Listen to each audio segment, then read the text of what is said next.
Chapter 110. Revealing the true nature of the illusionary formation, Shen Wang looked down at the formation beneath his feet, his gaze inscrutable. In the dilapidated room, as the wind ceased, the others and the minor ghosts waved away the floating dust, eyeing the ominous formation. The minor ghosts were particularly shocked. Trapped here for nearly a century, they never realized such a thing existed under their feet. Azzy, with a furrowed brow, asked, "Master, what is this formation for?" The other dancing girls also began to chatter inquisitively. "This thing doesn't look like anything good. But how did this come to be here? Was it here before we died, or did it appear after? I don't know. When we were alive, we were too busy entertaining guests to notice what was under our feet." Shen Wang squatted down, swiping a finger across the red patterns of the formation. He flicked away the dark red, dried blood clots that stained his fingertips, his face growing even darker. Noticing his grim expression, the whispering ghosts and humans gradually fell silent. Shen Wang stood up and shared his conclusion with them. "This is your blood. All this blood belonged to the female ghosts who had died here." The minor ghosts were still confused, but Bai Fuchen already exclaimed in shock, "A formation drawn with their blood." Peng He's expression darkened. How vicious. Though they didn't know the formation's purpose, the idea of their blood being used in such a way felt unsettling. Now that the formation was gone, it felt like an invisible shackle had been lifted from their hearts. Simultaneously, the oppressive atmosphere of the ghost house dissipated, and daylight, long unseen, began to leak through the sparse roof of the dilapidated room. The warm, golden sunlight pierced through the dust, shining directly on Azzy and Azzy's sister. Startled, they instinctively tried to retreat into the shadows, then realized the sunlight wasn't harming them. The ghosts froze in wonder, gently reaching out to hold the rays of sun they hadn't seen in a century. The other ghosts were equally stunned, then, like mad, drifted out from the shadows to bask greedily in the golden sunlight, laughing and crying. "It's the sun. It's the sun. I haven't seen the sun in decades. I thought I'd mold over. I never thought we'd see daylight again. It's so warm, so comfortable. The sunlight, which only brings warmth to the living, how could it possibly warm a ghost?" But the cultivators remained silent, watching the young women, no older than 20, rejoice and celebrate over a mere ray of sunlight, singing and dancing with unbridled joy. The sun cast upon their faces, not the rosy and fair complexion of living girls, but a pallid, ghostly paleness, radiating a chilling aura. Yet, their faces were lit with radiant smiles, compelling onlookers to overlook their unusual appearance. For a moment, they seemed alive again, basking normally in the sun. Their pure joy was so heartfelt that Peng He felt a bittersweet ache, suddenly asking, "Would you like to go outside and see?" Azzy's eyes widened, her teenage eagerness mixed with hesitant disbelief. "Can we really go out? Trapped here for 100 years. Azzy had never imagined she could leave and see the world beyond this ghostly domain. Everyone turned their gaze to Shen Wang, and even the minor ghosts looked at him, their long silent hearts seemingly pounding with anticipation. Shen Wang's mouth twitched. "Why are you looking at me?" Bai Fuchen chuckled, ingratiatingly saying, "Shen Gu, it's not easy to take so many sisters out. We're no match for you. We can only rely on your great powers to help these ladies fulfill their wish." Shen Wang raised an eyebrow. "You know it's not easy to take them out, huh?" Bai Fuchen scratched his head, pleading softly with hands clasped. "Do you know the Bai family? I'm from the Bai family. If you can help these poor sisters, I'll have my grandfather refine pills for you. You know my grandfather, right? He's an amazing alchemist. Many people beg him to refine pills, but he rarely does." Peng He added, "Shen Shixiang, I know you're capable. If you're willing to help them, I'm ready to give you all my credits." Shen Wang. Now the pressure was on him. Under the hopeful gaze of countless eyes, Shen Wang smiled. "Do you really see me as someone so heartless and mercenary?" Bai Fuchen and Peng He exchanged glances, their fists clenched in excitement. "All right, let's go. Let's show these young ladies what the world looks like 100 years later." As soon as Shen Wang spoke, everyone, both living and dead, erupted in cheers. "Thank you, Shen Gu. Long live Shen Gu. Woohoo. Charge." Shen Wang and his group joyfully took care of all the nuisances, leaving the judges watching through the tiny monitors and the contestants' watches utterly baffled, still unaware of what had transpired. They only saw Shen Wang and the other contestants gathering, ready to enter the haunted house. But after they entered the shadowy mansion, the signal from the mini-surveillance was disrupted, and nothing could be seen. The incident happened suddenly, and everyone was caught off guard, creating immediate chaos on the scene. What happened? Could it be an accident? Should we send someone to rescue them? As everyone was discussing animatedly, someone suddenly spoke in a faint voice. Among those participants, there's Shen Wang. Does Shen Wang need rescuing? This statement plunged everyone present back into silence. Shen Wang, an enigmatic figure with a style that's hard to fathom, never suffers a loss and possesses top-notch abilities. With him around. Reluctantly, everyone had to admit that the likelihood of this team needing rescue significantly decreased. Judges, whose disciples had been harshly disciplined by Shen Wang, exchanged glances before silently looking away. Although it was embarrassing for their disciples, since disciples from other sects were equally humiliated, it meant no one was actually embarrassed. The judges tacitly agreed not to rescue. Only Gu Dongting, looking at the motionless monitor, showed a hint of worry. According to the rules of the metaphysics competition, in case of an emergency, the priority is the lives of the participants. A middle-aged judge from Baiyun Pavilion retorted impatiently, "Which eye of yours saw him in mortal danger?" Gu Dongting's face showed a hint of stern coldness. "If we wait until they're really in danger, it might be too late." The middle-aged judge sneered. "In this competition, Shen Wang is the most cunning. Even if all other participants die, he won't suffer." This remark immediately displeased the other judges. "Do you know how to speak? If you can't, better to keep silent. It would be right if all of Baiyun Pavilion's people were the ones to perish." The judges quickly began bickering again, each as sharp as a needle, unyielding. Gu Dongting glanced at them, fully aware of their intentions. These judges, displeased with Shen Wang and unwilling to rescue, now faced a situation where among Shen Wang's teammates, Zhou Yin was an unaffiliated independent cultivator, and no elder from Peng He's 5 immortal sect was selected as a judge this year. The Metaphysics Association valued Bo Yu more, considering Wushu only as an alternative. If they could stop Shen Wang, the biggest dark horse, in his tracks, even if Wushu was eliminated too, the Metaphysics Association would be more than willing. In the end, only Bai Fuchen of the Bai family remained. Gu Dongting looked towards Elder Bai, seated at the center of the judges' panel. Elder Bai, aren't you worried? As Bai Fuchen's grandfather, Elder Bai remained surprisingly calm at this moment, still displaying a kind and benevolent demeanor, watching the judges' clumsy attempts at criticism with a cheerful expression. Elder Bai, quite relaxed, said, he has Cho Yin to protect him, what could possibly go wrong? Gu Dongting was momentarily at a loss for words, remaining silent for a while before slowly speaking. If one's own strength is inadequate, relying on others is not a sustainable strategy. Elder Bai also sighed, can't help it, my grandson lacks talent in cultivation, only a bit gifted in alchemy. His combat ability is indeed inferior, so he can only follow behind Cho Yin, which is quite a sorry sight. As soon as he spoke, the judges listening nearby felt a pang in their hearts. Everyone in the metaphysical world knew about the astonishing alchemy talent of Bai Fuchen, the young master of the Bai family. Not yet an adult, he could already concoct low-level pills. Such an exceptionally talented alchemist being described by Elder Bai as a sorry sight, it left others, green with envy, at a loss for words. Unaware of the thoughts of others, Elder Bai smiled kindly and gently, his tone a mix of scolding and boasting. My grandson, not interested in cultivation or leisure, only loves alchemy. To put it nicely, its purity, to put it bluntly, its inflexibility. As this went on, someone couldn't bear it any longer and remarked half-jokingly, your grandson is perfect in every way, but why did he choose a man as a partner, and moreover, a tall, rugged man with a disfigured face? This hit Elder Bai's sore spot. Elder Bai's wrinkled face twitched, and he gave the speaker a deep look. He likes him, and as an old man, why should I interfere and be disliked? With your unparalleled skill in alchemy, Elder Bai, haven't you thought of healing your grandson's husband's face? His face, to say it's a sorry sight would actually be quite fitting. Elder Bai's gaze grew more intense, losing his usual amiable demeanor. This is a matter of the Bai family, what does it have to do with you? The others were startled, losing their interest in spectating, and those previously blinded by jealousy regained their senses. This was Elder Bai. Even if he seemed gentle and harmless, he was the patriarch of the Bai family, a renowned alchemy lineage, and the top alchemist in the metaphysical world. No one in the metaphysical world, including the judges present, could be sure they would never need Elder Bai's favor. Instantly, everyone was silently regretting, and the atmosphere sunk into a prolonged and unnervingly silent pause. Meanwhile, Gu Dongting, having known that Elder Bai was not worried, stopped paying attention to the others and focused solely on the surveillance. The screen belonging to Shen Wang remained dark. Gu Dongting silently calculated the time, resolved to send in rescue if it exceeded his expectations, regardless of the outcome, to save Shen Wang. Gu Dongting knew rationally that Shen Wang harbored many secrets and his strength was unfathomable, even surpassing him in life and death struggles. But despite this knowledge, Gu Dongting couldn't help but worry, fearing Shen Wang might encounter an insurmountable problem. 30, 29, 28, 10, 9, 8. Gu Dongting counted down in his mind, the numbers getting smaller, nearing his threshold. 3, 2, 1. At that moment, Gu Dongting's eyes sharpened, ready to act, when the long dark screen suddenly lit up. It was Shen Wang.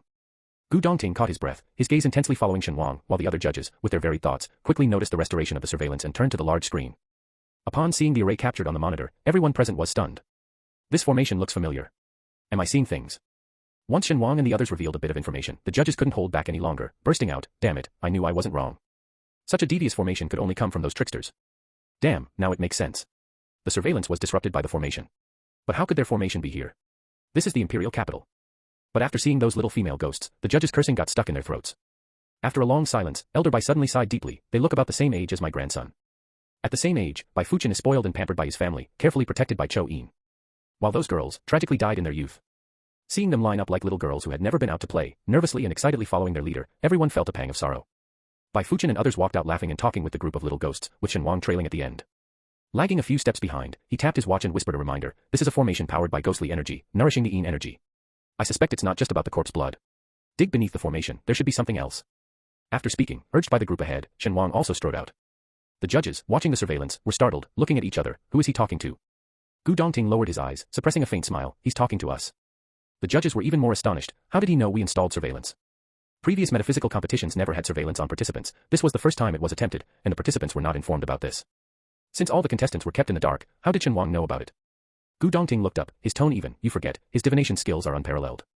With Shen Wang's almost magical divination, figuring out this matter was not surprising. The judges' faces stiffened, their expressions contorted. Gu Dongting didn't elaborate further, he had already started contacting the staff of a special department, preparing to excavate the formation in the shadowy mansion. It was only then that the judges realized, wait. Shen Wang and his team resolved the shadowy mansion. How is that possible? Isn't that mansion so full of Yin energy that even the heads of major sects couldn't handle it? There's even a natural illusion inside, anyone who enters falls into it. Even the head of Baiyun Mountain only managed to seal the mansion to prevent harm to others. How did Shen Wang and his team manage it? Though they spoke of Shen Wang and his team, all judges knew very well that everyone else in the team had predictable strengths, except for the enigmatic Shen Wang. And the purification of the shadowy mansion could only be related to Shen Wang.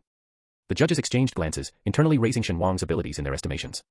But they found, as they kept raising, that Shen Wang seemed to loom over them, almost towering above. What kind of monster is this Shen Wang? The judges thought bitterly, raging silently. Meanwhile, Shen Wang, having briefly informed the officials of the competition, put the matter aside and led the group of little female ghosts out to see the world. All the contestants had arrived through their own means, except for the client Ma Jiwen, who drove his car. However, after parking, he hesitated. It seems like there aren't enough seats in the car. Not to mention the small crowd of female ghosts, even the contestants couldn't all fit, with one too many. Bai Fuchen instinctively glanced at Chou Yin, and Pang He glanced at Wushu beside him. Before Shen Wang could speak, Wushu had already tactfully stepped back. You all go ahead, I want to check out the locations of other contestants' tasks. At this moment, the watches of all contestants displayed the message that the shadowy mansion task was completed. The moment Shen Wang and the little ghost stepped out of the mansion, this message was announced to all contestants, who were unaware of who had undertaken the task, only knowing that another strong competitor had emerged. After all, this was the first task shown as completed. Shen Wang noticed that besides the completed shadowy mansion task, the rest were showing progress in percentages. The second task, named Exploring the Ancient Tomb, was at 57% completion. He took a closer look. If he remembered correctly, wasn't this task drawn by the Miaojiang youth named Siku? Quite lucky. However, due to varying difficulties, each task awarded different points. His task was relatively simple, so the points would probably be less. Unsurprised by Wushu's departure, Shen Wang got into the passenger seat and gestured to Azzy and the other little ghosts. You guys can sit on the roof and fly behind the car, is that okay? In the familiar environment of the shadowy mansion, they could chat and laugh with strangers, but once they left, even Azzy became restrained. She stood lightly in place, cautiously responding, no problem, master. She looked pitiful. Shen Wang paused, feeling a bit of compassion, and handed Azzy a gathering talisman. Don't be afraid, it's a peaceful era now. The other contestants noticed their unease and tried to comfort them. It's been 100 years now, completely different from your era. You'll surely like it. The world has changed, it's now an era of equality for everyone. As Bai Fuchen and others reassured them, the car slowly started moving forward, followed by a swarm of little ghosts trailing behind in a dark mass. To anyone unaware of the situation, the sight of ghosts chasing after the car could have been utterly terrifying. Initially, the car's speed was slow, drawing several honks and curses from other drivers. Gradually, it picked up speed, eventually reaching a normal driving pace. The little ghosts who had easily followed the car were now flying, like kites tethered to the vehicle, or a trailing dark cloud, half floating in the air, swaying as they followed. Bai Fuchen kept looking back, worriedly observing the little ghosts. Is this okay? Are you sure it's safe? They won't get lost, right? What if what if a ghost can't keep up? Shen Wang's eyelids twitched, too lazy to entertain this curious baby. Azzy, sitting on the roof, suddenly leaned halfway into the car, smiling sweetly at Bai Fuchen. Don't worry, Sister Pang He, we can fly really fast. This speed is no problem at all. Bai Fuchen, startled by the sudden intrusion of a half-body and head. Chou Yin's eyes flickered with amusement as he pulled Bai Fuchen into his embrace, silently comforting. On the roof, Azzy and Aji sat side by side, marveling at the towering skyscrapers, the wide, smooth roads, and the calm yet hurried pedestrians. Aji, clutching Azzy's arm, said in awe, Sister, is this the world 100 years later? Such a world was beyond her wildest dreams. Chapter 111. Azzy, too, was dazzled by the sights, her pale red ghostly eyes shining brightly. Aji, do you think when we reincarnate, we'll be born into this world? Aji responded with hopeful anticipation, definitely. Their conversation, not whispered, was heard by everyone in the car, causing an awkward yet tender feeling. Ma Jiwen took everyone on a brief tour, and at every stop, the ghosts expressed their amazement and admiration. Observing the skyscrapers and bustling traffic in every corner of the city, Azzy couldn't help but remark, 100 years ago, we had nothing, and now, in just 100 years, we have everything. Just as Bai Fuchen and the others had said, 100 years have changed the world. Compared to these visually magnificent sights, Aji was more fascinated by observing the pedestrians on the streets, her gaze shifting from a maturely dressed woman to someone in an extravagant puff dress. Some wore very short skirts or shorts, while others were covered in long sleeves and pants, some meticulously made up, others simply dressed, their lack of effort and bare faces apparent even to Aji. Holding Azzy's wrist, Aji suddenly remarked, they are so fortunate. Following her gaze, Azzy's eyes twinkled in agreement. Yes, they are. To walk freely on the streets, to decide their own marriages, to support themselves, that was the life she had always dreamt of. Now, if she were to reincarnate, she could be one of these radiant women. Azzy used to think there was no difference between living and being dead, so she didn't want to reincarnate, but now, for the first time, she felt hopeful about the future. Finally, Pang He took a large group of invisible girls for a stroll, closely observing every aspect of this world. Satisfying all the little ghosts. After several hours of enjoyment, it was already afternoon when they had their fill. Aji made her final request, I want to see him, can I? Him referred to Ma Jiwen's great-uncle, Aji's former lover, Ma Lianqing. Ma Lianqing, a centenarian, passed away peacefully. Following his wishes, Ma Jiwen buried him in a cemetery near a martyr's park. As Ma Jiwen shared stories about his great-uncle, leading everyone to the cemetery, he said, he felt fortunate to have survived the battlefield, but many of his brothers remained there forever. After his death, he wanted to be buried here, where he could see the martyr's park. Underground, he wanted to chat with his brothers, to tell them that their sacrifices were worthwhile. Following Ma Jiwen's direction, everyone looked back and saw the lush, green martyr's park. Amid the greenery, white, towering steels stood like silent warriors, solemnly guarding peace. In the park, the elderly strolled, children played and laughed, and couples walked by without a glance, all were silently and inclusively embraced by its serenity. Until a woman in a black dress approached and placed a pure white chrysanthemum at the base of the white stele. The delicate chrysanthemum, almost blown away by the wind, rested at the base of the stele, overlooked by the many passers-by and playing children, yet no one stepped over it. The lively atmosphere didn't resemble the solemnity of a traditional cemetery, it felt more like a park. Ma Jiwen smiled and said, my grandfather used to say that those lying there would be happy to see the scene. Whether it's the noisy children, sweet young couples, or the staggering elderly, they were the people they fought to protect with their lives. Seeing them happy and content in death, those beneath the mounds could rest their eyes in peace. Listening to Ma Jiwen's story, Aji's gradually fading memories seemed to be washed anew, vivid once again. She remembered the boy from her past, their naive and tender love, and the future they had once promised each other. After the war, we'll return home and live our lives well. Unfortunately, the boy fought through bullets and bloodshed for a future he envisioned, while the girl remained forever in the past. Thankfully, the boy hadn't forgotten the girl, he remembered, and strove for both their sakes. If she could enter the cycle of reincarnation, have another life. Aji's form became fainter and fainter, turning to Azi, sister, thank you for all these years. In our next life, let me be your elder sister. Before her last words could touch the ground, Aji had completely vanished. Not just Aji, but soon, more and more spirits let go of their obsessions, stepping into reincarnation with hope for the future. The sight of dozens of minor spirits entering reincarnation at the same time was indeed rare. Pang He and Bai Fuchen were teary-eyed as they said farewell to these girls, whom they had only met this once and would only ever meet this once in their lives. In the end, only Azi was left. Bai Fuchen's eyes were nearly swollen from crying. He strained his eyes, waiting for Azi to enter reincarnation. After a long wait with no movement from Azi, he couldn't help but grow anxious. Miss Azi, why aren't you not leaving? Azi gritted her teeth, I can feel it. Those beasts who killed us, some of them haven't left. I can't accept this. I can't accept it. Why? Why should he kill us, and we get trapped for nearly 100 years, while he's out there living freely, enjoying his life? The more Az spoke, the more agitated she became, even showing signs of evolving due to the intensity of her resentment and unwillingness. Just as everyone around braced for danger, Az suddenly felt a cold spiritual energy surge through her body. She shivered, realizing she had almost lost her sanity. Fortunately, Shen Wang had previously given her a gathering talisman, which alerted her at this critical moment. Az, as if awakening from a dream, was terrified. Thank you, Master Shen. Without you, I would have lost my mind. Shen Wang glanced at her, thoughtful. Do you feel that the person who killed you is still alive? No. Az shook her head, her eyes filled with deep-seated hatred. He's dead, but he hasn't reincarnated. He's still in this world. He's become a ghost too. Shen Wang asked further. Az nodded with tears. I didn't feel anything while I was in the dance hall, but once I left, I inexplicably sensed it. I'm certain he's become a ghost, still in this world. Shen Wang looked intently at Az for a while before suddenly saying, Miss Az, if you trust me, I will avenge you. Azura, still immersed in grief and anger, suddenly gasped, Master Shen. Shen Wang continued, I've also foreseen that he and I share a vague karmic connection. Azura gazed deeply at Shen Wang, then slowly stepped back. Before anyone could react, she suddenly knelt down and kowtowed 3 times, saying, Azura is deeply grateful to Master Shen. The grudge of the past is not mine alone, but also of the 30-plus lives lost in the Tulip Cabaret. Today, I entrust it all to Master Shen. Azura thanks you, Mr. Shen. Azura knelt down formally and respectfully. Knowing she was likely no match for that brute, she felt honored that Shen Wang volunteered to avenge her. With nothing to repay him, she could only harbor deep gratitude, fulfilling Shen Wang's wish, entering the cycle of reincarnation without any concerns. Azura's figure gradually faded in the air and finally vanished. The last female ghost in the mansion had at last let go of her obsession. Shen Wang felt a complex mix of emotions. As he was trying to calm down and analyze his feelings, Bai Fuchen interrupted him, Brother Shen, they've all left. Bai Fuchen felt a bit lost. Chou Yin rubbed his head. Bai Fuchen looked up, smiled, and continued, Brother Shen, will they be reborn into good families? So many people, it would be too cruel for these already tormented girls if any of them didn't end up in a good family. Don't worry, Shen Wang said calmly, past causes bring present effects. Their karmic ties are faint, they'll have a decent start in their next life. Bai Fuchen was reassured, wiped his tears pitifully, and cuddled back into Chou Yin's embrace. Pang He beside them had an expression of not knowing where to look. As they were leaving, passing by the martyrs' cemetery, Ma Jiwen suddenly asked, Master Shen, are there really ghosts in the martyrs' cemetery? Shen Wang calmly replied, can't you see them?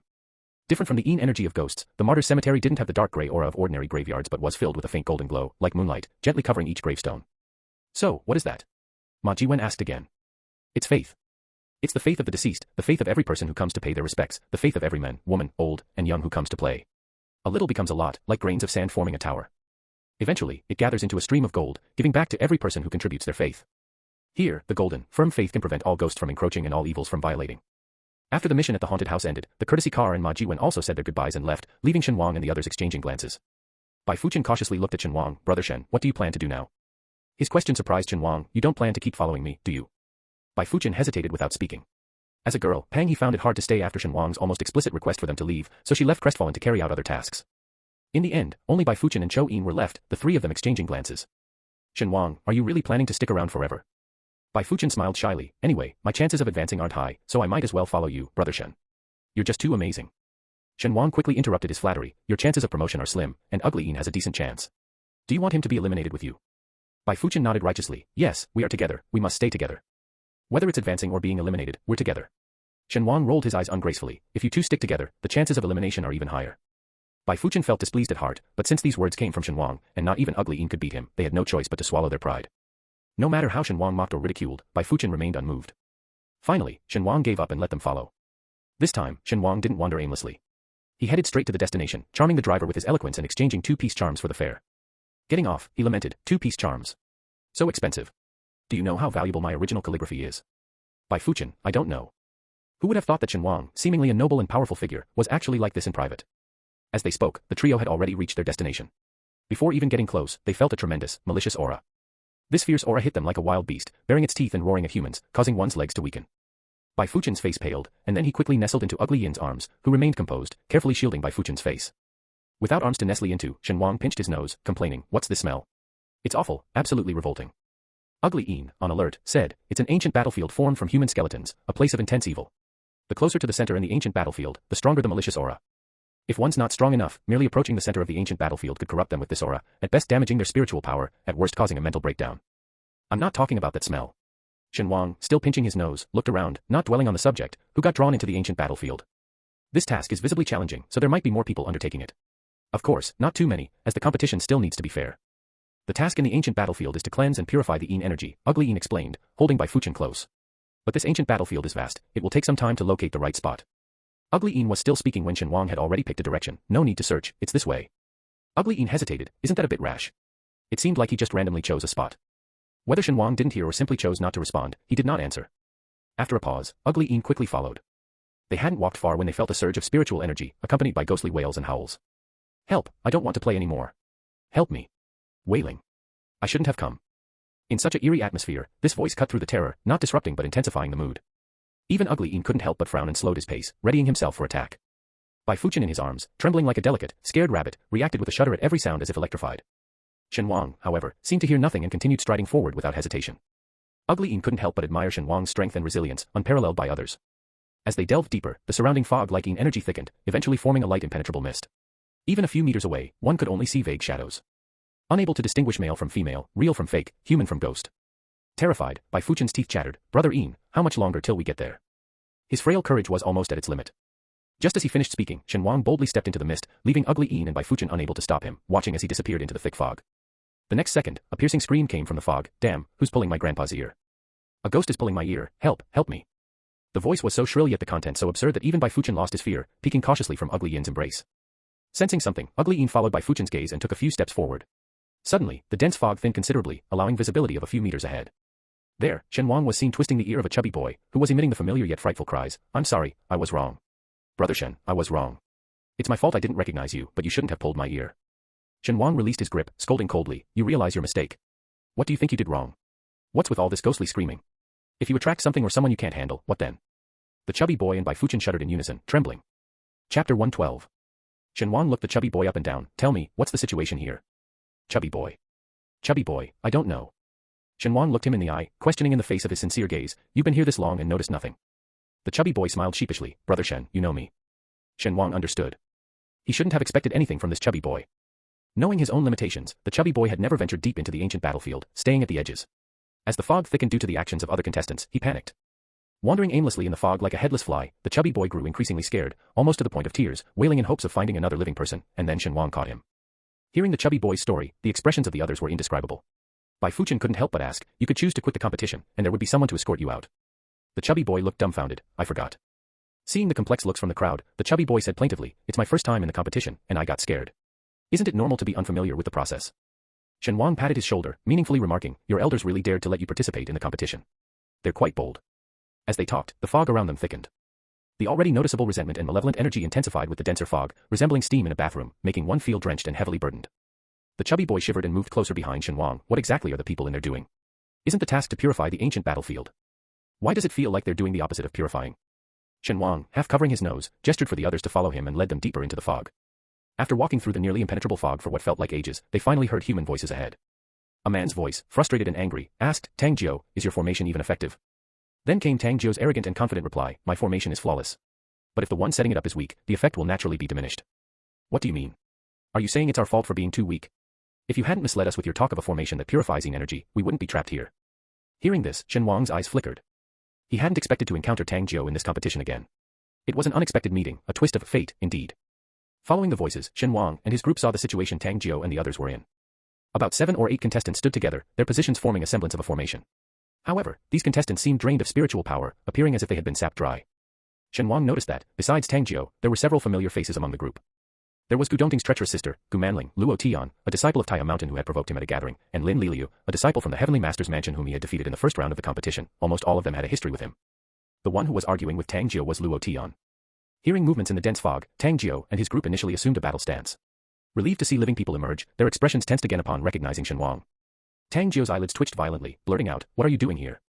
Shen Wang looked around, realizing Tang Jiu was addressing him, and replied with a smile, "We finished our task and came to see if you needed any help." Tang Jiu and the others, shameless. Coming to see if you need help, he says so righteously, as if they weren't just here to snatch points.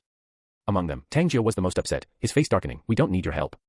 Even as Tang Jiu spoke, Shen Wang, as if he hadn't heard, walked over and blatantly scrutinized their makeshift formation. "What's going on here?" The members of the impromptu team exchanged glances, and one of them truthfully explained the situation to Shen Wang and the others. Since the ancient battlefield was a high-level task, the number of contestants who drew this instance had doubled. As they arrived one after another, they realized the overwhelming resentment in the ancient battlefield was beyond their ability to handle. Under these circumstances, everyone naturally chose to team up. Tang Jiu brought out a formation, informing the group that it could absorb yin energy but required several people to activate it simultaneously. "So how did you end up like this?" Shen Wang looked around, puzzled. This formation was indeed a small one capable of purifying yin energy, but it was too basic and crude, only effective against weaker yin energy. Against the dense, fog-producing yin energy they faced now, it was useless. But even if ineffective, it shouldn't have had a reverse effect. Speaking, Lin Liliu paused oddly for a few seconds, then admitted frankly, "We don't know what happened either." They were activating the formation to purify the yin energy, and everything was going smoothly until the yin energy suddenly intensified, and a white fog appeared out of nowhere. No one knew what was happening, and maintaining the formation became increasingly difficult. Eventually, they exhausted their spiritual power, and the formation could no longer be sustained. With insufficient spiritual power and the situation turning bizarre, they didn't dare to investigate and ended up arguing on the spot, which is when Shen Wang and his group found them. As they questioned and answered, Tang Jiu disapproved. "Brother Lin, you are part of our team. Revealing our internal affairs to outsiders isn't appropriate." Tang Jiu gave Shen Wang a meaningful look, emphasizing the word outsiders. Shen Wang glanced up, smiling gently and amiably. "With your trash formation, what's there to keep secret? Trapped here and too scared to move an inch, even a sparrow is braver than you. Are you planning to stand here forever?" Tang Jiu's face darkened. Gu Manling, standing beside him, spoke lightly. "At least Tang Jiu's purification formation purified some of the yin energy, earning us some points. There's no need for an outsider to mock us." The teammates, initially dissatisfied with Tang Jiu, relaxed their expressions upon hearing this. Despite the sudden appearance of the mysterious fog, it wasn't Tang Jiu's fault. On the contrary, before the fog emerged, the group had managed to purify a significant amount of yin energy using Tang Jiu's formation. Realizing this, they indeed owed Tang Jiu a favor, leading them to complain to Lin Liliu. "Brother Lin, what are you doing? That's our team's confidential information, why are you casually telling others?" Lin Liliu, unfazed, calmly replied, "Before Shen Daoist friend arrived, we had already been trapped here for quite a while. If we don't find a way to leave soon, I fear something unexpected might happen." "Unexpected? What kind of unexpected event?" Gu Manling insisted on arguing, her phoenix eyes sharp and scornful, not to mention that this is a formation sealed by the masters of the metaphysical world. There are also elders from major sects outside ensuring our safety. It's not our place to worry. If you're scared, just give up the competition. Someone outside will take you home. Don't meddle in unnecessary matters here. Gu Manling's words were loaded with insinuations, making everyone's face change, except for Shen Wang, who simply glanced at her. "Something's not right here." Shen Wang frowned slightly and directly asked the chubby boy, "Can you still quit the competition?" Without a word, the chubby boy clumsily tapped on his watch, then discovered in horror, "Brother Shen. There's no signal." The option for contestants to use for quitting the competition and saving their lives was not working. At this point, everyone who was acting high and mighty panicked. What's going on? Damn, really no signal. Weren't the watches for the metaphysical competition specially made, unaffected by yin energy? What do we do now? We can't leave, and do the people outside even know we're trapped? We shouldn't have ventured this deep. The ancient battlefield is different, its malevolent energy far outweighs that of other instances. Tang Jiu and the others, knowing they could opt out of the competition in an emergency and wait for rescue, had been overconfident. Now realizing their escape route was cut off, they were thrown into chaos. In this relatively peaceful world, even for cultivators, the most common tasks involve subduing minor spirits or fortune-telling for the wealthy. When had they ever faced real danger? Suddenly plunged into an unknown peril, everyone was panic-stricken and at a loss, no longer concerned about internal team issues or outsiders. Ugly Yin glanced at them, shaking his head slightly. Observing the white fog, he leaned towards Shen Wang and asked, "Shen Daoist friend, could this also be an illusionary formation, similar to the earlier Phantom Mansion?" This illusion, compared to the one in the Yin house, was even more realistic. Shen Wang sighed lightly, if only it were an illusionary formation. Precisely because it wasn't an illusion, the situation was even more complicated. What do we do now? Unconsciously, everyone's gaze, whether from Tang Jiu's team or those who came with Shen Wang, converged on Shen Wang. Although some might not like Shen Wang's style, his strength was undeniable. He might be a bit eccentric, but when it came to serious matters, he was reliable, right? Only Tang Jiu and Gu Manling were secretly grinding their teeth, their expressions resentful.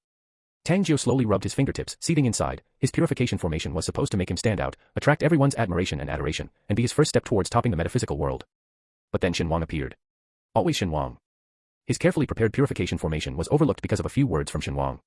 That was a rare and hard-earned purification formation in the metaphysical world. Tang Jiu's gaze flickered, but no one noticed his unease as they were all focused on waiting for Shen Wang to speak. Shen Wang frowned slightly, pondering for a few seconds before saying, "I'm going in to take a look." "What about you?" "Go in." The chubby boy and the others exclaimed in unison, the situation is obviously not right. Why head towards danger knowingly? Shen Wang glanced at them, his expression a mix of a smile and seriousness. "If you're scared, you can stay here." The chubby boy immediately straightened up. "No way, Brother Shen, I only feel safe by your side." Those following Shen Wang didn't need to say anything, they all prioritized his decisions. However, Tang Jiu's group hesitated, unsure of what to do. Tang Jiu sneered, "You're leading people deeper in without even knowing what's going on. If something happens, can you bear the responsibility?" His words made the already hesitant few recoil, their advancing steps slowly retracting. Shen Wang didn't care if they followed or not. If they did, he'd have more people to protect, if not, even better. He never forced anyone. Just as Shen Wang was about to speak, Lin Liliu, with a hint of coldness, said, "In the metaphysical competition, there are no fixed teams, and no one needs to be responsible for the choices of others." The others were immediately at a loss for words. In such a critical situation, why bring up competition and teams? Do you have to be so cold-hearted and ruthless? After all, we're companions on the same journey, acquainted with each other. As they continued to mumble, trying to morally coerce, Lin Liliu glanced at them and walked straight to Shen Wang's side. "I'll follow Shen Taoist friend, the rest of you are free to choose." Luo Tian also followed suit, awkwardly saying, "I'll follow him too. I don't need anyone to be responsible for me." Shen Wang waited a bit longer, then seeing no one else coming, he smiled and said, "Then we part ways here." Having said that, he led his group decisively towards the center of the ancient battlefield. Watching their departing figures, those who chose to stay felt a tinge of regret but didn't dare to wander around in such an unpredictable place, comforting themselves. In horror movies, it's always the wandering NPCs who die first. Right, they're too reckless. They rush around without even understanding what's happening. Truly fearless. Tang Jiu and Gu Manling exchanged glances, a hint of schadenfreude in their eyes. Since parting in City C, neither had expected to encounter each other again in the metaphysical competition. Originally, due to Gu Manling's failed investment leading indirectly to the Tang family's bankruptcy, a rift had formed between them. However, with Shen Wang and Gu Dongting's presence, the perilously close male and female leads had come together again. Gu Manling, looking at Tang Jiu's smiling face, asked quietly and confusedly, "What are you smiling about?" Tang Jiu's smile deepened, replying in a low voice, "They're about to face misfortune." Hearing this, Gu Manling's eyes flashed with joy, her smile almost imperceptible. The male and female leads of the original story, still not in a confirmed relationship, were already in perfect harmony, hoping that the annoying Shen Wang would never return.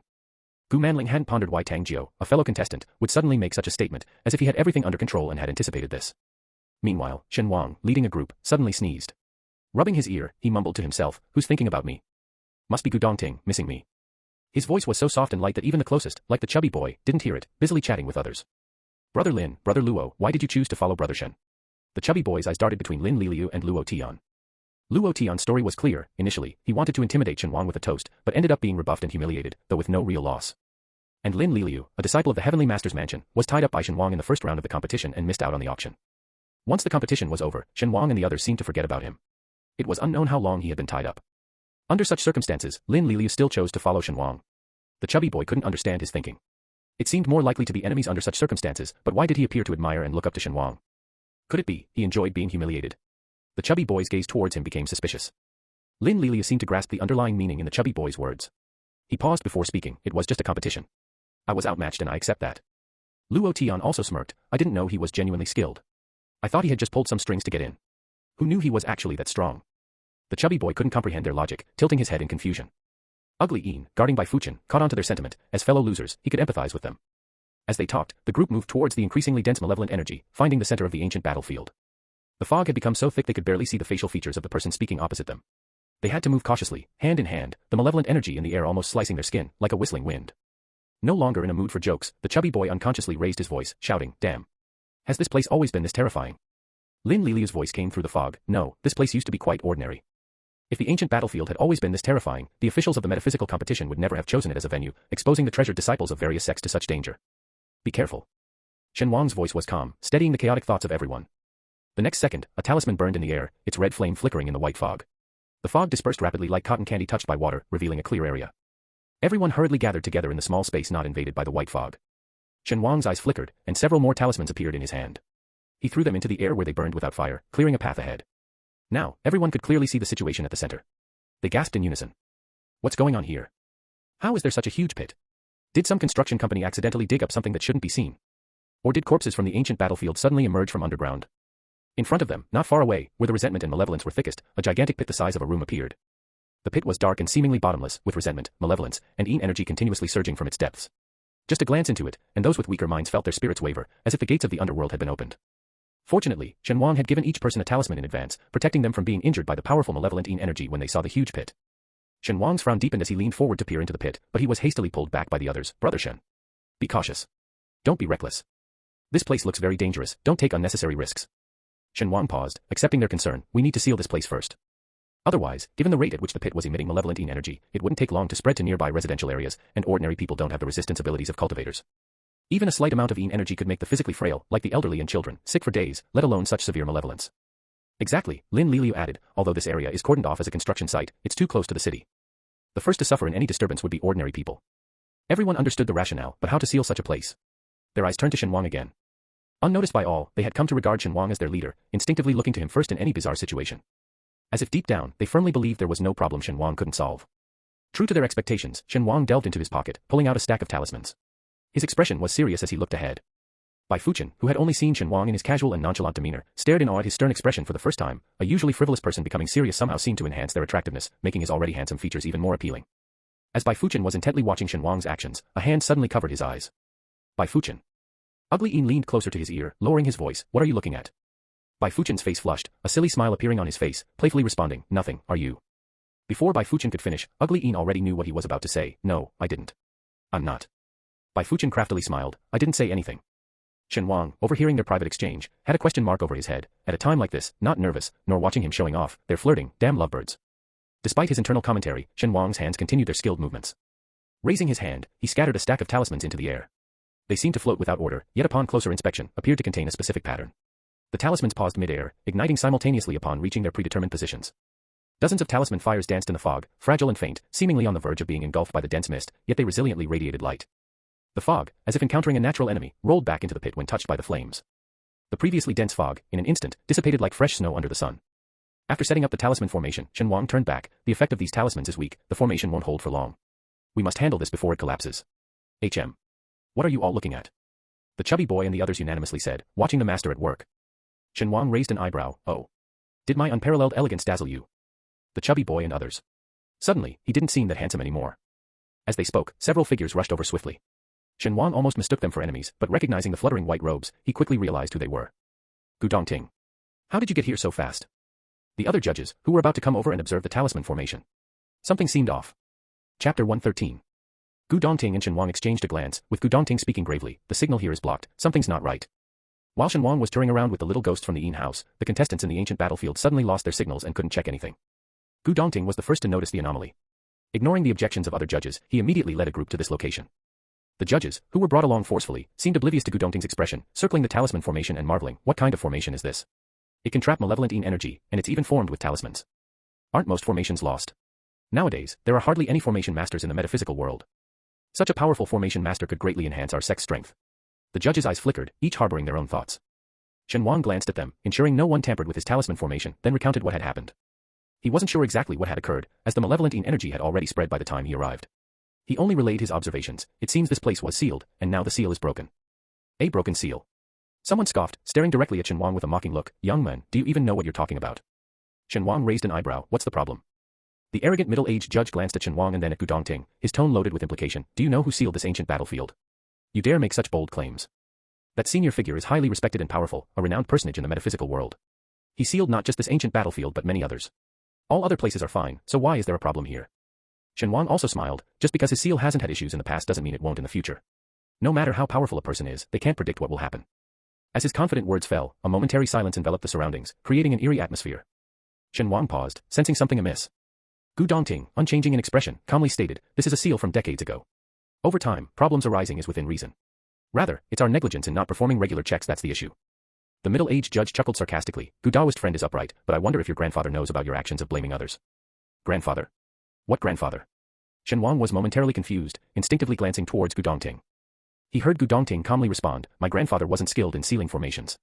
Tasked with sealing numerous dangerous sites during a crisis, if a problem arose, he wouldn't shirk responsibility but rather seek a solution. As Shen Wang listened, he felt something was off, becoming utterly dumbfounded by the end of Gu Dongting's statement. The chubby boy and others behind him couldn't bear to watch, covering their faces. What could be more awkward than badmouthing someone, only to find out it's about a friend's grandfather? The middle-aged judge sneered, Gu Daoist friend understands the greater good. Now that the Gu family seal is problematic, I hope you can resolve it quickly. Shen Wang frowned, not even bothering with the embarrassment, and retorted, a broken seal and leaking malevolence isn't just one person or family's issue. It's a significant matter for the entire metaphysical world. Blaming it all on one family, are the Gu family the only capable ones in the metaphysical world, and all other major sects useless? The middle-aged judge's face twisted with anger. Shen Wang.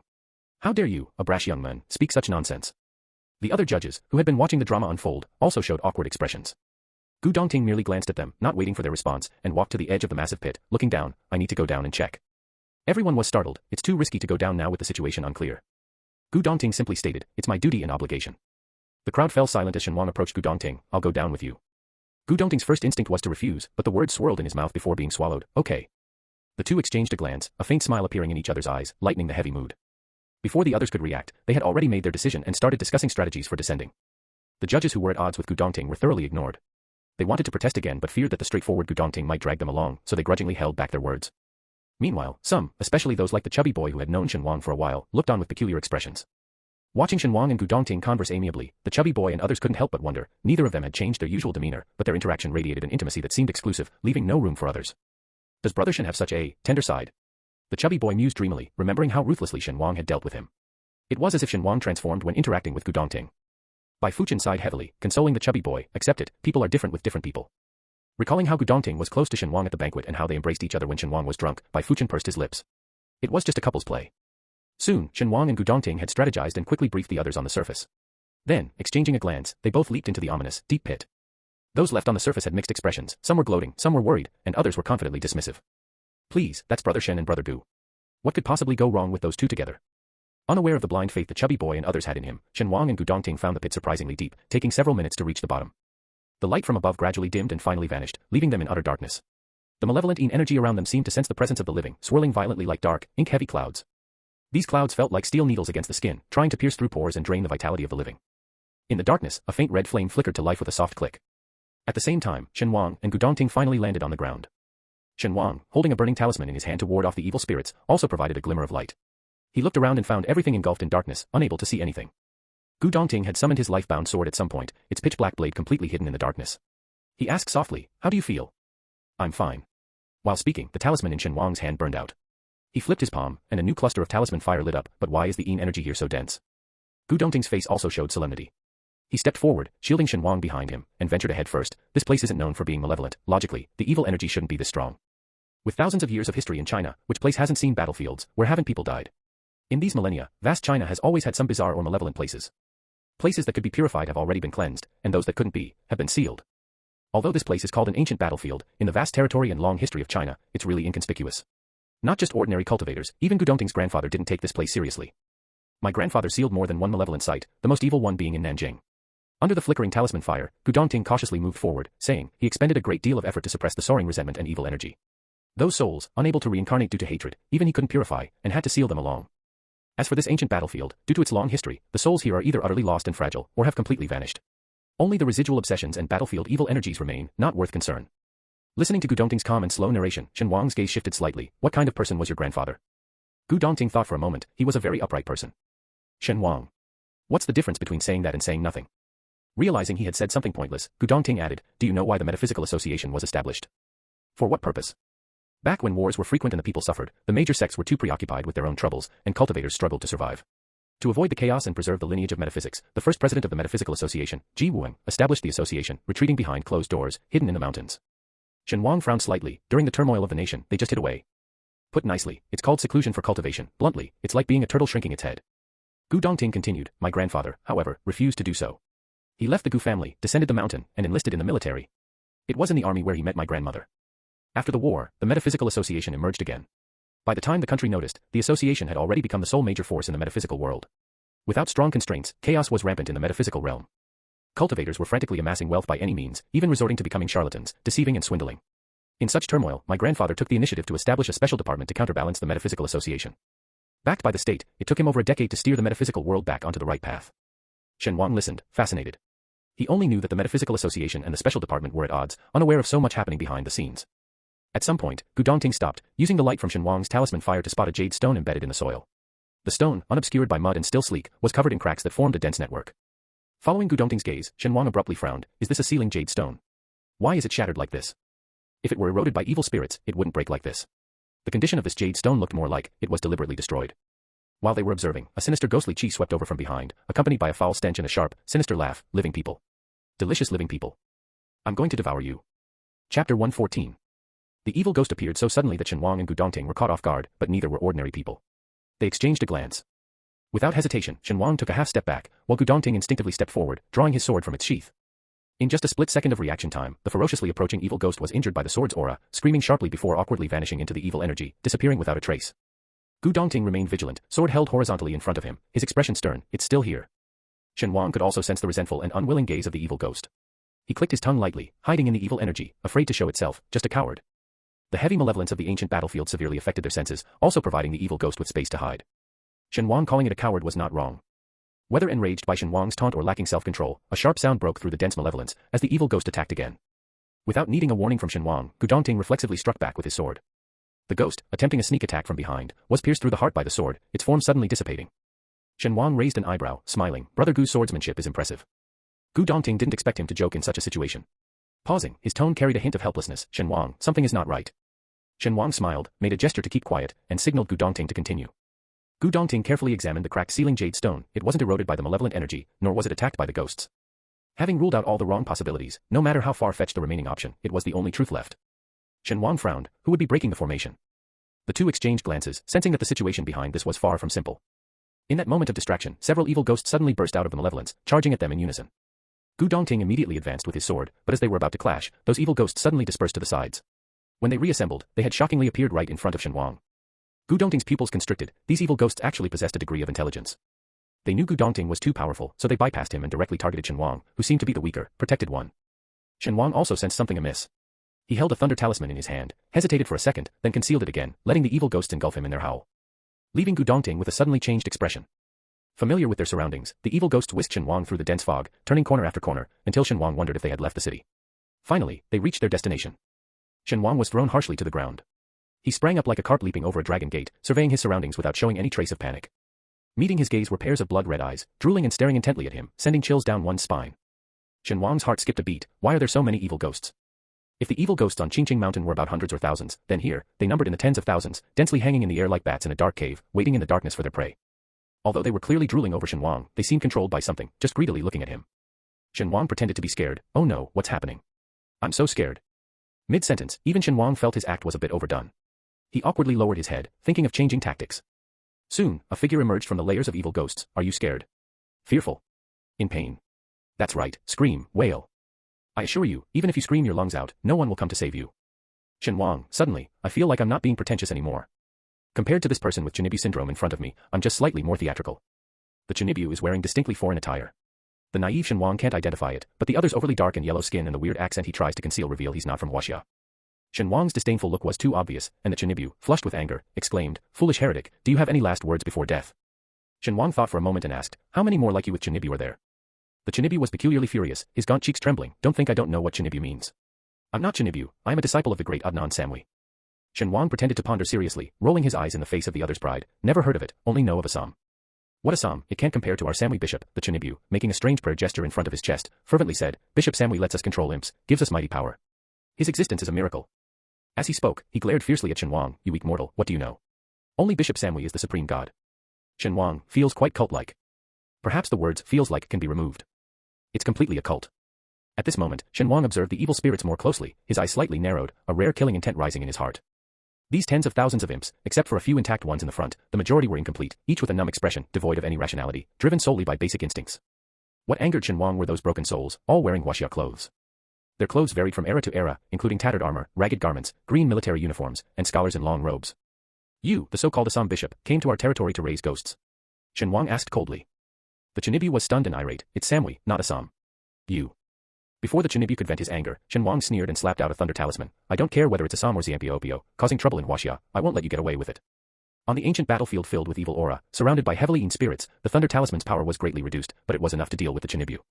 Several giant purple lightning bolts appeared out of nowhere, under Shen Wang's control. 3 out of 5 bolts struck the Chinibu, making him flee in panic, cursing in his native language. No matter how powerful the evil spirits are, they all fear the extremely young and righteous thunder talisman. Although there were tens of thousands of imps, none could help their master. The Chinibu could only run desperately, eventually struck until charred, lacking the strength to flee, he collapsed on the ground, barely alive. After using 3 thunder talismans in one breath, Shen Wang was still unsatisfied. Just as he was about to continue, a bone-chilling sword chi split the air, nailing the writhing Chinibu to the ground. The next second, Gu Dongting appeared before Shen Wang, stepping on the sword chi. Shen Wang. Such intense murderous intent. Gu Dongting, without even glancing at his own life-bound sword, first checked Shen Wang's condition. Seeing he was unharmed, he sighed in relief, but his face quickly turned cold. What happened?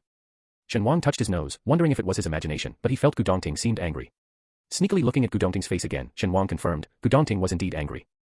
It must be the Chinibu who angered him. Shen Wang felt guilty for a second, then straightened up defiantly. Surely it couldn't be him who caused the anger. This guy, don't know from which country, a heretic, came to our country to steal souls, already stole so many. It's infuriating. Shen Wang briefly explained the situation, glancing at Gu Dongting once, then again, inexplicably short of breath. Gu Dongting looked up, his first words were accusatory, the situation was unclear, you shouldn't have risked it alone. Shen Wang was taken aback. Having spoken, Gu Dongting felt it had to be said, his eyes locking with Shen Wang's, I know you did it to lure the mastermind, but... Shen Wang then realized belatedly that he indeed seemed to have angered Gu Dongting. He tried to justify himself, I had a backup plan, nothing would have gone wrong. Gu Dongting withdrew his gaze, silent for a few seconds, then let out a soft sigh, but I worry. Shen Wang's eyes widened slightly, feeling as if something fluffy had bumped hard into his heart. For a moment, neither of them spoke. After a long pause, Shen Wang broke the awkward silence. He said he's from some Assam sect, have you heard of it? Assam sect? Gu Dongting didn't react immediately. The figure on the ground, charred by the thunder talisman, shakily extended a hand, it's Adnan Samui sect. Not Assam. Shen Wang blinked, isn't it all the same? The figure on the ground suddenly spat out blood and collapsed motionless. Shen Wang looked at Gu Dongting with an innocent face, he spat the blood himself, it has nothing to do with me. I didn't mistreat the prisoner. Gu Dongting sighed helplessly, then explained, the Samui sect has recently risen, an active sect in Southeast Asia. They worship evil spirits, deriving their power from controlling them.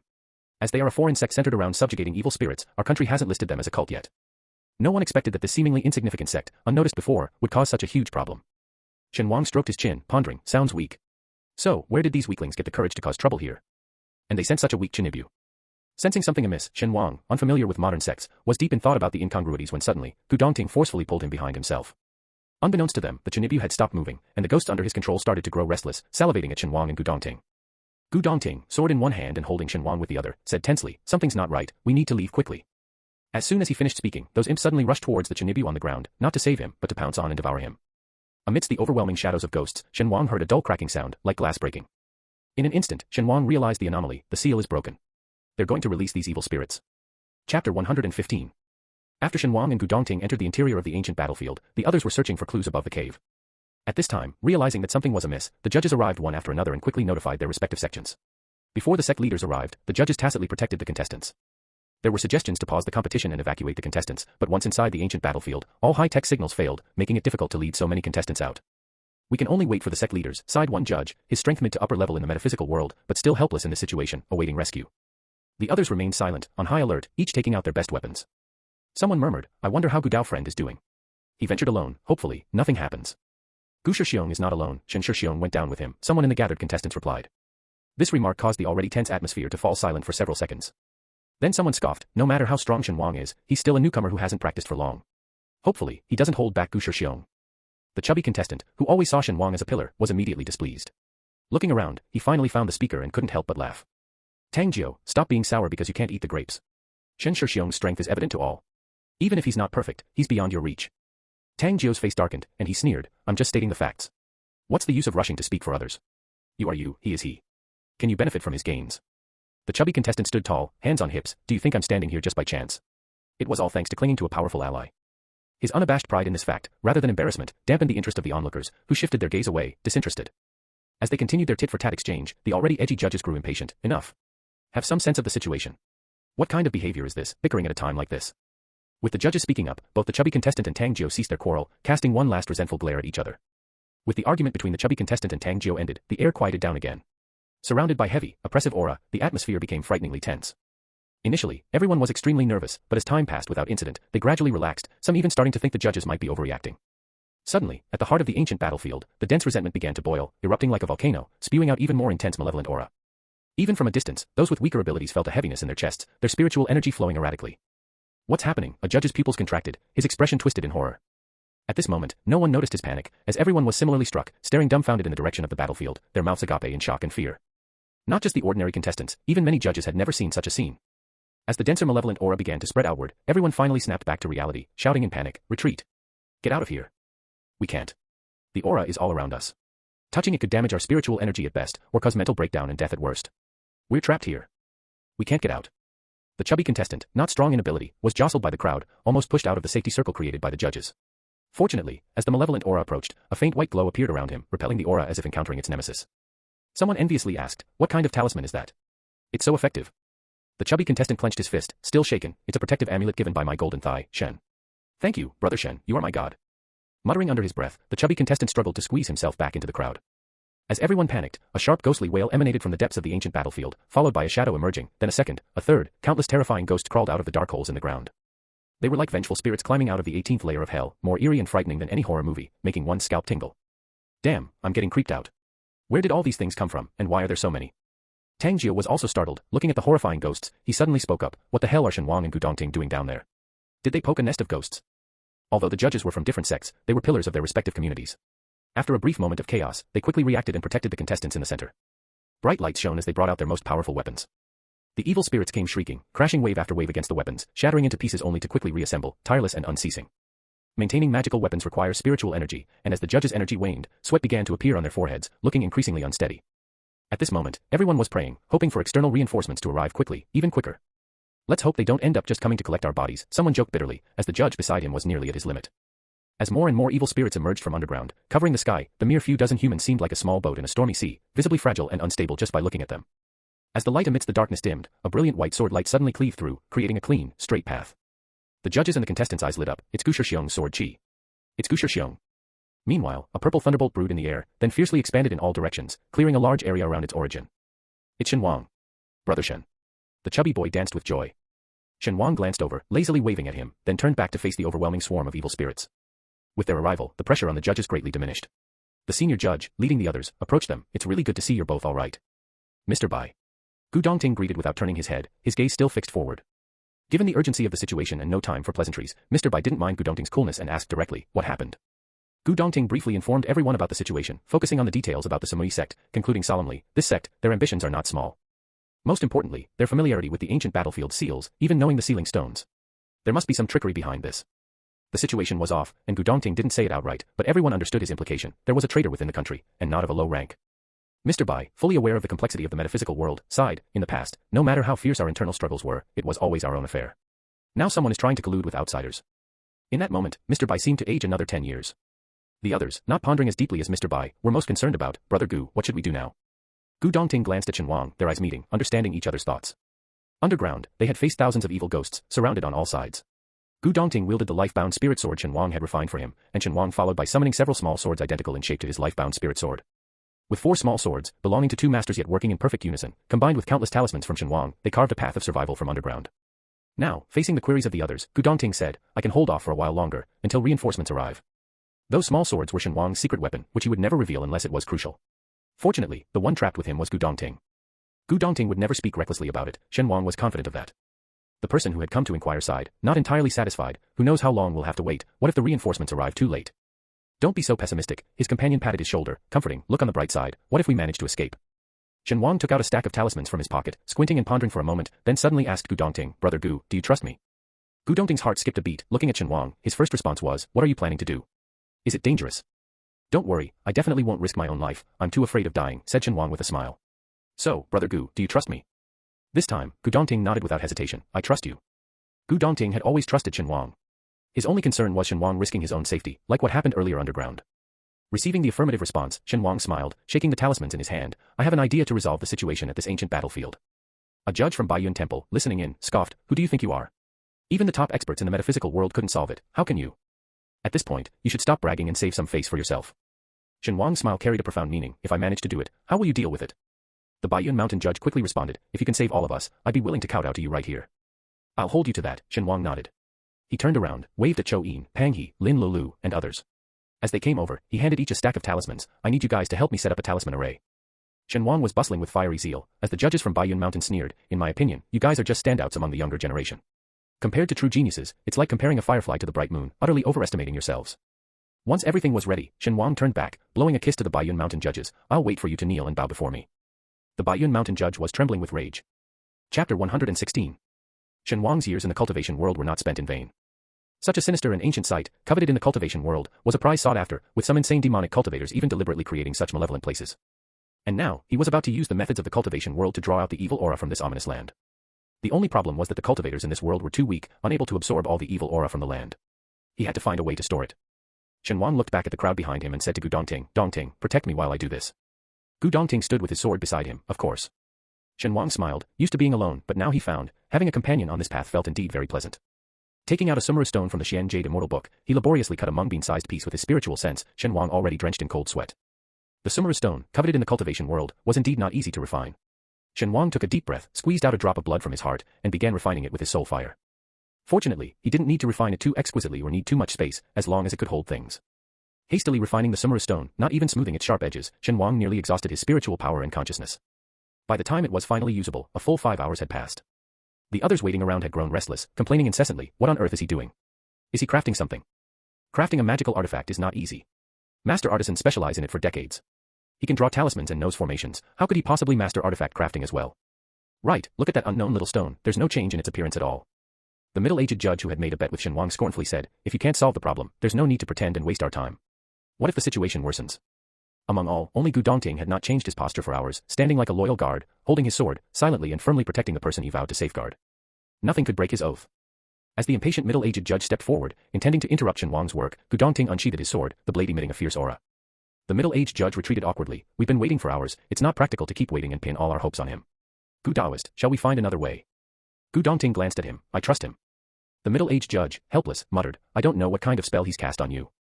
Everyone could only wait anxiously. The evil spirits around them grew in number, and from a distance, their small group appeared like a sailboat in the midst of a stormy sea, about to be engulfed by the dark waves. Some of the more timid ones had already started crying, clinging to their companions, I don't want to die. A small chubby person suddenly embraced by an 8-foot-tall man. With a crack, the barrier barely maintained by the judges suddenly opened a gap. For a moment, both the surging evil spirits outside and the humans inside the barrier fell silent.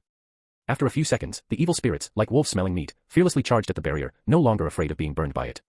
With each impact, the small crack in the barrier spread further, and soon, the smooth surface was covered with numerous fine cracks. By then, the judges' spiritual energy was almost drained. Gritting their teeth, they squeezed out the last bit of their energy, shouting, damn it, where is the reinforcement? They haven't abandoned us, left us to fend for ourselves, have they? Shen Gu, how much longer? I'm so scared. As the first crack completely shattered, the chubby boy no longer cared about the disdain for the towering man beside him. Both closed their eyes tightly, hugging each other and wailing, Mom, save me, I won't be a cultivator anymore. With several cracking sounds, everyone's faces turned pale. Judges and examinees alike were helpless amidst the sea of evil spirits, left with northwest option but to close their eyes and await death. Why are you closing your eyes? Get up and work for me. Instead of death, an impatient voice was heard. Bai Fuchen peeked out from Chou Yin's embrace, seeing Shen Wang standing up surrounded by dozens of floating talismans that blocked all evil spirits. The talismans emitted a faint golden glow, enveloping Shen Wang. Seeing this familiar scene, the chubby boy burst into tears, Shen Gu, what took you so long? We were almost done for. Shen Wang, with a look of disgust, avoided the teary-eyed chubby boy and said to Chou Yin and others, get ready to form the array. The ones previously appointed by Shen Wang steadied their hearts, exchanged glances, and got up to proceed. Shen Wang, unfazed by the continuously colliding, dismembered, and terrifying evil spirits outside, stepped forward with the painstakingly refined summary stone in hand. Stand in the formation as I instruct. Shen Wang shouted. Some evil aura will enter your bodies, don't be afraid, it won't harm you. Luo Tian, always with a sharp tongue, blurted out, evil aura entering our bodies, can we even survive that, and if something happens, you can't provide after-sales service. Shen Wang replied with a smirk, then you might as well sit here and wait for death. Luo Tian. Muttering under his breath, Luo Tian said, I was just saying, no need to be so aggressive. Shen Wang ignored him and turned to Gu Dongting, I need your help. Gu Dongting, the strongest among them and the key to the array, nodded with a gaze sharp as a sword, commanding and unapproachable. Under Shen Wang's direction, everyone channeled their spiritual energy into the talismans, activating the array. A faint white light shone, like dazzling stars, connecting patterns in the air that converged at Gu Dongting. Shen Wang, standing at the center of the group, looked around and chuckled, if I fail, everyone here will die. Surely no one is foolish enough to sabotage me, right? The middle-aged judge, who had a dispute with Shen Wang, darkened his face, you. How dare you? Do you think I am that kind of person? Shen Wang simply smiled without a word. A few judges exchanged glances, and the most esteemed among them, Elder Bai, spoke up, rest assured, Shen Xiaoyu, we will protect the law for you. Only then did Shen Wang smile and say, how could I not trust you all? Everyone here is a respected figure in the cultivation world, and I, a mere nobody, couldn't possibly question the elders present. As he spoke, he threw out a few talismans to protect the outside of the array. The middle-aged judge became furious, we all promised to protect you, and yet you still use talismans for protection. Who are you guarding against? Elder Bai also twitched his mouth, laughing awkwardly, no, Shen Xiaoyu is exceptionally talented. Although young, his future is brighter than us old folks, he has great potential. Shen Wang felt no guilt about being cautious in front of others, quite frankly, he was both afraid of death and didn't trust these people. Besides, Shen Wang's gaze swept over Tang Jiu in the crowd, there was also a main character here, full of destiny and ambition. After everything was prepared, Shen Wang abruptly waved his hand and shouted, focus. At the same time, the summer stone in his hand burst into a dazzling green light, and the surrounding black evil aura and resentment, like a vortex, twisted and converged into a stream, reluctantly entering the summer stone. The dense, almost tangible evil resentment washing over the array made the outside talismans tremble on the brink of collapse, terrifying everyone watching. But soon, several strands of resentment split off and seeped into the bodies of those forming the array. The intrusion of the evil aura, vastly different from spiritual energy, caused intense pain in their meridians and contorted their faces in agony. Only Gu Dongting remained composed, even though he absorbed the most evil aura. It works. It really works, someone exclaimed in surprise. The previously despairing crowd couldn't help but feel hopeful. It seemed that relying on Shen Wang was more dependable than waiting for outside rescue, which was uncertain. The diversion of the evil aura significantly reduced the difficulty of maintaining the protective shield, and the judges finally breathed a sigh of relief. Elder Bai looked on with a complex expression. What exactly is the background of this young man? Such terror. The middle-aged judge also murmured to himself, what kind of monster has emerged from where? Both heard each other's doubts and exchanged a look, simultaneously thinking of the same place. A hidden sect. For hundreds of years, with the nation in turmoil and the spiritual energy of the world becoming polluted, even the polluted spiritual energy became scarce. The cultivators who walked in the mortal world were far weaker than their ancestors. But there were some sects that chose to retreat from the world and live in seclusion on spiritual mountains 1,000 years ago. These hidden sects sealed off an entire spiritual mountain's energy, cultivating in isolation, far surpassing the strength of ordinary cultivators in the secular world. Elder Bai remained puzzled. Those sects, they wouldn't come down from the mountains even if their country fell and their homes were destroyed. Why would they suddenly appear? Is something significant about to happen? The middle-aged judge frowned. Maybe, he snuck out without his elders knowing. Suppressing their worries, the two turned their attention to Shen Wang. How can such a small place have such intense malevolent energy? Shen Wang's eyes also revealed confusion. What exactly have those damned fools been raising here? Or rather, what exactly are they planning to do? As he pondered, a sudden pain in his dantian made him hiss softly. He realized he was on the verge of a breakthrough. If the rest only absorbed a few strands of evil aura, then Shen Wang, as the center of the formation, bore the brunt of the malevolent energy overflowing from the Summer Stone. This evil aura, transformed by the formation, could be absorbed by cultivators but was extremely brutal, easily provoking a cultivator's violent tendencies and leading them towards demonic paths. Normally, other cultivators would store it in their dantian first and refine it slowly over time, opting for a steady approach. Shen Wang's eyes flickered. He also sought stability, but he was more willing to take a risk. Diverting another stream of purified evil aura from the Summer Stone, Shen Wang took a deep breath and pushed it all into his dantian, the violent aura rampaging through his body. His dantian and meridians were torn apart by the evil aura, and beads of blood oozed from his skin, staining his clothes red, presenting a horrifying sight. The others forming the array were startled. Distracted, they allowed the raging evil aura to take advantage, and everyone simultaneously spat out a mouthful of blood. At this critical moment, they felt the pressure on them suddenly lessen, and a cold voice commanded. Don't get distracted. It was Gu Dongting. Gu Dongting's voice steadied everyone, and they quickly closed their eyes, focusing solely on circulating their spiritual energy and resisting the intense pain from their meridians. After calming the others, Gu Dongting, in an angle hidden from view, also had a trickle of blood at the corner of his mouth. He turned his head and wiped the blood with his shoulder, his gaze falling on Shen Wang, his eyebrows slightly furrowed. He had noticed Shen Wang's abnormality before anyone else did. At this critical moment, Gu Dongting had no other choice but to take on as much of the malevolent energy as possible for Shen Wang. Suddenly, the Shen Wang he saw in his vision slowly transformed, taking on a familiar yet strange appearance. As Gu Dongting's gaze shifted, that familiar face began to move, smirking wickedly as if looking at an insignificant ant. Gu Dongting, you are nothing but a self-righteous hypocrite. Your parents, friends, even your beloved sister and fiancé died because of you. What's the point of someone like you living? Parents? Dead? Sister and fiancé? Gu Dongting couldn't understand what the other was saying, but an uncontrollable killing intent rose in his heart. He stared intently at the figure, his life-bound sword stirring restlessly. That face suddenly appeared, then disappeared. Gu Dongting faintly felt as though he was seeing hallucinations. The swollen, lifeless face of his brother, a white spirit hall filled with eyes, the coffins of his grandparents with their ashen faces, and his parents lying in a pool of blood. Everything ended with a massive fire that consumed the Gu family's ancestral home. Amidst the roaring flames, through the leaping fire, he saw that face again. Beside it were the triumphant Wei family and his panic-stricken third uncle's family. His eyes stung from the blazing fire, and with a metallic sound of a sword's cry, a pitch-black life-bound sword broke through the air, firmly grasped in his hand. Kill. It felt as if another self within Gu Dongting was about to burst forth, but he suddenly looked at Shen Wang beside him. Gripping his sword tightly, his spiritual energy flowed uninterrupted, not affecting the operation of the formation in the slightest. Although Shen Wang was covered in blood, his expression was remarkably calm, showing no sign of pain. Gu Dongting gritted his teeth, forcefully suppressing the murderous intent stirred by the evil aura. Behind him was Shen Wang. He absolutely must not falter at this moment. The others didn't realize how perilous the situation had just been. They only saw Shen Wang suddenly covered in blood, followed by Gu Dongting spitting blood. The rest of them were shocked and exchanged frightened glances. What happened? Why are they both spitting blood? I don't know. The chubby boy, however, was quite composed. It's okay. Shengu can handle it. We have to believe in Shengu. Bai Fuchen's gaze fixed on Chou Yin, filled with immense sorrow. Why isn't it over yet? Amidst everyone's speculations, a sudden thunderclap resonated, and a bright light erupted within the black malevolent aura. The chubby boy tilted his head in confusion. What's that? The others gasped in shock, and Bai Fuchen exclaimed, who the hell is attempting foundation building at this time?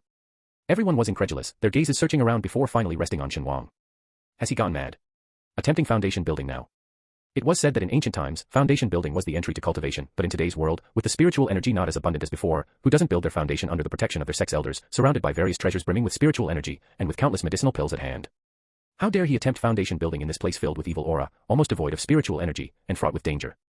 Elder Bai's face was filled with shock, he chastised in distress, reckless. Utterly reckless. Being able to build a foundation in today's cultivation world signified formidable strength. Shen Wang, still so young, could almost certainly look forward to immense growth potential in his future. Such a genius, yet his actions are so unconventional. The only consolation is that given his youth, even if this attempt at foundation building fails, there will still be other opportunities in the future. Unlike Elder Bai's deep concern, the middle-aged judge was worried about something else. Such a young talent, if something goes wrong on our turf, I wonder how his sect would react. Thinking about the power of those hidden sects, the middle-aged judge felt a chill down his spine. Those people are not known for their reasonableness. Shen Wang was unaware of what others were thinking. He was focused on circulating his spiritual energy, enduring his meridians being torn and repaired repeatedly. His three life-bound little swords were happily roaming through the violent spiritual energy, not only adapting well but also subduing the rebellious energy. With the efforts of Shen Wang himself, his life-bound swords, and the Xian Jade Immortal Book, the chaotic energy became tame, just a bit more vivacious than ordinary spiritual energy. As more energy was tamed, Shen Wang's cultivation level steadily increased. From the mid-stage of qi refining to the late stage, and then to the peak, foundation building. With a thunderous boom, Shen Wang felt the spiritual energy in his dantian surge, enveloped by familiar destinies. Having already built his foundation once in the cultivation world, Shen Wang expertly absorbed these destinies, the marks of this small world, representing the cultivator's original essence, linking him closely to this world. If this small world were to perish, the cultivator would suffer greatly, possibly even leading to the end of their cultivation path. But Shen Wang felt that this world's destiny seemed incomplete, perhaps due to it being an end-of-days world. If the cultivation world's destiny was like a fragrant, ripe apple, this world's destiny was like an apple gnawed by a rat, not only unsightly but seemingly missing a piece. Shen Wang didn't understand, and he was greatly shocked. But he had no choice. Without building a foundation, he would be trapped in this small world, unable to leave. To leave, he must build his foundation, an inescapable loop. Shen Wang sighed heavily, resigned to his fate in his native world. After all, a son doesn't find his mother ugly, what else could he do but endure? Needing a vast amount of spiritual energy after the breakthrough, Shen Wang stopped pondering over it and focused on absorbing the malevolent energy. The three little swords and the Xian Jade Immortal Book, like him, were frantically devouring all the spiritual energy, resembling hungry ghosts who hadn't eaten for generations, now feasting ravenously, not caring whether they could digest it all. After an indeterminate amount of time, the malevolent energy around them lessened. Shen Wang opened his eyes to find daylight breaking, which wasn't surprising to him. However, turning around, he was met with a circle of shining eyes. Shen Wang. His first reaction was to check the simple talisman array he had set up. Assured of its safety, he then lazily asked, "What are you all doing?" "Watching a monkey show." "Shen Gu, I won't allow you to call yourself a monkey," the chubby boy said earnestly. "Shen Gu, have you built your foundation now? Are you a foundation-building big shot?" Shen Wang. Amused and exasperated, Shen Wang responded, "Just for that, you all gathered around me like I'm a monkey on display." The chubby boy was about to jump in with more flattery, but Shen Wang looked at the others within the array, noticing everyone but Gu Dongting with their eyes tightly shut, evidently greatly benefiting. With hardly any malevolent energy left, Shen Wang thought for a moment and retracted the floating summer stone into his palm. The remaining wisps of malevolent energy, now purified through the operation of the array, were directly transmitted to the others. Gu Dongting, assured of Shen Wang's well-being, let out a weary breath. Soon, the ancient battlefield, previously shrouded in thick fog, was left with only faint mist that dissipated in the sunlight. Shen Wang then asked in confusion, if the malevolent energy is gone, what about the evil spirits? Malevolent energy and evil spirits complement each other, the spirits grow stronger in the presence of malevolent energy, and the energy intensifies with the spirits. But they are separate entities. With the malevolent energy gone, where did the evil spirits go? Why can't I see any now? The chubby boy excitedly explained, without the malevolent energy to hide them, the big shots who came to support from outside could start capturing the spirits. An inside-outside cooperation quickly dealt with those spirits. The chubby boy was thrilled to see these legendary figures, feeling even being trapped in the malevolent energy was worth it. As they talked, Shen Wang noticed more people around them, some familiar, some strangers. Without malevolent energy flowing in, the array slowly lost its power. The jade talismans fell to the ground, losing their luster, and the others in the array finally opened their eyes. Luo Tian was the most excited. "I've advanced. I'm in the late stage of qi refining now." Chou Yin, embracing Bai Fuchen who rushed into his arms, also had a gleam in his eye. "I've made gains as well." Lin Lulu, more reserved, approached an elder and restrained his excitement. After calling out, "Master," he reported, "Master, the bottleneck I was stuck at for so long, I've finally broken through." Hearing their words, those who were secretly observing Shen Wang could no longer contain themselves and swarmed towards him. "Shen Taoist, how did you enhance his strength?" "Shen Taoist, I'm willing to pay 10 million for your method." 20 million. "No, 30 million. I'll offer 30 million for you to sell me this method." Shen Wang was about to refuse, but hearing these offers, he couldn't help but be tempted for a moment. It seemed these big shots from the metaphysical world had already investigated him. How could he refuse now? Enough. Amidst the chaotic scene, someone shouted sternly, calming the excited crowd, "Such behavior is unbecoming of cultivators." This person appeared to have great authority, and his words immediately quieted the bustling environment. Shen Wang narrowed his eyes, curious to see how high these people would bid. Was this newcomer trying to intervene and drive the price down? Shen Wang was displeased and ready to retort, "Cultivators are also human, and humans have desires and emotions. Uncle, you should practice self-discipline but be more lenient with others, don't you think?" Some around him gasped softly. The person standing behind Shen Wang tugged at his clothes covertly. Shen Wang turned to see the chubby boy's face filled with horror. Shen Wang disdainfully pulled back his clothes, scrutinizing the men up and down. The man had a stern, upright appearance, clear-eyed, seemingly a good person. But appearances can be deceiving. Who says a good person can't be greedy for money? "No matter who you are, trying to lower my price is out of the question." Shen Wang lifted his chin, smilingly inquired, "So, which sect's leader are you? Or perhaps a chairman of the Metaphysical Society? Regardless of your identity, we are not acquainted here, so let's follow my rules, shall we?" Faced with Shen Wang's blatantly disrespectful attitude, the man was silent for a few seconds before looking past Shen Wang. "Is this the friend you mentioned?" Confused, Shen Wang followed the man's gaze to the chubby boy behind him. "Is this your dad? You don't look anything alike." The chubby boy, amused and exasperated, pointed to someone beside him, coughing softly with a sympathetic look in his eyes.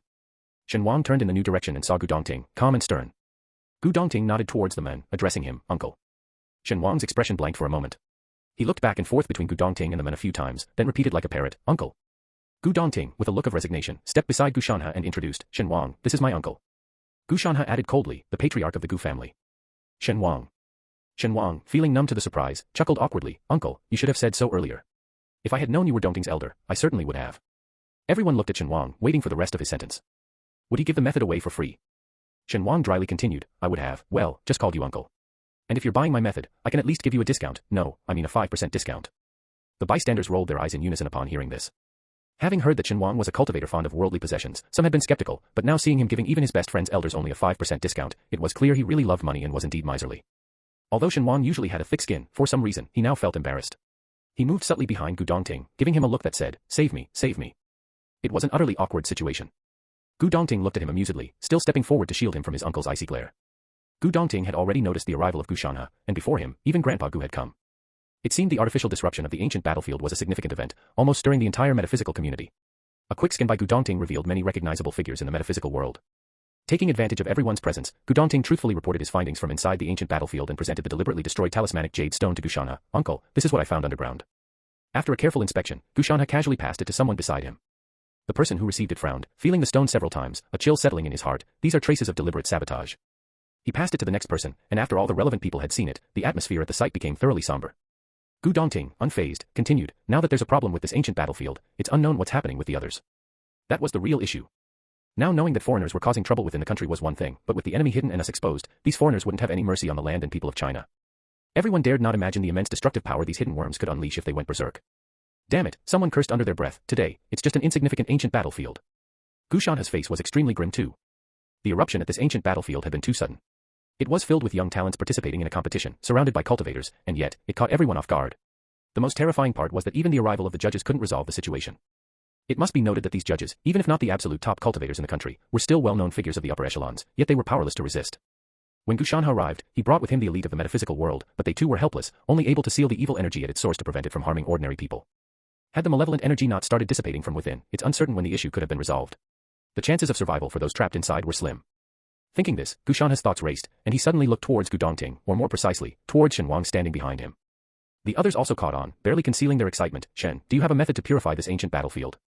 It's said that constant vigilance against thieves is unsustainable. Rather than worrying about other ancient battlefields, it's better to purify them all now. The lack of prior purification was not for want of desire, but due to inability. Shen Wang scratched his head. Maybe, probably, could be. His ambiguous attitude made everyone anxious. Either you can or you can't. What's with the hemming and hawing? Exactly, if you can purify one ancient battlefield, there's no reason you can't do the same for others. This is about saving countless ordinary people, not the time to be secretive. Shen Wang was fine until he heard the last part. Leaning lazily against Gu Dongting, he looked at the speaker. Are you trying to morally blackmail me? The person paused, then stiffened his neck. This is about millions of lives. Are you really going to just stand by and do nothing? This was indeed moral blackmail. Shen Wang smiled. Sorry, I lack a sense of morality. After a pause, he sized the person up and down, adding ominously, but reviving my sense of morality is quite simple. The person felt a chill down their spine and asked cautiously, I'm not sure about the strength of your sect, but how about this? Give me everything your sect owns, including but not limited to your houses, mountain peaks, various treasures, and spiritual plants. As for your disciples, I won't take them. You can still take your people and start over somewhere else. Having said that, Shen Wang looked at him with a smile, appearing exceptionally kind. Isn't it a simple request? You can do it, right? The other party, infuriated by Shen Wang's casual words, exclaimed, What do you mean? You're trying to destroy our sect. Utterly unreasonable and excessively greedy. Shen Wang feigned shock, demanding loudly, This is a matter concerning the lives of millions of ordinary people, and you're being so heartless, callous, and inhumane. The person's face stiffened, and they were rendered speechless.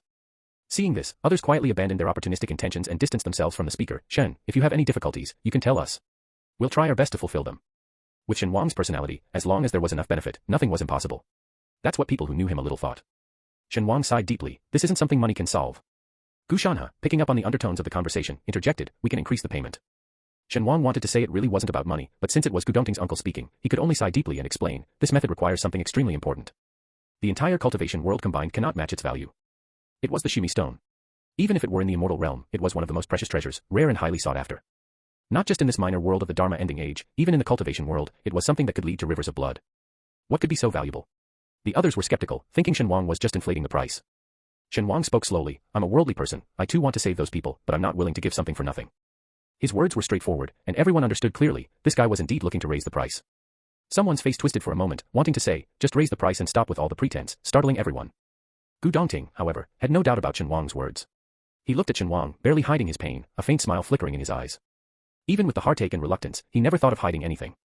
Shen Wang. Gu Dongting's eyes lowered, and unbeknownst to him, his gaze softened for someone for the first time. While others were still busily bidding, Shen Wang glanced around and, upon unexpectedly seeing a familiar face, exclaimed with surprise, Hey! You actually didn't run away. Everyone else jumped, following Shen Wang's gaze with confusion. Shen Wang smiled mischievously. My friend, didn't we make a bet? If I manage to eliminate the evil energy, you have to kneel and kowtow to me. Are you planning to go back on your word? It was the chaos of breaking the formation that had made Shen Wang forget about this matter, but seeing that person now reminded him. The middle-aged judge from Baiyun Temple, under everyone's gaze, turned red with embarrassment. You.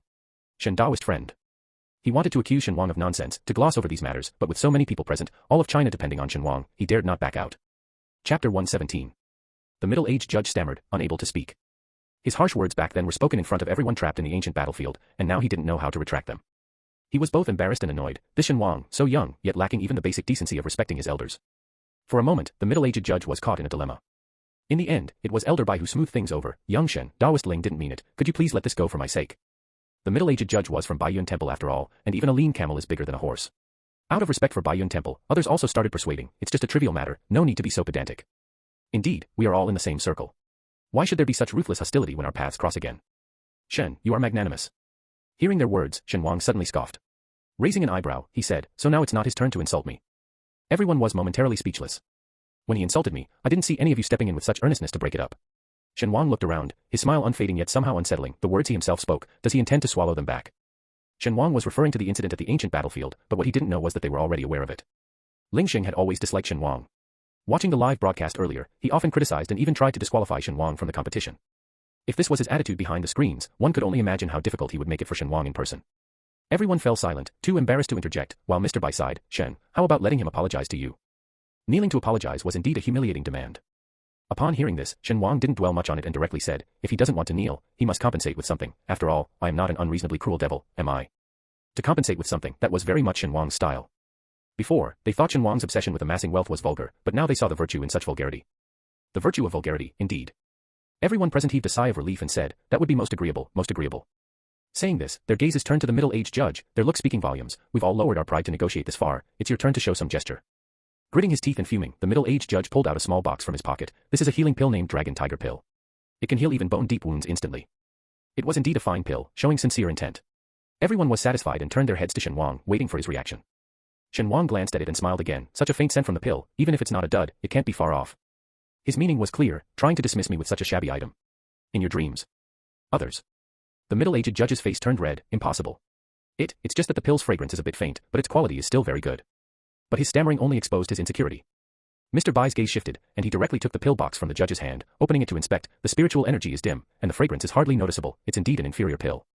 Shen Wang looked disdainfully at the pill, thinking that in this world it might pass as an inferior pill, but in the world of cultivators, it was nothing but a useless one. The judge thought to deceive him with such a thing, which was like performing a sword dance in front of Guan Yu. Mr. Bai, trying to speak kindly on behalf of the judge, found himself embarrassed when the latter tried to deceive him with trashy pills, and his face soured. Ling Sheng, what you did was wrong. If you truly feel remorseful, show some real sincerity. Even the usually calm Mr. Bai was angered, let alone the others. Faced with everyone's angry stares, the judge reluctantly, and with a pained expression, pulled out another small box. This is my previously treasured cloud essence pill, said to be a breakthrough pill from ancient times, and I've never had the heart to use it. This time, before Shen Wang could react, Mr. Bai took the cloud essence pill, opening it to inspect first. Unlike the dull dragon tiger pill from before, when the box of the cloud essence pill was opened, its fragrance was overwhelming, and its shape rounder and more appealing, a snowy white color like a crystalline sugar ball. Shen Wang glanced at the judge, noticing his longing gaze fixed on the cloud essence pill, a look of heartache on his face, and then nonchalantly nodded in approval. I'll accept this. What about the apology? Ah yes, the apology. Everyone's gaze shifted collectively back to the middle-aged judge. The judge, teeth clenched and face contorted with humiliation, like a coerced innocent youth, bowed his head, humiliated. Shen, young friend, I'm sorry, I shouldn't have spoken so harshly. Shen Wang flashed a bright smile, louder, haven't you eaten? With frustration brewing inside and under the scrutinizing eyes of everyone, the judge raised his voice. I'm sorry. I shouldn't have spoken so harshly. Only then did Shen Wang leisurely accept the pill, speaking slowly. Since you've apologized so sincerely, though I'm very angry, I am a magnanimous person, so I forgive you. I hope next time you won't look down on others. Being lectured in front of his peers and juniors, the judge felt the utmost embarrassment, his face flushing red, wishing he could disappear into thin air. Shen Wang, taking the pill, looked around and casually tossed it to the chubby boy who had been standing behind him. The chubby boy, startled, held the obviously precious cloud essence pill, stuttering. Shen bro, why are you giving this to me? Seeing the judges and the others' expressions, the chubby boy knew this was no ordinary item, wondering why Shen Wang would casually give it to him. Shen Wang nonchalantly said, I don't need this. Aren't you claiming to be my little brother? As your big brother, I have to give you some benefits. Chubby boy. The chubby boy, almost crying with excitement and looking at Shen Wang with stars in his eyes, said tearfully, Shen bro, you're so good to me. I'll never regret being your fanboy. Spotting Shen Wang in the crowd and inviting him to join his team had been the best decision of the chubby boy's life. The others looked on with wide eyes, enviously watching the pill in the chubby boy's hand, their hearts filled with a bitter mixture of jealousy and admiration. Shen Daoyu is so generous, even gifting such a high-quality pill. At least half of the people present were calculating in their minds, wondering if it was too late to cozy up to Shen Wang and become his subordinate. The middle-aged judge, who hadn't left yet, watched in disbelief as his cherished elixir changed hands, tossed around like trash among the others. His heart ached, eyes reddening with fury, nearly losing himself to madness. This bastard. Someone spitefully stirred trouble. I heard you and Gu Dongting are on great terms. Why don't you give such a fine elixir to him? Upon hearing this, Shen Wang was surprised. It's just a pill to aid enlightenment. Only those lacking in strength, talent, and temperament, with mediocre abilities, need such assistance. Haven't you heard that all medicines have their poison? Elixirs are good, but they shouldn't be overused. After speaking, he looked at the troublemaker with pity and sympathy. Dongting is powerful, talented, and particularly steadfast in temperament. He doesn't need such things. The instigator felt a lump in their throat, realizing this was an implication of their inferior strength, poor talent, and weak character. The onlookers were tearful with emotion. They were just watching the drama unfold and suddenly found themselves caught in the crossfire. Shen Wang left everyone dumbfounded and, while they were all distracted, he grabbed Gu Dongting and ran out of the crowd before anyone could react. Then, without stopping, he ignored the people chasing after them and just ran away. Those who were just thinking about getting Shen Wang to resolve the ancient battlefield were left bewildered. Another group hoping to coax out secrets of advancement from Shen Wang was also perplexed. Both groups hadn't expected Shen Wang to make such a clean getaway. The two parties exchanged smiles, each with their own thoughts, maintaining a facade of friendliness while speaking of lofty principles. This Shen Wang, as strong as he is, lacks a sense of the bigger picture. Indeed, given the current situation, his pride in his own mediocrity is truly absurd. Gu Shanhe, who remained in place to maintain the status quo, glanced indifferently at the speakers. If that's the case, why don't you offer all the resources of your sect in exchange for Shen Wang's cooperation? I believe he wouldn't refuse. The speaker was caught off guard, offering an awkward smile as he tried to blend back into the crowd. Seeing this, the other side, it was unexpected that, apart from Gu Dongting, even Gu Shanhe held Shen Wang in high regard, and now he was even defending him. The Gu family is indeed known for their fierce loyalty. Shen Wang hadn't taken Gu Dongting very far. The two darted through alleys, eventually returning to the main road. They found themselves in a commercial district, free from the presence of the metaphysical community. They exchanged glances, their eyes brimming with laughter. Shen Wang's smile was evident as he winked at Gu Dongting. Since the issue at the ancient battlefield is resolved, those with nothing better to do can only besiege me. We might as well flee. After saying this, he playfully added, You're not upset that I dragged you out, are you? I've kept you from working with them. His voice was deliberately affected, almost coquettishly saying, Big brother. Gu Dongting, unfamiliar with internet slang and unaware that Shen Wang was mimicking a flirty tone, earnestly replied, It's fine. My uncle is there, he can handle the aftermath. Unbeknownst to Shen Wang, this was the first time workaholic Gu Dongting had abandoned his duties. Shen Wang found his earnest response endearing, prompting him to laugh. Speak of the devil, and he shall appear. Gu Dongting's phone rang. Upon checking, he saw it was from his uncle, Gu Shanhe. The two exchanged glances, both inexplicably feeling guilty as if caught in a misdeed. Shen Wang hastily let go of his hand, signaling Gu Dongting, Go ahead and take the call. I won't eavesdrop. Gu Dongting didn't mind Shen Wang listening, but being nudged aside, he obligingly moved to a quieter spot. Shen Wang turned and walked to the other side, touching his fingertips, his mood subtly changing. Until just now, he hadn't realized that since fleeing the ancient battlefield, he had never let go of Gu Dongting's hand. What perplexed him most was that their grip had somehow evolved into an intertwined fingers hold. Was it this interlocked fingers pose when I pulled him out? Shen Wang's ears felt inexplicably warm. With his current memory, he couldn't recall the initial position in which he had grasped Gu Dongting's hand. The thought of leading Gu Dongting away under everyone's gaze with their fingers interlaced made his face heat up. Touching his forehead, Shen Wang was surprised to find that it wasn't an illusion. With his usual thick-skinned nature, he was incredibly astonished to find himself feeling embarrassed. As Shen Wang doubted himself, Gu Dongting had finished his call. Returning, he noticed Shen Wang's peculiar expression and faint blush, subtle yet there. Compared to his usual flawless pallor, Shen Wang now seemed much more innocent, lacking his habitual lazy demeanor and intimidating presence. Especially his ears, which were conspicuously red. Gu Dongting slowed his steps, for the first time entertaining the unethical thought of capturing the scene on his phone, to keep it stored. Before Gu Dongting could resolve his dilemma, Shen Wang had already noticed him and naturally looked up, finished with your call. Gu Dongting, feeling like a mischievous culprit, instinctively raised his phone, as if to prove something. Yes, it's done. My uncle, he. Shen Wang didn't catch a single word, he stared blankly at Gu Dongting's phone, his expression one of surprise. Gu Dongting sensed something amiss and looked at his phone too, his face starting to redden as well. On Gu Dongting's phone screen was a photo of him and Shen Wang together. That photo was taken by a passerby girl during their first meal out. Both had liked the atmosphere of the photo so much they had asked her to send them a copy. Gu Dongting was particularly fond of that photo, so for the first time, under his brother's guidance, he had changed his phone's default screensaver to it. And now, the screensaver, featuring the other person in the photo, was discovered. The two exchanged glances, both awkwardly embarrassed. Perhaps it wasn't embarrassment but something else. They were both bewildered, with the final answer obscured by a layer of mist. The metaphysical competition semi-finals began with a bang but ended in a whimper. After the incident at the ancient battlefield, Shen Wang, who resolved the malevolent spirits there, deservedly became the top contender. Even other participants trapped in the evil aura benefited from his actions, gaining significant points. The rankings of the metaphysical competition changed again, with Shen Wang soaring from the bottom directly to the top spot. This time, no one questioned his points or ranking. All competitors were convincingly accepting, at most expressing their complex feelings. Among all participants, the most distressed was Bo Yu from the Metaphysical Association. Known as the perennial runner-up, always overshadowed by Gu Dongting, Bo Yu could only clinch first place in competitions Gu Dongting did not participate in. But now, even securing first place in these competitions seemed unattainable. Apart from the exceptional Gu Dongting, Shen Wang had emerged out of nowhere, equally dominating over him. Bo Yu, who had hoped to redeem himself, lost his spirit upon learning of Shen Wang's entry into the Foundation establishment stage. In recent centuries, only Gu Dongting, in his 20s, had reached the Foundation establishment stage. Now, there was also Shen Wang. The only silver lining was that such cultivators wouldn't participate in metaphysical competitions again, except possibly as judges. Analyzed by his colleague Wu Shu, it seemed like the next metaphysical competition's first place was practically in his pocket. But with the two best competitors moving to other arenas, Bo Yu wasn't sure whether to be happy or not about this seemingly assured victory. Shen Wang, oblivious to others' complex feelings and the various discussions, was just beginning his Foundation establishment. It was a phase where consolidation of his cultivation was crucial. In the world of cultivation, Shen Wang would only need to find a safe mountain hideaway, where the abundant spiritual energy in any deep forest would be sufficient for his consolidation. But this was the damned era of declining law. Shen Wang closed his eyes and introspected. As a beginner in Foundation establishment, particularly with a foundation built on purified evil energy, the spiritual energy within him was not docile but rather lively, circulating in a chaotic pattern. In his sea of consciousness, the Xian Jade Immortal Book, having absorbed some spiritual energy, now emitted a denser aura of golden light, clearly of extraordinary origin, finally resembling a semblance of an immortal artifact. Inside him were 3 small swords, quietly suspended in his dantian, each emitting a green, golden, and yellow glow, expanding and contracting as if breathing. The tricolored lights were distinct in their boundaries yet cyclically interwoven, as if containing some kind of law. After a brief examination, Shen Wang gathered his spirits, intending to straighten out all the uncontrolled spiritual energy and press them into his dantian, converting them fully for his use. Just as he was about to make a move, there came a knock at the door. Shen Wang's eyebrows twitched. Hadn't he told people he was in closed-door cultivation? Why would someone come knocking now? After a moment's thought, Shen Wang got up to open the door, swearing to himself that if it were those coveting his possessions, he'd give them a thorough lesson, a warning to others. Opening the door, Shen Wang's expression, caught between exploding in anger and not, looked quite conflicted. Don't you know I'm in closed-door cultivation? Why knock now? Outside stood Shi Yan. Shi Yan could only smile wryly. There are some matters you must be informed of, so I had no choice but to come to you. In fact, both the Special Department and the Metaphysical Association were in favor of telling Shen Wang, but understanding his independent nature and having been sternly warned not to disturb his cultivation, no one wanted to offend him. In the end, this task fell to Shi Yan, who had some rapport with Shen Wang. Shi Yan felt like crying. As a member of a Special Department's branch, sidelined in the capital, when it came to good things, they never thought of him, but for troubles, they always did. Shen Wang's expression changed, and he was about to shut the door. Whatever it is, wait until I finish my cultivation. Shi Yan, prepared to be turned away, spoke up. Elder Gu has already gone to handle the matter. It's a serious issue, so I had to disturb you. Hearing Gu Dongting's name, Shen Wang paused in closing the door, giving Shi Yan a disdainful glance before opening the door wider. Come in, then. Knew that bringing up Brother Gu would work. Shi Yan secretly breathed a sigh of relief, thankful for having the trump card of Brother Gu. Once inside the room, Shen Wang didn't even offer Shi Yan a glass of water, cutting straight to the chase. Keep it short and sweet. Speak quickly and leave. Shi Yan took a deep breath, reminding himself not to get angry. After taking 3 deep breaths, Shi Yan spoke seriously to Shen Wang. Do you still remember Chen Yang? Hearing this start, Shen Wang knew it wouldn't be a short talk, replying irritably, I'm not senile, my memory isn't that bad.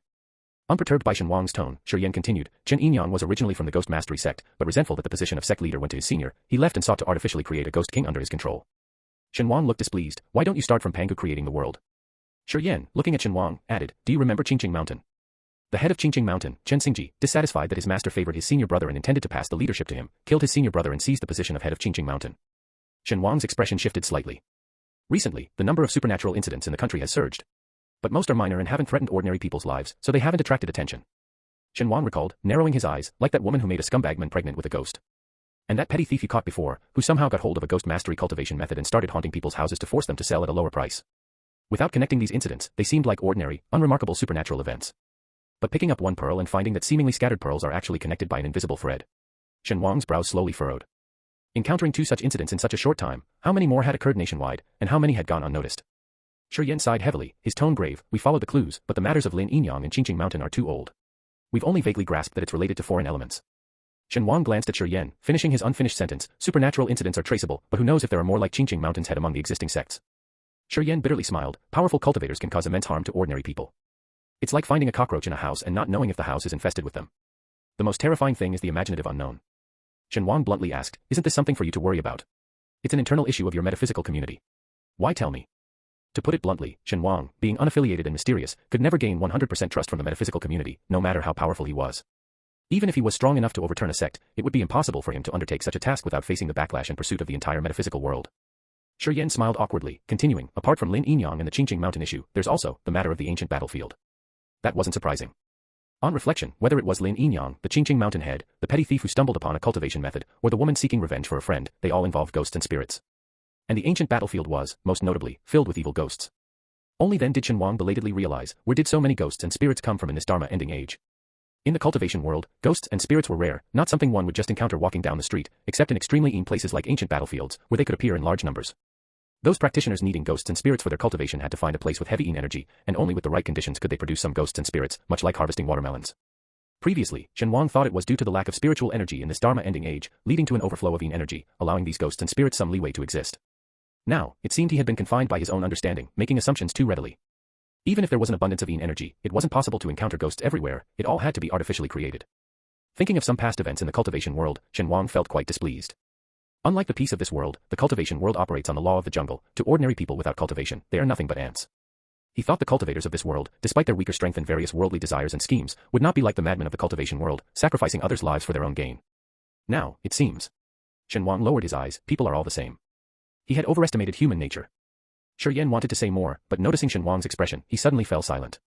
Shen Wang always presented himself with a carefree attitude, jesting and scolding, clear in his affections and grudges, always making others feel troubled, never the other way around. But now, seeing Shen Wang's expression, Shi Yan almost doubted his own eyes. How did he feel? That Shen Wang, at this moment, seemed very sad. Lost in thought, and when he looked again, Shen Wang had already resumed his usual disdainful expression, wanting the horse to run without feeding it grass. Is your metaphysical community that shameless? Shi Yan was still in a daze, his face full of confusion. What? If you want me to solve the issue of the ancient battlefield, you need to offer something that truly interests me, Shen Wang said coldly. I won't work for free. Shi Yan heard it clearly this time, his expression complex. How could he have thought this man showed pity, sympathizing with those ordinary people? Surely it was an illusion, he must have been mistaken. Shen Wang, bold and self-assured, declared, clearing the ancient battlefield is hard work. Even Confucius said, accepting gold makes one not incorruptible, how then can one redeem oneself? If doing good deeds brings no good results, who would bother doing them? Shen Wang said with a slight smile, right. Shi Yan, finding himself at a loss for words, could only gesture in respect, acknowledging the lesson learned. All right, I came just to discuss this matter with you. Having said his piece, he prepared to leave. Shen Wang remained seated, unmoving, but just as Shi Yan was about to step out of the room, suddenly asked, where did Gu Dongting go? Since returning yesterday, Gu Dongting had completely vanished without even a chance to say goodbye. Shi Yan paused in his steps, hesitating for a few seconds. He went to Yunnan. Those heretical cultivators seem to have smuggled in from there, it's likely their stronghold. After saying this, Shi Yan turned back to see Shen Wang sitting still, slightly lost in thought. Technically, this information was confidential and shouldn't have been shared with Shen Wang. But Shi Yan didn't feel any guilt about telling him, after all, it was Shen Wang. Not just because of his strength, but also because of his relationship with Gu Dongting. The door slowly closed, and Shi Yan sincerely hoped that Master Gu would return soon. Shen Wang now had no inclination to cultivate. He sprawled on the wicker chair, his fair and delicate fingers slowly tapping the chair's armrest. He stared at the ceiling, as if lost in thought or haunted by some unpleasant memories. While Shen Wang was lost in thought, in a room below his, Tang Jiu sat stiffly, teeth clenched, as if he was looking at a sworn enemy, filled with hatred and a desire for vengeance.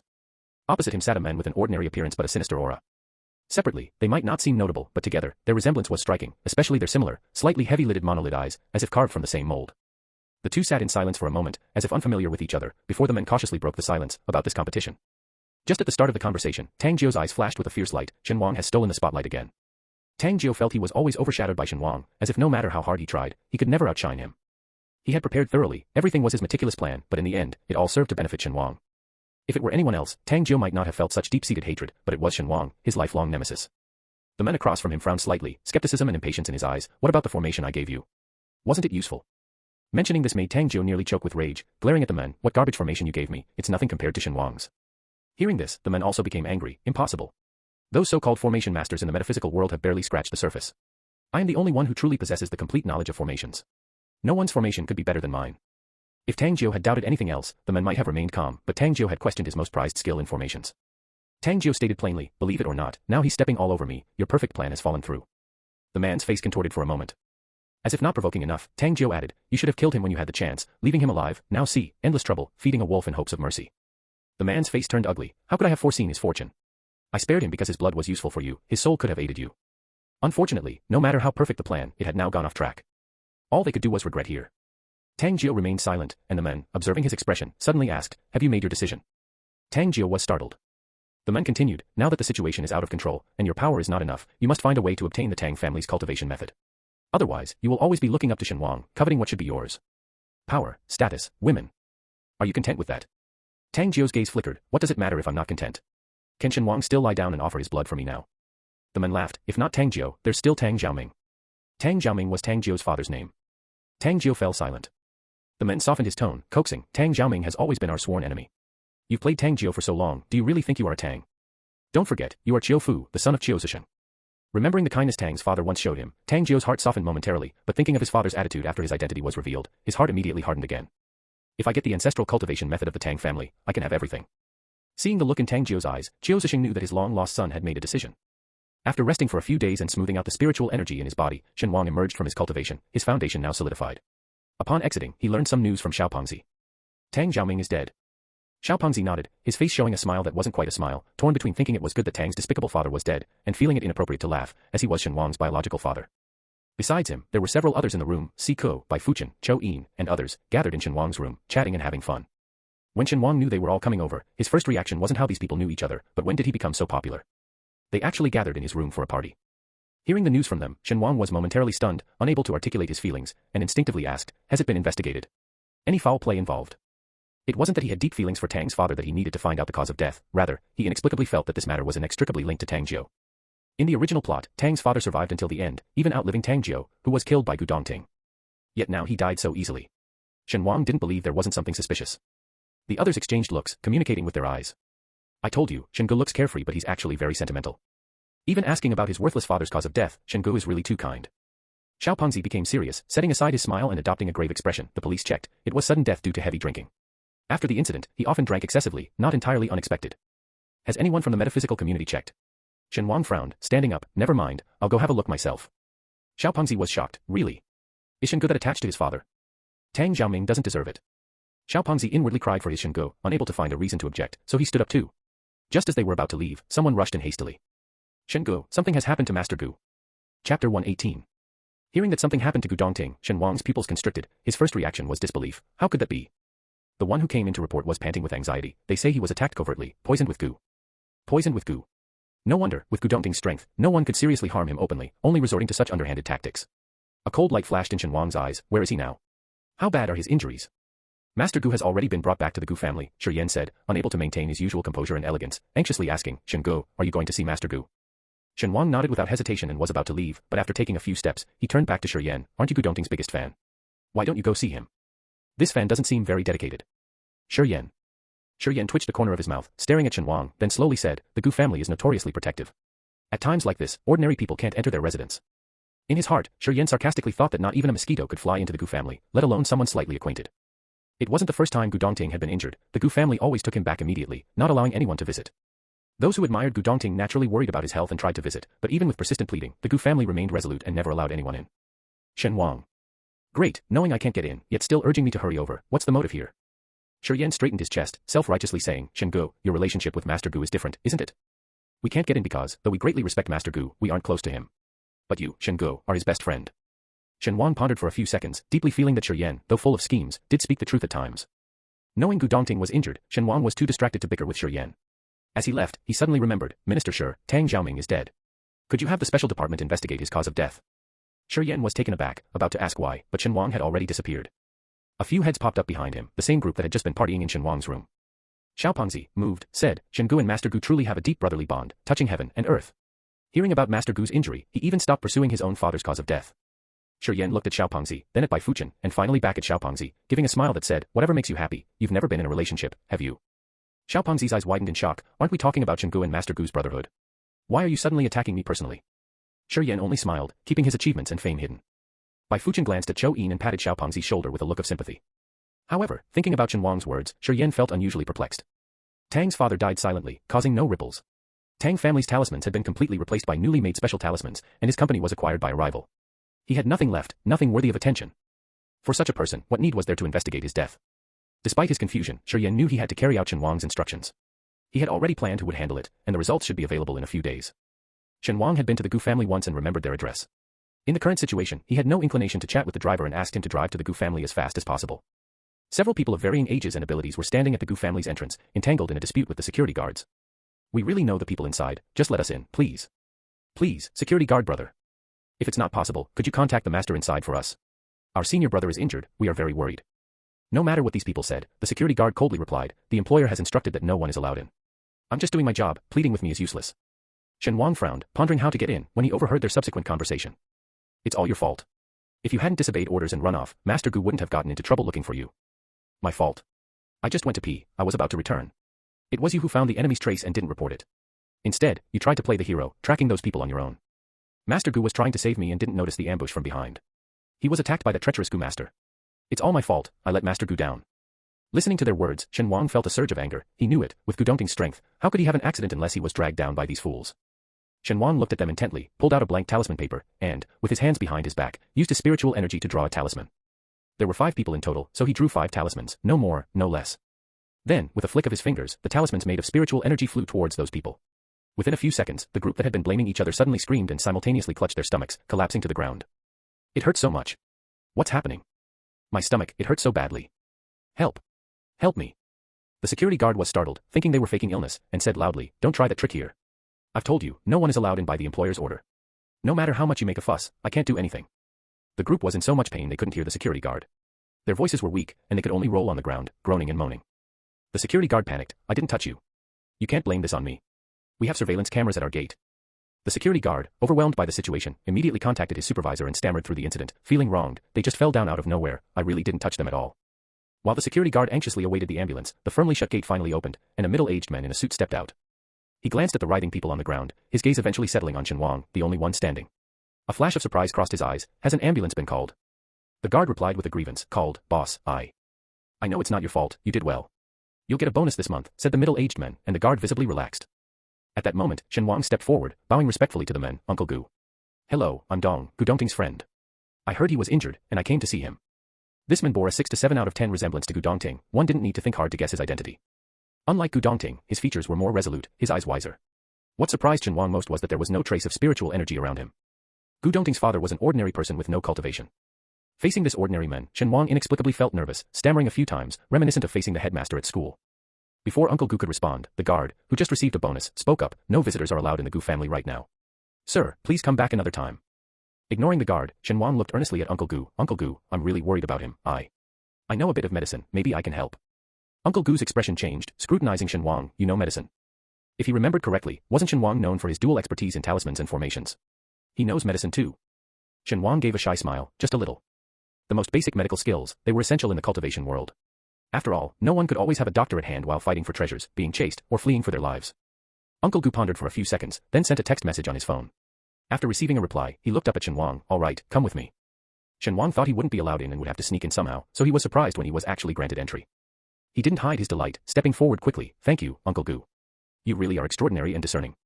The security guard watched them and then glanced at the people rolling on the ground, finding the boss's thoughts hard to guess. These people couldn't get in no matter how much they protested, but someone else was let in just like that. Did the employer judge by appearance? The thought gave the guard a shiver. Better wait for my own ambulance. Entering the gate, Shen Wang was surprised to find a Suzhou garden-style residence inside, complete with artificial hills, flowing water, round gates, and red wooden pillars. It looked like a place where ancient maidservants could appear at any moment. Seeing such an ancient-style mansion in reality for the first time, Shen Wang couldn't help but take a few extra glances. While Shen Wang was admiring the scenery, Uncle Gu was observing him. After a few minutes, he suddenly asked, those people outside, did you do that? Startled, Shen Wang quickly looked away and chuckled, Uncle, you really have a sense of humor. I have no grudge against them. Why would I harm them? I'm not some crazed, malevolent cultivator. Uncle Gu chuckled, leaving it unclear whether he believed it or not. After that incident, Shen Wang lost interest in sightseeing and quickened his pace, hoping to reach Gu Dongting sooner to avoid further awkwardness. The two walked through the winding paths of the garden, finally arriving at a house. Shen Wang, thinking it was Gu Dongting's room, eagerly approached, only to see a woman in white ancient attire emerge from inside. She had her hair styled like clouds, and despite wearing uncommon white ancient clothing, her strikingly beautiful face captured all attention at first sight. Shen Wang glanced at the woman, reminiscent of ancient times, and then at Uncle Gu in his suit. He directly greeted her, Auntie, hello, I'm a friend of Gu Dongting. Auntie Gu smiled, observing Shen Wang with interest, how did you know I am his mother? Shen Wang respectfully replied, Gu Dongting's features are identical to yours. He has inherited all your best qualities, making it obvious to anyone. This wasn't just flattery from Shen Wang. Gu Dongting was remarkably handsome. When Shen Wang first saw Uncle Gu, he felt they only resembled each other by 6 or 7 points, with Uncle Gu being more stern than refined. But seeing Auntie Gu, Shen Wang realized that Gu Dongting's looks were 3 parts his father and 7 parts his mother. Auntie Gu's smile grew more genuine, everyone says you are unruly, but I find you quite polite and sensible. Shen Wang felt a chill down his spine, not very eager to know who this everyone was. After a brief greeting, Shen Wang couldn't help asking, may I ask where Dongting is now? How is he? For a moment, both Uncle Gu and Auntie Gu were silent, exchanging glances. Finally, Auntie Gu motioned for Shen Wang to follow her, he is still resting, I couldn't bear to wake him. Let him sleep a little longer. Knowing Gu Dongting was alright, Shen Wang's heart eased halfway, the rest would only settle once he saw him in person. However, Shen Wang couldn't shake off a feeling of strangeness about Auntie Gu's demeanor towards him, as if she was appraising him without any malice. This left Shen Wang inexplicably nervous. Indeed, after leading Shen Wang to the living room, Auntie Gu personally poured him a cup of tea, her tone gentle, we rarely meet, so let's take this opportunity to have a good talk. A glint of sharpness flashed in Auntie Gu's eyes as she said meaningfully, I have long heard about you. Shen Wang. Help me, why is this ordinary woman without any spiritual power so intimidating? In the deepest part of the Gu residence, in a basement buried deep underground, Gu Dongting lay on the bed, pale and covered in cold sweat, as if trapped in an inescapable nightmare, struggling weakly. Why hasn't he woken up yet? Elder Gu frowned deeply, his expression grave, as he asked. Beside the bed, Uncle and Auntie Gu stood on either side. Auntie Gu's hands, adorned with silver jewelry, clinked softly, and if listened closely, a faint rustling sound could be heard. After carefully examining Gu Dongting, Auntie Gu was puzzled. It was just a mind-bewitching Gu. I've already forced it out. He should have woken up by now. Uncle Gu fell silent for a few minutes, then hesitantly proposed a theory. Could his unconsciousness be unrelated to the mind-bewitching Gu? Perhaps it's his constitution. Everyone was taken aback. No one spoke. The atmosphere grew heavy. Elder Gu sighed deeply. His constitution. Have we still not figured out what the problem is? No one spoke, and Elder Gu received his answer. He turned his gaze away, eyes brimming with unshed tears. Genius is often envied by the heavens.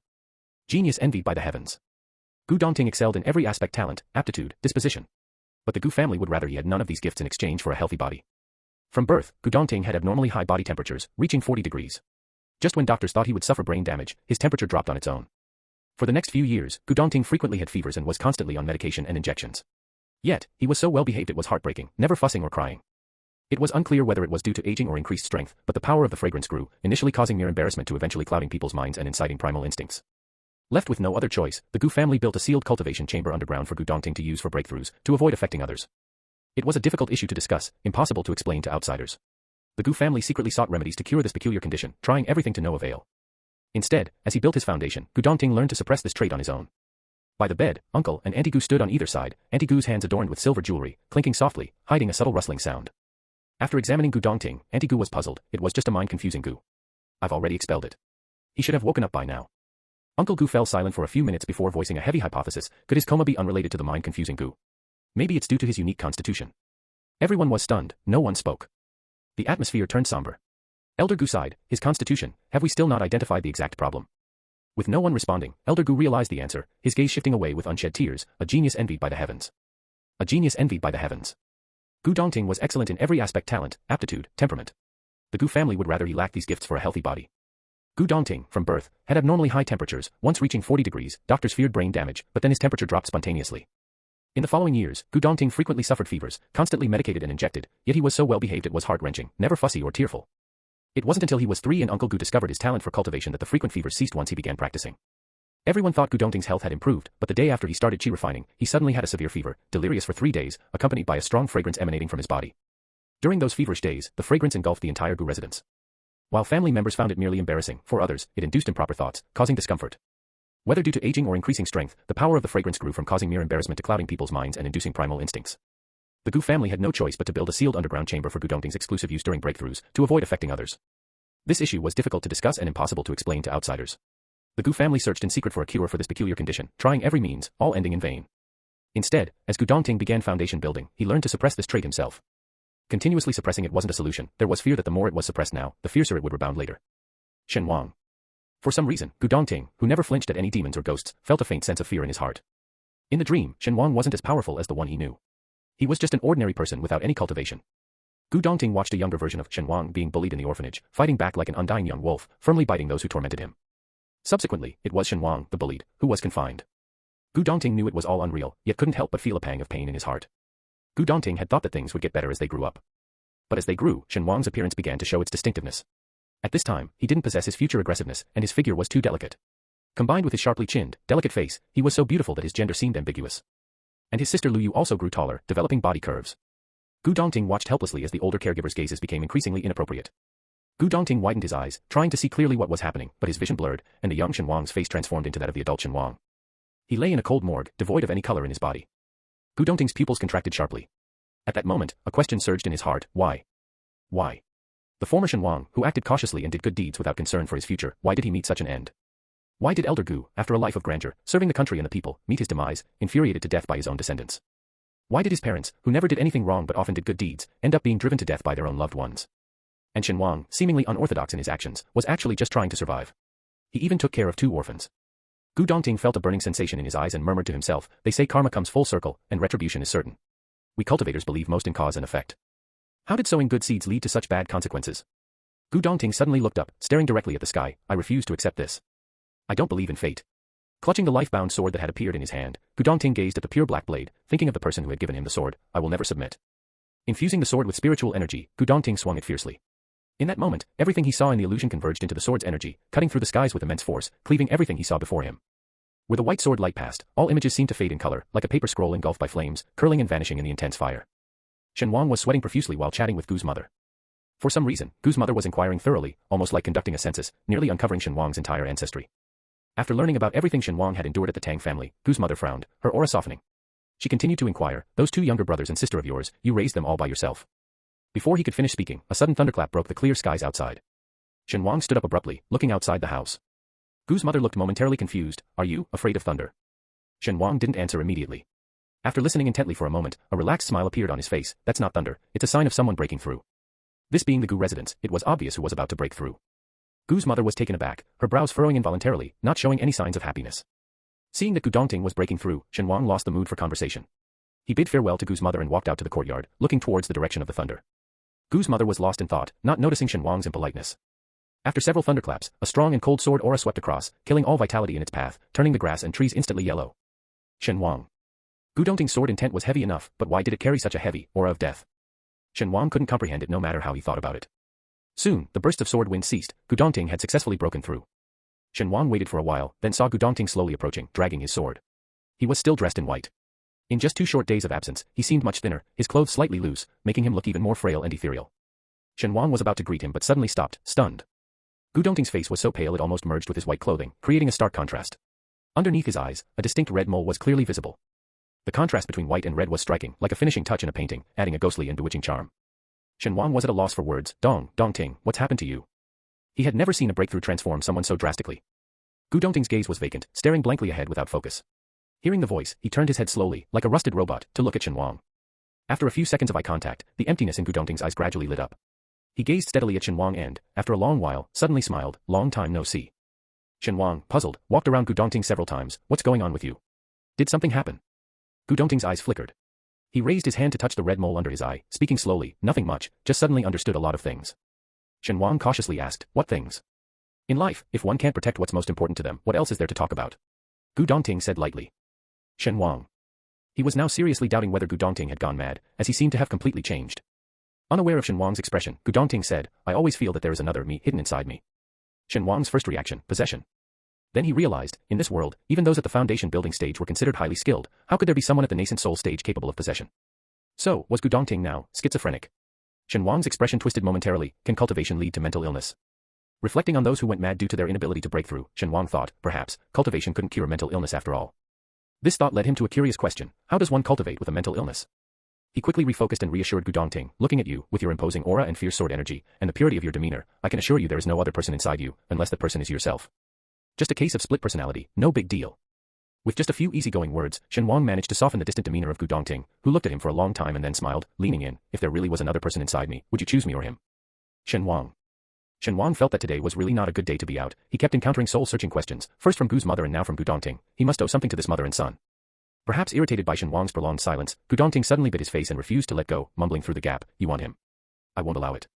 Shen Wang. Shen Wang. Shen Wang was dumbstruck. Gu Dongting didn't bite hard, just gently holding on like a mother cat with her kitten, neither painful nor breaking the skin, but the mental shock to Shen Wang was even greater than when he first unexpectedly traveled to the cultivation world. Gu Dongting, always aloof and untainted by the world, like a male version of the dragon maiden, unapproachable and only to be admired from afar, was now biting his face, jealously competing with a non-existent version of himself. The words, jealous competition, sent a shiver through Shen Wang's body, surprised at his own audacity to associate such words with Gu Dongting.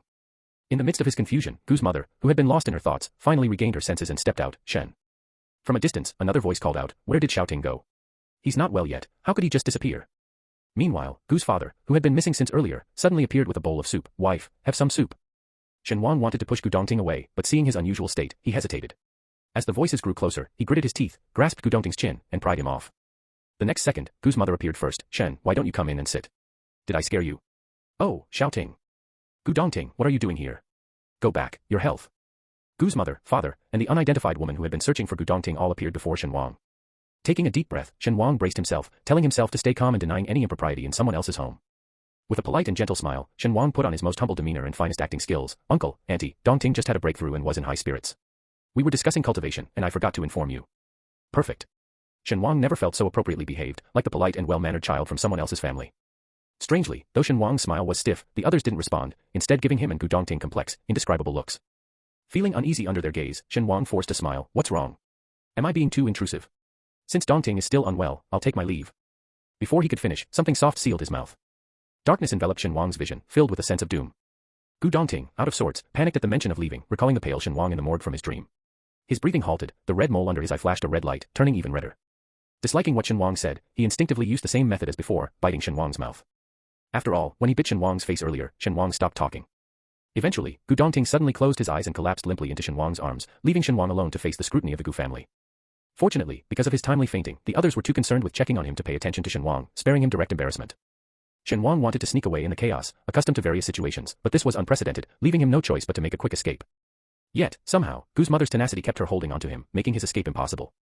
Shen Wang felt despondent as Gu's mother dragged him along. He could easily free himself from her grip, but dared he do it, could he? Only after checking Gu Dongting and finding out he was fine, just momentarily bewildered by a heart-bewitching Gu, did everyone calm down from the chaos. By then, nearly all members of the Gu family had gathered. The Gu patriarch, the matriarch, the eldest son and his wife, the second son and his wife, and the young son of the eldest couple, everyone except the third son's family was present. Shen Wang, an outsider in this setting, felt completely out of place.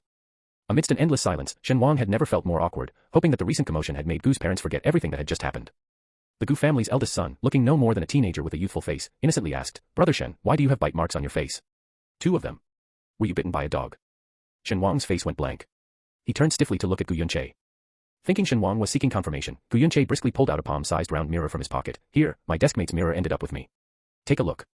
The mirror wobbled before settling on Shen Wang's right cheek, revealing a faint bite mark, with two evenly spaced marks on both his lips, one above and one below.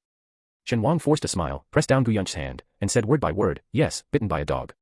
Bitten by your family's dog." Chapter 119. As soon as the words, "bitten by a dog," were uttered, Gu Yunche felt the room's temperature plummet, shivering and clutching the mirror tightly. This interruption from Gu Yunche somewhat eased the awkward atmosphere. Aunt Gu covered her mouth with a laugh, her voice tinged with a strange beguiling tone. "Such nonsense, boy, don't you have a filter for your mouth?" Unexpectedly reprimanded by his own mother, Gu Yunche, feeling wronged, exclaimed, "What else can I say? If these marks aren't from a dog bite, are they from a human bite?" Before he could finish his complaint, a stern look from the eldest Gu stopped him, and he immediately shut his mouth. Shen Wang discreetly glanced at Aunt Gu, his gaze landing on her wrist. The women of the Gu family seemed to defy age. Gu's mother was breathtakingly beautiful, radiantly unmatched, making it hard to believe she had a son in his 20s. And Aunt Gu, though called so, looked as if she was in her 20s. Standing beside Gu Yunche, they looked more like siblings than mother and son. She was petite, dressed in clothes with distinct ethnic features, her wrist adorned with countless silver bracelets of varying thicknesses, heavily resting on her snow-white slender wrists. Aunt Gu also looked down at her wrist, giggling, and shook her hand, making the silver bracelets jingle. "Do you like my little treasures?" The next second, a pitch-black beetle crawled out of one of the bracelets, making its way to Aunt Gu's fingertip. The beetle was about the size of a little finger, glossy black all over, with large and powerful pincers, clearly well-nurtured. Shen Wang offered a polite smile, "Very interesting." Aunt Gu, looking slightly disappointed, stroked the beetle, which nuzzled her fingertip before quickly crawling back into the bracelet. Gu Yunche cried out in alarm, "Mom! Stop showing off your Gu bugs, they're really scary." Following closely, Elder Gu rebuked sternly, "Watch how you speak to your mother." Tears welled up in Gu Yunche's eyes as he silently closed his mouth. Shen Wang watched their interaction, a hint of amusement in his eyes. He had never experienced a normal family life, but imagined, this must be what it's like. Amidst their laughter and chatter, the last bit of awkwardness also faded away. Aunt Gu, smiling, watched her son being reprimanded and then turned her gaze back to Shen Wang. "How long have you and Shouting been together? What stage has your relationship reached?" Shen Wang, who had just been smiling at the warmth of this family moment, was startled. Cold sweat broke out on his forehead instantly. Seeing no response from him, Aunt Gu assumed, "So, you haven't reached the final step yet. Just started being together." Shen Wang replied hesitantly, "You're mistaken, although our relationship is purely platonic." Aunt Gu nodded, "So, you're not together yet." Shen Wang was momentarily lost for words. Finally, Elder Gu, unable to watch anymore, coughed and interjected, "Shouting wasn't in his right mind just now, his behavior was abnormal, don't make baseless assumptions." Shen Wang, relieved, gave Elder Gu a grateful smile, who, in turn, looked surprised and then disdainfully averted his gaze. As the head of the family, Elder Gu commanded respect. Once he spoke, even though Aunt Gu was full of gossip, she swallowed her questions. She subtly rolled her eyes at Elder Gu and exchanged a knowing smile with Gu's mother, the two women sharing a moment of silent understanding. The Gu family insisted Shen Wang stay for lunch, a meal he found as uncomfortable as sitting on pins and needles, a sense of unease he had never experienced before when visiting relatives. After managing to finish the meal, Shen Wang didn't stay long before getting up to leave. As he was departing, Gu's mother personally escorted him to the gate and gave him some fruits and snacks. Gu's mother said with a smile, "The gifts are not expensive, just a token of appreciation. And thank you for looking after Shouting for us." Unable to refuse, Shen Wang left carrying a large bag of imported fruits, looking more like a supplier than a visitor to the sick. As she watched him walk away, Gu's mother's eyes held a trace of contemplation. Beside her, Aunt Gu, leaning against Gu's mother, asked cheerfully, "What do you think? Are you satisfied?" Gu's mother, reflecting, couldn't quite decide between satisfaction and dissatisfaction. His character and nature are decent, and he's kind-hearted, but... Given Gu Dongting's constitution and his aloof personality, Gu's mother always worried he might end up alone for life, so she wasn't particularly demanding about his partner. Now with Shen Wang's sudden appearance, she was unsure whether to be satisfied or not. That's normal, Aunt Gu said, understandingly. A mother's worry for her child is natural.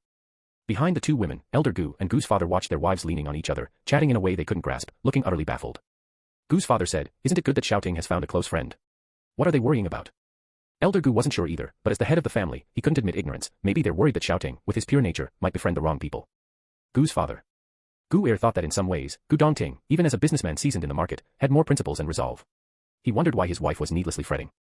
Shen Wang, who had arrived empty-handed, was now laden with bags and packages. Just as he reached the hotel entrance, his path was blocked by a crowd. Ahead, two distinct factions had formed, exchanging harsh words in a noisy, lively dispute. One side declared, the Metaphysics Association is the most powerful force in the metaphysical world. One retorted, they're just a bunch of petty people blinded by money. Another sneered, the special department is nothing but a watchdog, lacking the detachment from worldly affairs that cultivators should have. Someone responded, we worry about our country and its people, contributing to the nation. You claim detachment, then why don't you stop accepting money? Listening in for a bit, Shen Wang quickly grasped the crux of the matter. The Special Department and the Metaphysics Association had long been at odds, and now, sharing the same space without the constraints of competition rules, friction was inevitable. Shen Wang had no interest in joining in. Just as he was about to bypass the crowd and return to his room, someone spotted him. Brother Shen. Shen Wang. Instantly, everyone turned their heads to look at Shen Wang, especially the people from the Special Department, who rushed over as if they had seen their pillar of strength. A crowd surrounded Shen Wang, chattering and complaining. Brother Shen, these people are looking down on us, provoking a challenge. Come on, you should take them on. Let them see why the flowers are so red. Give them a good lesson on behalf of our Special Department. Shen Wang found himself trapped in the midst of the crowd, unable to escape, his hands relieved of the bags he was carrying by eager volunteers. Several chubby members also squeezed next to Shen Wang, egging him on. The Metaphysics Association people said were just leftovers they didn't want, that only those rejected by them join the Special Department, calling us a bunch of losers. Who do they think they are? We have Brother Gu and Brother Shen in our Special Department. No matter how strong they are, can they be more powerful than Brother Gu and you? Brother Shen, show us what you've got. The Special Department's morale surged, but the Metaphysics Association objected, that's shameless, bringing in external help. Is he even an official member of your Special Department? Brother Gu isn't part of your Special Department either, yet he helps us with missions. Don't muddy the waters and snatch Brother Gu from us. Anyone with clear eyes knew Shen Wang's strength. If he stepped in, did anyone else stand a chance of winning? Before Shen Wang could even speak, the two sides were ready to clash again. Out of options, Shen Wang shouted, enough. Everyone was startled, stopping their actions in unison. Seizing this moment of quiet, Shen Wang waved his hand decisively, go ahead with your fight, I'll stay aside and be the judge. Fight, the more intense, the better. I'll just watch and relieve some stress. Having said this, Shen Wang indeed found a spot with the best view, sat down comfortably, and prepared to enjoy the show. The Special Department members. They were taken aback by this turn of events, standing there stunned.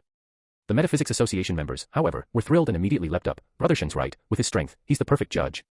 Brother Shen will surely be fair and impartial. I support Brother Shen.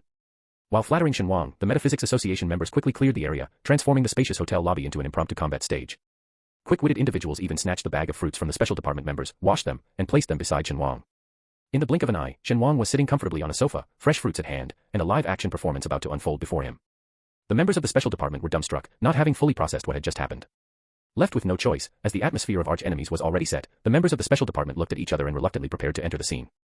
In this dispute, none of the participants were core members of either the Mystical Studies Association or the Special Department, and their strengths were not significantly different. After sizing each other up, they quickly decided on who would take the stage. The first to enter were a man who used talismans and a young woman wielding a knife. They began by respectfully bowing to the referee Shen Wang, then to each other, before taking their stances and preparing to attack. Shen Wang lounged on the sofa like a lord, snacking on the fruits lovingly prepared by Gu's mother. Seeing their formalities, he grimaced as if his teeth were set on edge.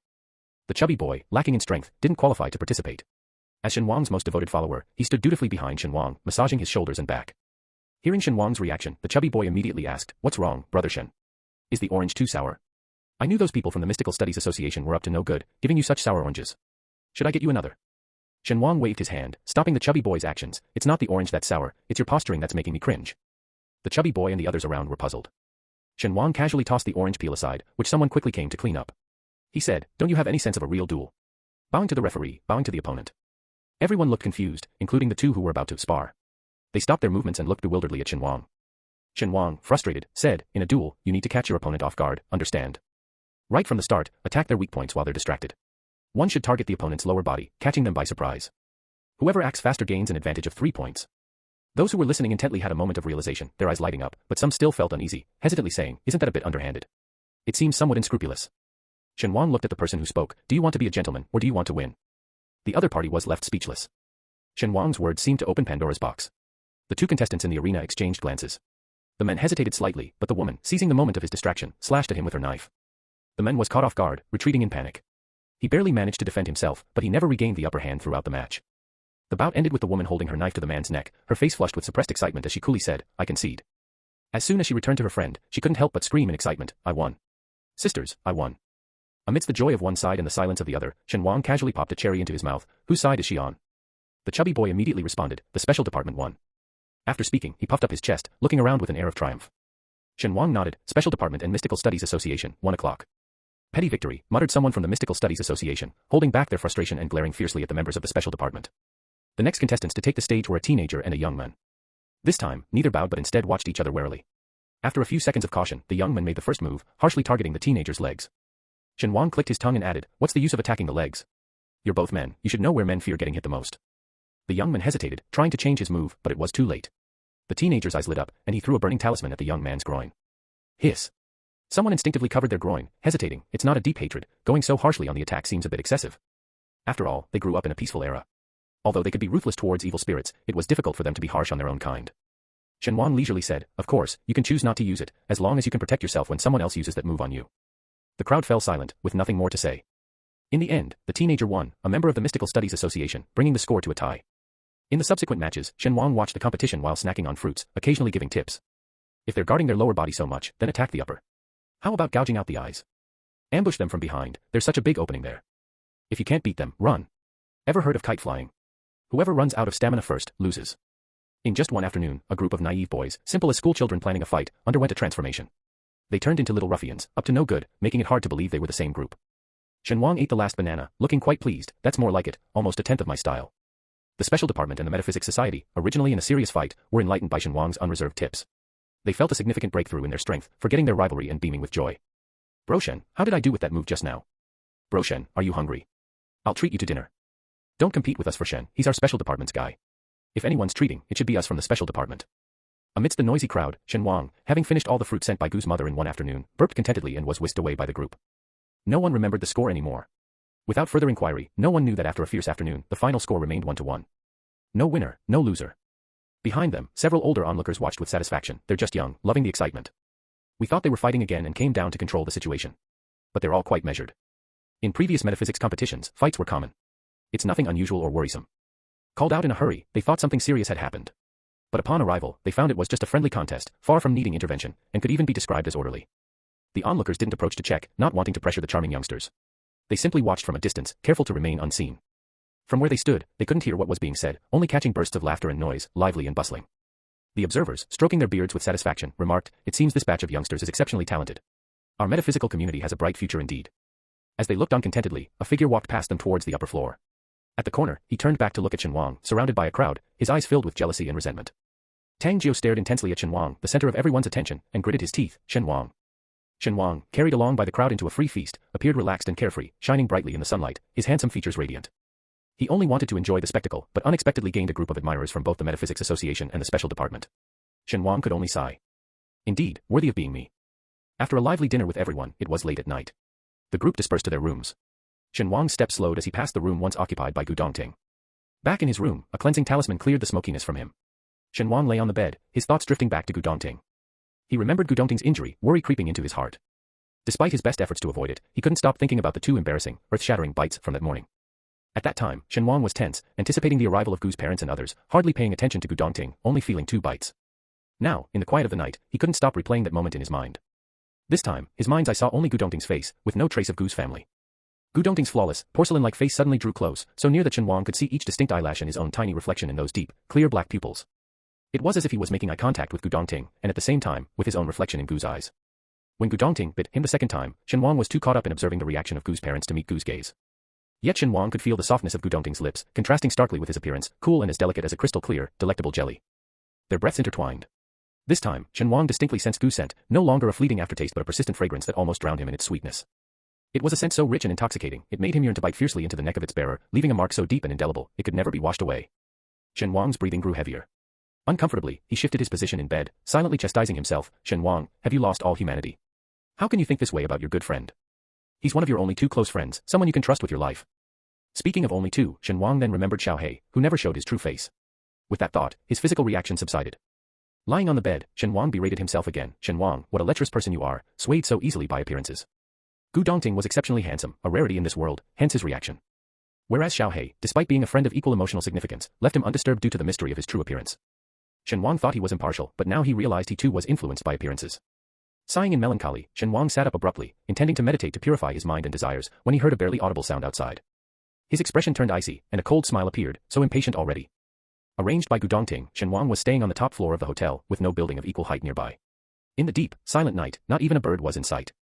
Outside the window, the world was silent and desolate, with only the peaceful yet splendid neon lights visible, casting a mundane glow.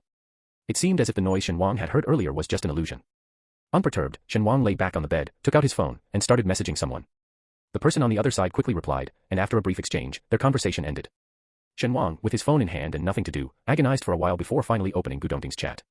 He carefully considered his words before typing. He typed in the chat box, "Dongting, are you feeling better?" Then quickly deleted it, thinking that it might remind Gu Dongting of the day's events, which wasn't good.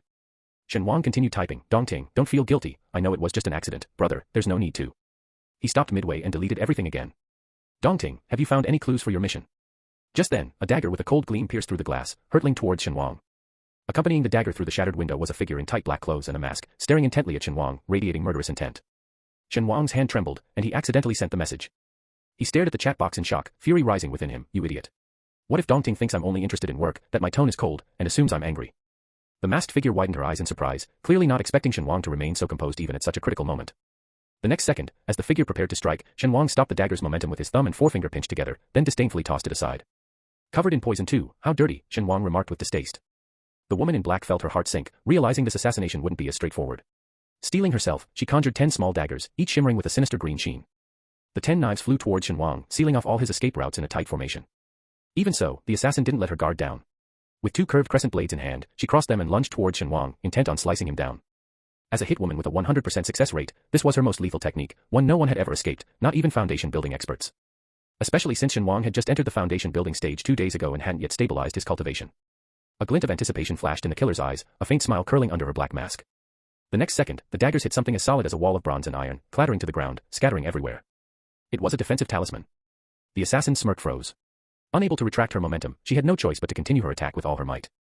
Unfortunately, she overestimated herself and underestimated Shen Wang. Shen Wang effortlessly twisted her wrist and flung her to the ground. As she tried to resist, he stepped on her, swiftly and efficiently dislocating her arms. For precaution, he also bound her limp arms behind her back. The assassin. She was internally crumbling. Did he really have to be so skilled? Seeing the despair in her eyes, Shen Wang spoke nonchalantly, "Can't help it, I'm afraid of dying." This was still Earth, where he was slightly less vigilant. In the world of cultivation, not just breaking arms, he could even scatter a nascent soul if needed. Without further conversation, Shen Wang yanked off her mask, revealing cascading hair. He whistled in appreciation. The assassin was stunningly beautiful, with eyes like autumn waters and delicate, fragile features. Her trembling cherry lips made her look like a pitiful little rabbit, defiantly staring at Shen Wang with a cold voice, "Just kill me." Saying this, she turned her head away as if humiliated, revealing her slender, delicate neck. Shen Wang clicked his tongue in amazement, "Impressive, really impressive." The assassin looked puzzled for a moment, her eyes shimmering with unshed tears, wary and uneasy as she faced Shen Wang, more like a frightened rabbit, "Kill or slash as you please, but don't humiliate me." Shen Wang twirled the assassin's long hair between his fingers, musing, "The beauty trap isn't bad, but didn't anyone tell you that in ancient times, when people wore headscarves, they secured their hair tightly? Not to mention pulling off the scarf, even a hairpin wouldn't fall out. Because they also used hair ropes to keep it in place. So." Shen Wang let go of the hair in his hand, casually wiping his hand on the assassin's shoulder. "You see, you're not cut out to be an assassin, not professional enough. As for playing the seductress in a honey trap, you're too murderous, also not up to the mark." He genuinely wondered, "So, your organization sent someone as unqualified as you to deal with me? That's not very wise."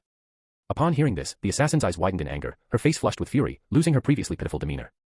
Sitting on the ground, intrigued, Shen Wang asked, "I suppose if I asked who sent you, you wouldn't tell me, so I won't ask. But tell me, how do you wish to die?" The assassin was dumbfounded. Completely baffled, she thought, how is this man not following any usual script? Her lips trembling, she mustered her courage and said, "Even if you threaten me, I won't talk." Shen Wang pretended not to hear her. "Actually, in our country, you can't just kill people willy-nilly. You'd end up in jail, or even executed." Just as the assassin breathed a sigh of relief, Shen Wang continued, "Luckily, I'm a cultivator. After you're dead, should I use a thunderbolt talisman to incinerate you into ashes, or a fire talisman to burn you to cinders? But I think both ideas lack originality. How about I use the 5 ghost transport spell to send you deep into the sea? Guaranteed that no one will see you alive, and your body will never be found. How does that sound?" Shen Wang's face was full of excitement, while the assassin's expression changed repeatedly. Being a killer herself, she could sense that Shen Wang was not joking, he was dead serious. This man, just like an assassin, or even more merciless, held life in contempt. The assassin's heart panicked, her forehead breaking out in cold sweat, uncertain if it was from pain or fear. "You can't do this."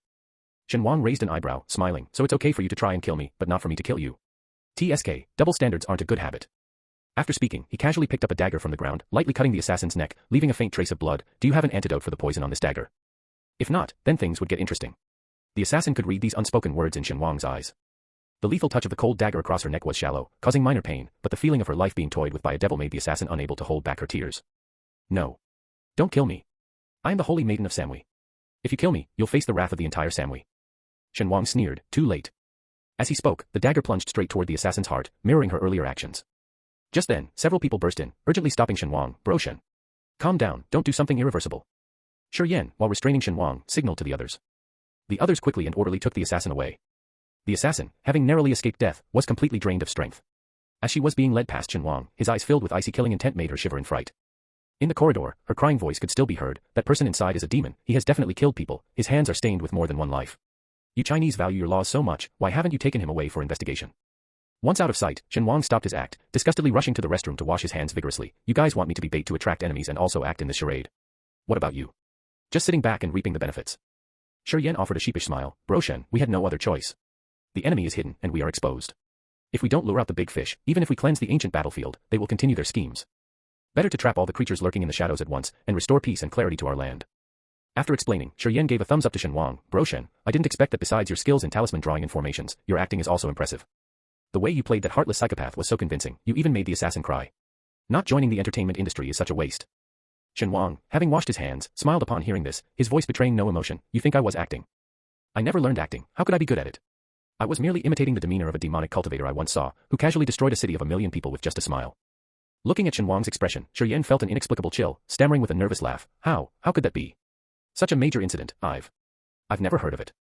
Shen Wang stared at Shi Yan for a few seconds, then suddenly burst into laughter. How was it, did my acting scare you? Shi Yan had to admit he was indeed terrified, touching the cold sweat on his forehead. That's hundreds of thousands of lives. How could he not be frightened? After calming down, Shi Yan couldn't help but ask curiously, what happened to that story in the end? Shen Wang replied nonchalantly, of course, I showed my true power. Despite the huge gap in our realms, I bound him to the ruins of that city and personally beheaded him, as a sacrifice to the 1,000,000 lost souls. In the moment of his death, 1,000,000 wailing souls rose up, darkening the skies, leading righteous cultivators to believe a great demon had emerged. Shi Yan, that's actually good. Although it sounded a bit far-fetched, at least it was poetic justice.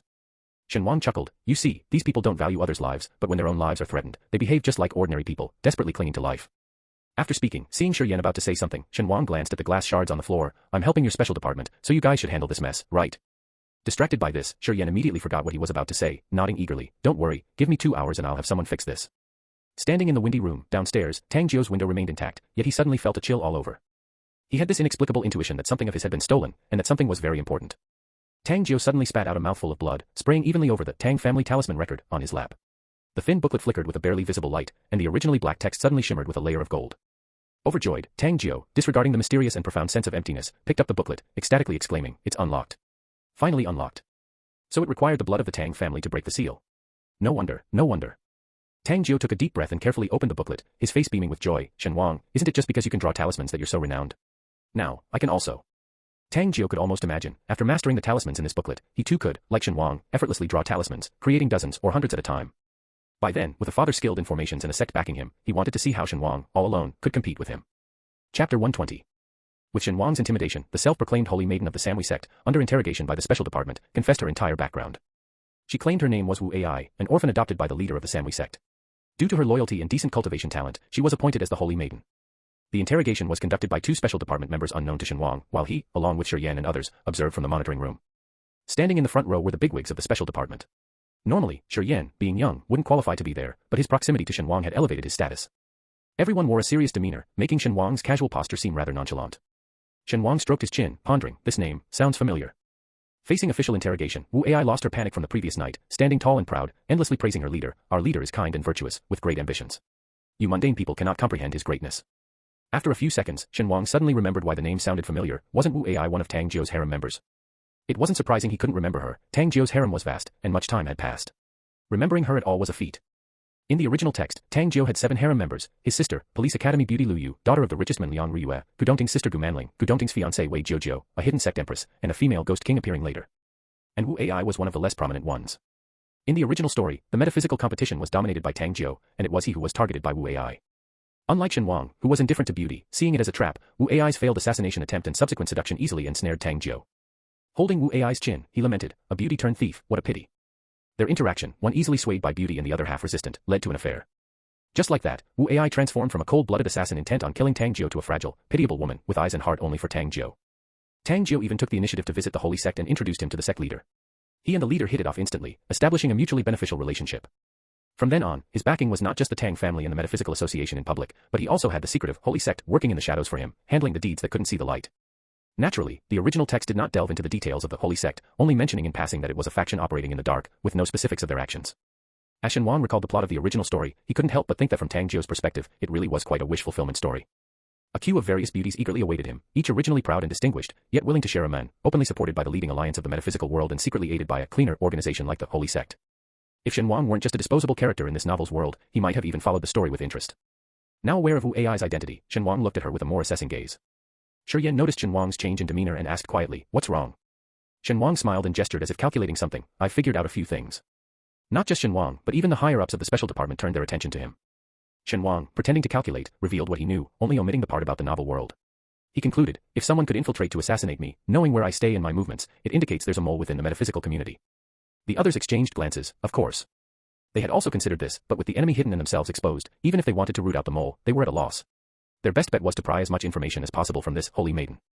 The situation reached a deadlock. Shen Wang rolled his eyes, lacking any pretense of respect, and bluntly suggested, instead of wasting time with a brainwashed holy maiden, why not just raid their lair? You have intel on their hideout, right? I refuse to believe that our great nation can't take down a small, obscure cult. Once they capture a large number of prisoners and interrogate them one by one, they're bound to obtain some useful information.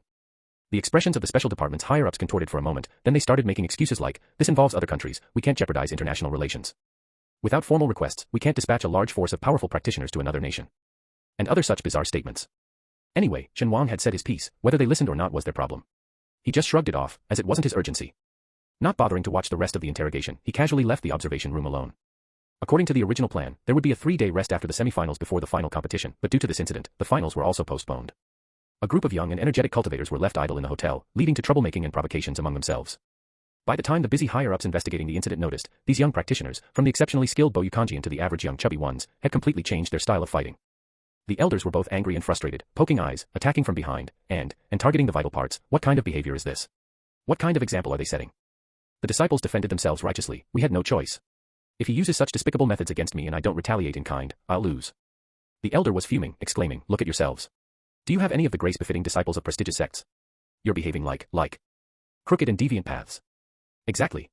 That's right. Crooked and deviant paths. The elder, frustrated and disappointed, lectured through gritted teeth. For a cultivator, the most important thing is to cultivate the mind. One must act with integrity and righteousness, otherwise, it leads to inner demons. Mid-lecture, the elder suddenly realized something was off, turned around, and saw Shen Wang, arms crossed, watching the commotion. Elder. It was this man. He single-handedly changed the entire younger generation's ethos in the cultivation world, and he dared to stand there and enjoy the spectacle. The elder had seen Shen Wang giving advice to the young cultivators before as a referee and thought that since they were young and spirited, as long as they didn't cause any major chaos, there was no need to intervene. But with just that bit of negligence, Shen Wang had stirred up this huge mess. The elder, pointing at Shen Wang with trembling fingers, accused, "You have the nerve to say that, weren't you the one teaching them these unorthodox methods?" Shen Wang, smiling, replied, "What unorthodox methods?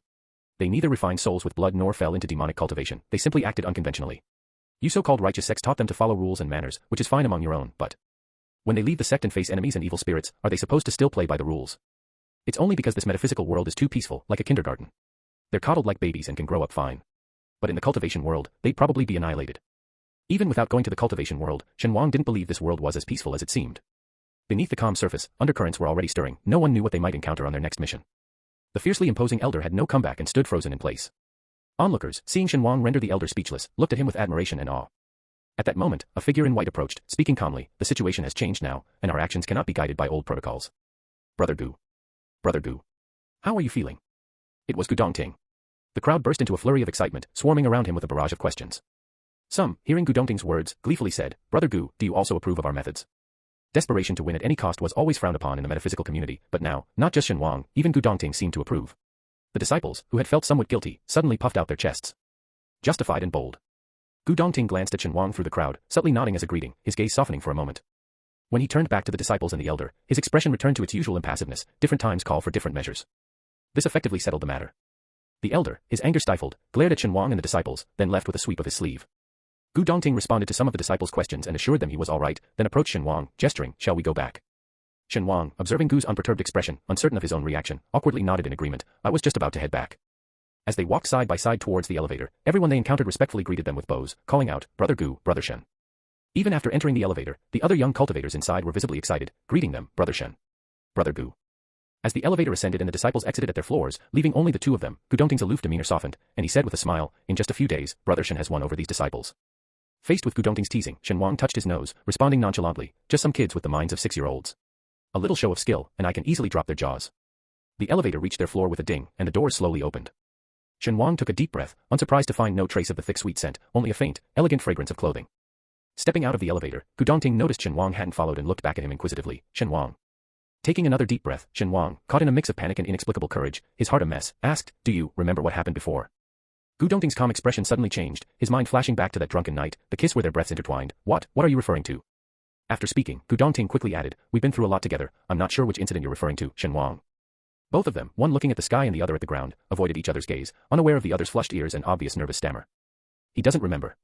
Shen Wang felt a void in his heart, unsure whether to be relieved or disappointed. Relieved that he hadn't offended Gu Dongting, knowing that if he kept this to himself, they could act as if nothing had ever happened.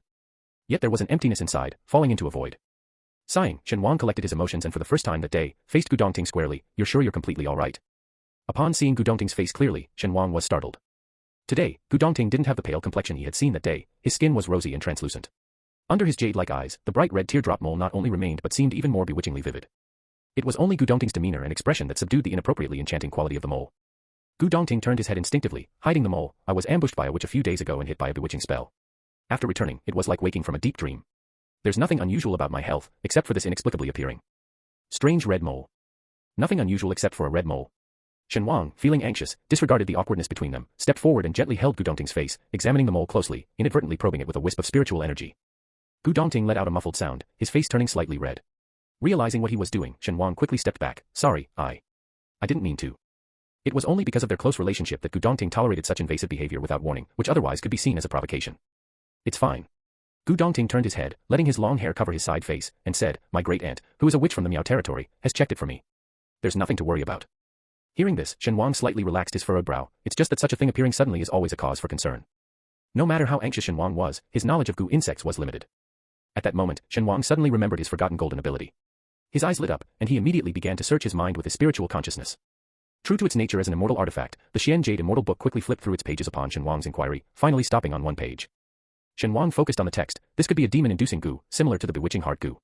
Although this Gu worm is extremely fragile in life, once it infects someone, it triggers the person's inner demons, leading them to fall into demonic cultivation. There is no known cure for this Gu. A chill ran through Shen Wang, but he continued to read. However, as long as the infected person remains guilt-free, this Gu will have no effect. At this, Shen Wang's heart, which had been in his throat, finally settled. He chuckled, teasingly remarking, Such a precious Gu, and they used it on you. What a wasted effort. In the metaphysical world, if anyone was unlikely to be corrupted, it was Gu Dongting. As long as his loved ones were protected from tragedy, Gu Dongting would always be the honorable elder brother, the eternal moonlight of the metaphysical community. Gu Dongting looked deeply at Shen Wang, neither questioning how Shen Wang knew about the demon-inducing Gu nor probing the secrets Shen Wang held. He murmured softly to himself, Yet, my heart is filled with distractions, unable to let go. Shen Wang didn't catch Gu Dongting's soft muttering. Having resolved one major concern, he brought up another, about cleansing the ancient battlefield. Will you be joining me? The task was perilous, and Shen Wang couldn't fully trust anyone else in this endeavor. Gu Dongting nodded. I will be there to safeguard you. That was reassuring. The only person Shen Wang truly trusted and who was capable of protecting him was Gu Dongting. With everything said, Shen Wang found himself at a loss for words, his gaze wandering aimlessly over Gu Dongting's face, eventually settling unknowingly on his lips. The color was a subtle red, slightly pale, looking as aloof as he was, but when kissed, it felt sweet and soft. For some reason, Shen Wang's thoughts drifted to the day after he got drunk, recalling how Gu Dongting's lips were unusually red. At the time, Shen Wang thought Gu Dongting might have eaten something spicy, but now it seemed more like they had been passionately kissed. Laughing off the thought, Shen Wang knew that with Gu Dongting's personality, regardless of gender or who it was, anyone daring enough to kiss him would be met with a fierce and uncompromising sword. Gu Dongting's sword was not one to be taken lightly. Despite his mind being a jumble of thoughts, Shen Wang composedly pointed to his room. I guess I'll head back then. Gu Dongting also smiled faintly as he bid farewell to Shen Wang, with no hint of anything unusual. As Shen Wang disappeared behind the hotel doors, the warmth in Gu Dongting's eyes vanished, replaced by a piercing coldness, his dark pupils seemingly harboring endless murderous intent. That day in his dream, he saw many things: the downfall of the Gu family and the wrongful death of Shen Wang, each striking him hard. In that moment, Gu Dongting seemed to let go of a burden he had been carrying, feeling a sense of relief but also unstoppable fear. Gu Manling, wait Jiu. Gu Dongting returned to his room expressionless, and there was Tang Jiu. Whether those visions were prophetic or merely illusions to disturb his mind, a fleeting red glint in Gu Dongting's eyes vanished, and he was determined to protect his family and Shen Wang from any harm. Unaware that he had been enveloped in someone's protective wings, Shen Wang, having decided to tackle the ancient battlefield issue, resolved to handle it thoroughly despite his reluctance. The Sumeru stone was taken out again. The small piece Shen Wang had previously cut off didn't affect its size, it was still as big as a fist.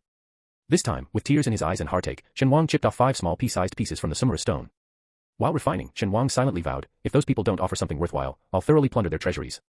Refining the Sumeru stone was no small feat. Fortunately, Shen Wang wasn't under the same time pressure as before, allowing him to proceed at a more manageable pace without exhausting himself. After a week of seclusion and cultivation, when everyone thought he had fled, Shen Wang casually opened his door and appeared before them.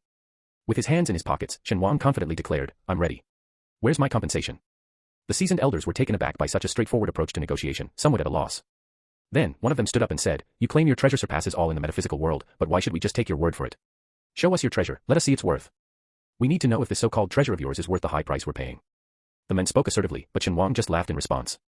Everyone was puzzled by his laughter, unsure of what he found so amusing. You are the one seeking my help to deal with the ancient battlefield's malevolent energy, not the other way around, Shen Wang said sharply, looking around, if you don't want to trade, I'm not insisting. We can leave it at that. Shen Wang's resolute attitude startled everyone. In shock, they exclaimed, would you really abandon those millions of ordinary people? Shen Wang replied with a smile, don't try to morally bind me. I've already said, I have no such morals. Only in the metaphysical world could Shen Wang dare to reveal he possessed a treasure. In the cultivation world, the moment he showed a hint of his treasure, he might find himself buried in an unknown grave the next second. That was a more merciful scenario. In a crueler one, he could be torn to pieces, his soul scattered, his remains devoured by beasts. There were countless ways to make him disappear without a trace. Shen Wang was confident that even if he couldn't outfight everyone in this rather mild metaphysical world, he could at least escape, hence his lack of a savior complex. His words left everyone with drastically changing expressions, some glared at him resentfully, while others found his argument reasonable. Finally, an elder representing the special department brought out a secure box and handed it to Shen Wang. Shen Wang raised an eyebrow. The box was designed to isolate spiritual energy. Unfazed by the surrounding gazes, he directly opened the box. Even Shen Wang, with his vast experience, couldn't help but raise an eyebrow in surprise. It seems Shen Xiaoyu recognizes this. I won't bother introducing it then. Would this item suffice as compensation? The elder, devoid of spiritual power and just an ordinary man, handled the situation effortlessly and with composure.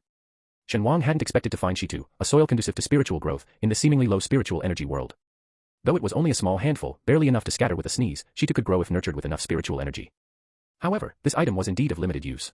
Firstly, this world's sparse spiritual energy couldn't sustain Shitu. Secondly, it was typically used for cultivating spiritual plants, useful only to herbalists and alchemists. Shen Wang smirked cunningly. These people probably thought he only knew formations and talismans, hence offering the seemingly useless item. However, fortuitously, he was also skilled in alchemy. With the Xian Jade Immortal Book, alchemy was actually one of his strongest suits, but after returning to Earth, the lack of materials meant he couldn't practice it. Casually pocketing the box, Shen Wang smiled, it's a nice item, but too little to be of significant use. He was clearly expecting more offers. Relieved, the elder's entourage watched as another representative from the Metaphysical Association produced a similar metal box, also made from special material that isolated spiritual energy. Shen Wang opened it to find, and paused. Inside was a black, shiny turtle shell, palm-sized and covered in age rings, the shell of a 1,000-year-old spiritual turtle. Shen Wang closed the box disinterestedly, is this it? Just this. The special department representatives immediately protested, the Metaphysical Association must be holding back. We've offered such a treasure, and this is what you give in return. Unapologetic, Shen Wang placed the turtle shell on the table, letting it spin. What use do I have for a turtle shell? With my strength, let alone each of you, even combined, you couldn't match me. Having this is like a sword cultivator getting an alchemy furnace, utterly useless. The Metaphysical Association members were infuriated and slammed the table, standing up. What do you know? This is the shell of a 1,000-year mystical turtle. It can withstand a fatal blow from any cultivator. It said that in ancient times, it could even block a strike from a transcendent being during tribulation. Shen Wang looked at him as if he were a fool. You said it yourself, that was the ancient era, a world where powerful beings were commonplace. To the Metaphysical Association, what was a priceless protective artifact seemed utterly insignificant to Shen Wang, leaving them red-eyed with anger. Finally, seeing their expressions, Shen Wang reluctantly took it back. Fine, I'll consider this as part of the payment. But you still owe me something else. To compensate for the inconvenience they caused him. This time, the people from the Metaphysical Association seemed too exhausted to argue. The leader rummaged through his belongings and produced an item. This is the heavenly eye, capable of finding deeply hidden treasures. If you use it well, the treasures you desire will be endless. Before he could finish, Shen Wang showed a disdainful expression. Do you think I'm stupid? With the current scant levels of spiritual energy, let alone treasures, even spiritual herbs are rare. What treasures could I possibly find? This realm had probably been thoroughly scoured by cultivators, like plowing fields and digging 3 feet into the ground. The representatives from the metaphysical department fell silent, unable to refute Shen Wang's logical argument. Taking a deep breath, the leader said, these are the most precious items in our treasury. That turtle shell, a life-saving treasure for anyone, yet Shen Wang, blinded by ignorance, failed to see its value. Forget it, Shen Wang frowned in thought. Although these items were useless to him now, they might come in handy later. He decided to keep them for the time being. Finally, the difficult Shen Wang was appeased, and everyone, from the Metaphysical Association to the Special Department, heaved a sigh of relief. Shen Xiaoyu, when do you plan to set out? With enemies lurking outside and treacherous people within, we can't delay any longer. They hesitated to give compensation, but when it came to him doing the work, they hurried him like rushing for one's life. Considering the rewards he received, Shen Wang replied, as soon as Gu Dongting returns, I can start setting up the formation. The crowd was stunned, just with Brother Gu. No need for anyone else. Didn't you bring several people with you last time? Shen Wang gave a slight smile. That time I had to set up the formation hastily and needed more people. This time I've prepared thoroughly, so fewer people are required. I only need Gu Dongting to cover for me. The crowd's expression soured as they calculated. Last time Shen Wang set up the formation, he had chosen 5 people, and they had already decided on these slots. After emerging from the formation last time, everyone who entered had made significant breakthroughs, making others envious. Now that their well-planned arrangements had suddenly changed, nearly everyone was a mix of shock and anger. The leader of the Metaphysical Association slammed the table again. You're scheming against us. Shen Wang was genuinely surprised. Aren't you seeking me out because I can purify the ancient battlefield? Who said anything else? Not to mention, bringing others with me is a different price. For my safety, I can't just let any stranger in. Shen Wang was truly baffled. Would you allow strangers to watch closely when you are in closed-door cultivation or intensely focused on your practice? The group's faces twisted awkwardly as they stuttered, but last time you... Shen Wang cut them off. I've already said, last time was a sudden incident, I had no other choice. The crowd fell silent once again. If this is how it's going to be, I'll return your items and won't take on this task. Shen Wang pushed the boxes he had collected earlier, laying back indifferently. These things are useless to me anyway. If it weren't for my generosity, I wouldn't bother myself with your troubles. Finally, it was the ordinary-looking elder from the special department who settled the matter. We misunderstood the situation. Mr. Shen, please keep your items, we will proceed as you suggest. You're a common man, how can you understand the importance of a cultivator's breakthrough? Don't make decisions for us. From the crowd, someone shouted, causing the elder to halt his actions as his eyes flashed sharply. You're a cultivator and I'm a common man, so you think you're superior and can disregard the lives of millions of ordinary people. The elder's voice was calm and steady, yet it imposed an inexplicable pressure on everyone present, who dared not meet his gaze. Cultivation is about refining the heart. If you can't even maintain your true nature, what's the point of cultivating? Do you wish to become a demonic cultivator who values nothing but personal gain, disregarding human lives? As the elder spoke, the person who had interrupted was dragged away by someone, his fate unknown. Shen Wang noticed that the elder, dressed in a plain black suit resembling a bodyguard, was radiating abundant spiritual energy, revealing himself as a mid-stage foundation-building cultivator. After dealing with the disruptor, the room fell silent. The elder then resumed his gentle and smiling demeanor. Apologies for the spectacle, Mr. Shen. When would you be available to deal with the ancient battlefield? Shen Wang bowed respectfully to the elder. I'm ready anytime, just waiting for Gu Dongting to return to provide support. The elder nodded kindly. I know you have a good heart. The lives of those ordinary people are in your hands now. Shen Wang chuckled awkwardly, wanting to say he couldn't bear such high praise, but noticing the thick aura of golden merit around the elder, he sighed and replied, Rest assured, elder. After the special department elder's stern warning, Shen Wang encountered no further trouble. In the afternoon, Gu Dongting returned to the capital and joined Shen Wang to cleanse the ancient battlefield. Perhaps to let the younger generation witness the prowess of masters, many were assigned to accompany Shen Wang. Warned earlier, they sent a few familiar faces, including the chubby kid, Chou Yin, and Beifichin. Shen Wang glanced at their nervous forms and chose not to object, silently agreeing to their inclusion. However, Shen Wang decided not to let these people enter the formation again, they would merely observe from the outside. Even so, they were thrilled to be involved. Shen Wang, following the sequence from the most difficult to the easiest, led everyone to Jinling first. Lin Lulu, who came to assist, said, We've issued a severe rainstorm warning. Once the task is completed, the logistics team will induce artificial rainfall. Shen Wang nodded approvingly. He and Gu Dongting sat in a small aircraft specially provided by the special department. Looking down, the formation shows no anomalies. After speaking, Shen Wang commented, I didn't expect your special department to be so well funded, even owning a private plane. Gu Dongting's gaze shifted. The chubby kid spoke up casually, Brother Shen, this isn't the special department's plane, it's Brother Gu's own. Although Brother Gu always follows the mission plan without seeking special treatment, let's not forget, Brother Gu, Gu Dongting, is the sole heir of Gu Shanchuan, the nation's wealthiest men. They were never short of money, it was the others who were. Shen Wang glanced around the plane, not giving it much thought, and casually said, Seems like you're quite concerned about this operation to even bring out your private plane. Having a private plane did indeed make things more convenient, sparing them the discomfort of a bumpy journey. While Shen Wang didn't mind, enjoying such luxury was a nice bonus. After a brief conversation, Shen Wang and others landed the plane on the rooftop of a tall building. From a distance, he could sense people talking and taking photos.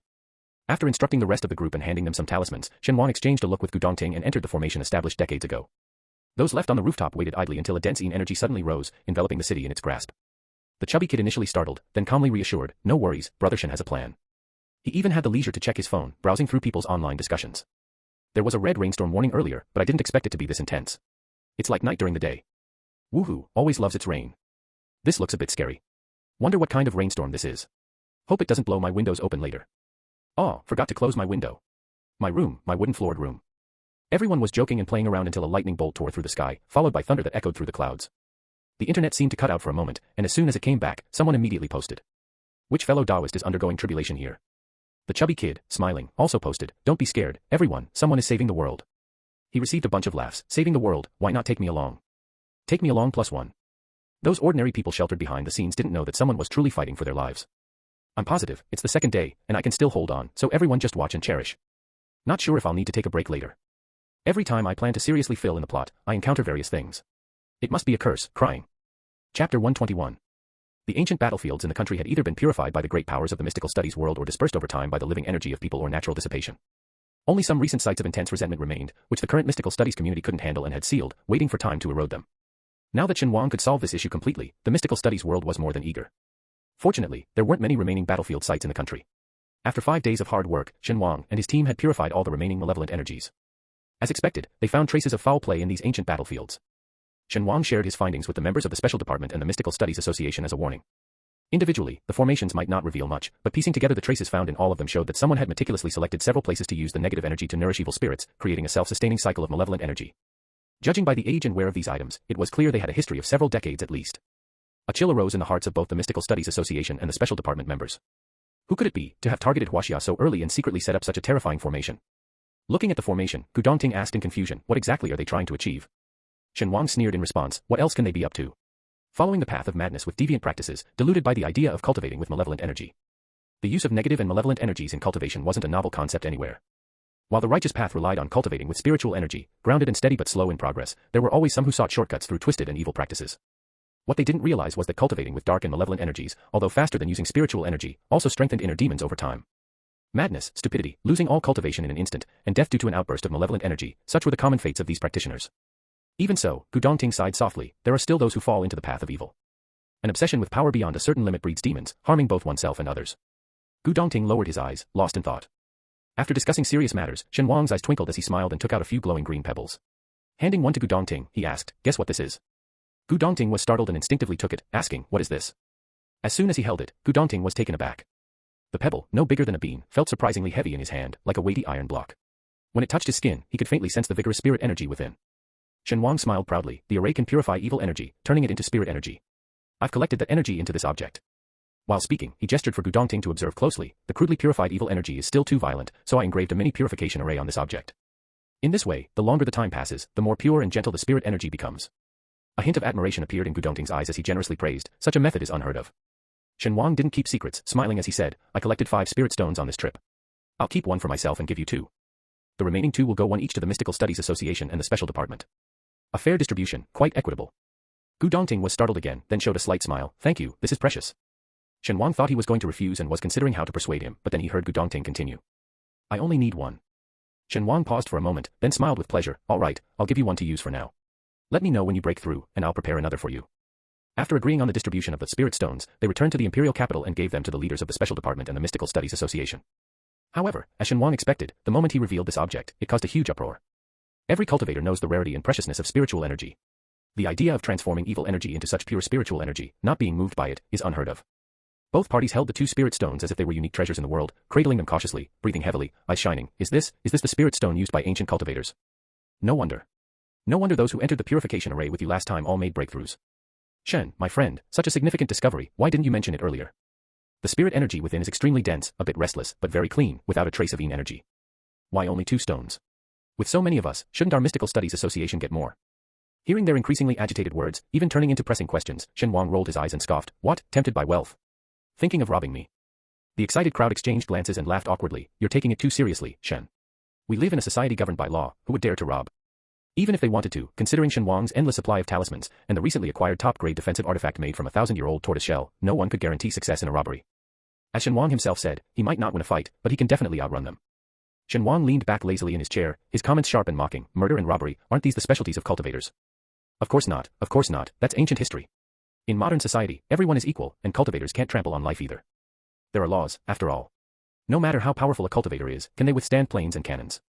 Once everyone expressed their stance, Shen Wang nodded and spoke frankly, do you think such spirit stones are easy to make? I only got a few and kindly shared half with you. Shen Wang chuckled, don't let me down. Knowing there were only a few, everyone showed disappointment, but it wasn't surprising. After all, such valuable items couldn't be easily found in abundance. Shen Wang continued, you invited me to purify the evil energy, and I've completed the task. Technically, I didn't even have to tell you about my additional findings. But given the internal and external crises we face, I won't keep secrets.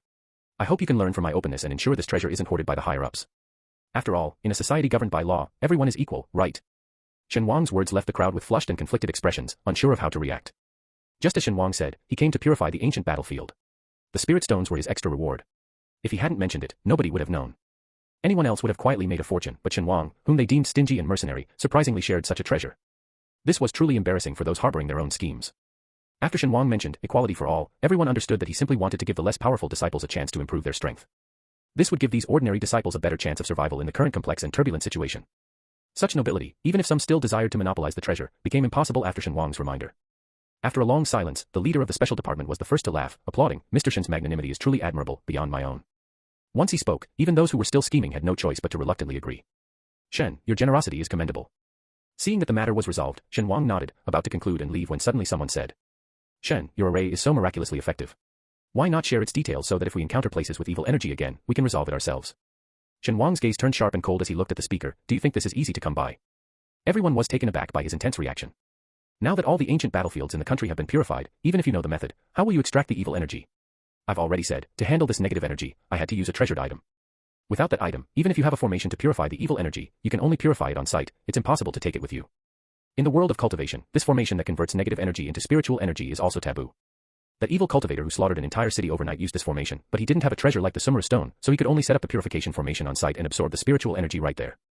When Shen Wang passed through that mortal city and discovered the evil cultivator's deeds, he used some methods to defeat him and beheaded him to appease the spirits of the dead. From the evil cultivator's storage bag, Shen Wang found this formation, but it also made him offend a demonic sect, earning him a relentless enemy. Now, facing these restless cultivators, Shen Wang spoke harshly and scolded without mercy. "If I give out this formation and it becomes widespread, can you guarantee that no one will secretly create negative energy sources? You people, no longer young, should use your brains, even if blinded by greed." Although Shen Wang was previously perceived as carefree, he was just more laid back and unrestrained in his actions. This was the first time he displayed such fury, sparing no one's feelings. Everyone present was either a high-ranking official of the Mystical Studies Association or a leader of the special department, all with significant status and profound cultivation. It was their first time being scolded by a young man. The crowd was left with unpleasant expressions, their recently improved perception of Shen Wang instantly plummeting. After fiercely scolding them, Shen Wang finally said, "I am the only one who knows this formation, and I have already erased all traces of the formation I set up. Stop harboring any foolish hopes. Even if I die, I will only take it to my grave and will never reveal a fraction of it. I swear this on my Taoist heart." The expressions of the crowd changed slightly. In today's world, few cultivators made oaths on their Taoist heart. Although the binding power of a Taoist heart oath is not as strong as it was in ancient times, it still showed Shen Wang's resolute determination. Knowing that the matter of the formation was non-negotiable, everyone's attention returned to the spirit stones, unsure whether to feel regret or relief, ending with a long sigh. "We were overreaching," sighed a member of the Mystical Studies Association. Regardless of what they thought internally, under Shen Wang's firm stance, they no longer pondered over the formation. The matter concluded, Shen Wang, still carrying residual anger, no longer engaged with these so-called leaders and left the meeting room directly. Those left in the meeting room looked at each other, each wearing a wry smile. "We've been so naive all these years, our awareness can't even match a young man in his 20s. True, now that the negative energy in those battlefields has been resolved, what's the point of having the formation? It would only increase inner demons and tempt people into falling into evil ways. Let it go, let it go." His willingness to offer 2 spirit stones already shows his excellent character. "Honestly, I am not his equal." In a few words, the greed that had just risen in everyone's hearts was suppressed. The elder from the special department looked around, his demeanor much softer. Tapping on the table to draw everyone's attention, he slowly said, "Let's use these 2 spirit stones as Mr. Shen suggested. Make them available for everyone to use. Especially for the ordinary disciples, their rights must not be deprived." The crowd respectfully responded, "Yes, elderly." Having decided on the use of the spirit stones, further arrangements still needed consideration. The crowd didn't waste more time and left the meeting room one by one to draft feasible plans. After everyone had left, only elderly remained in the meeting room. He covered his mouth to cough and then slowly said, "What do you think of Shen Wang?" The unnoticeable elder beside him stepped forward, pouring a cup of tea for elderly, "As you said, a person of excellent character and great virtue." Elderly slowly sipped his tea, pondered for a moment, and sighed, "It's a pity he's a free spirit, dislikes constraints, otherwise." The elder added after a thought, "He and Xiao Ting complement each other well. Xiao Ting is like his grandfather, with too heavy a sense of responsibility. He's still too young and hasn't faced much adversity.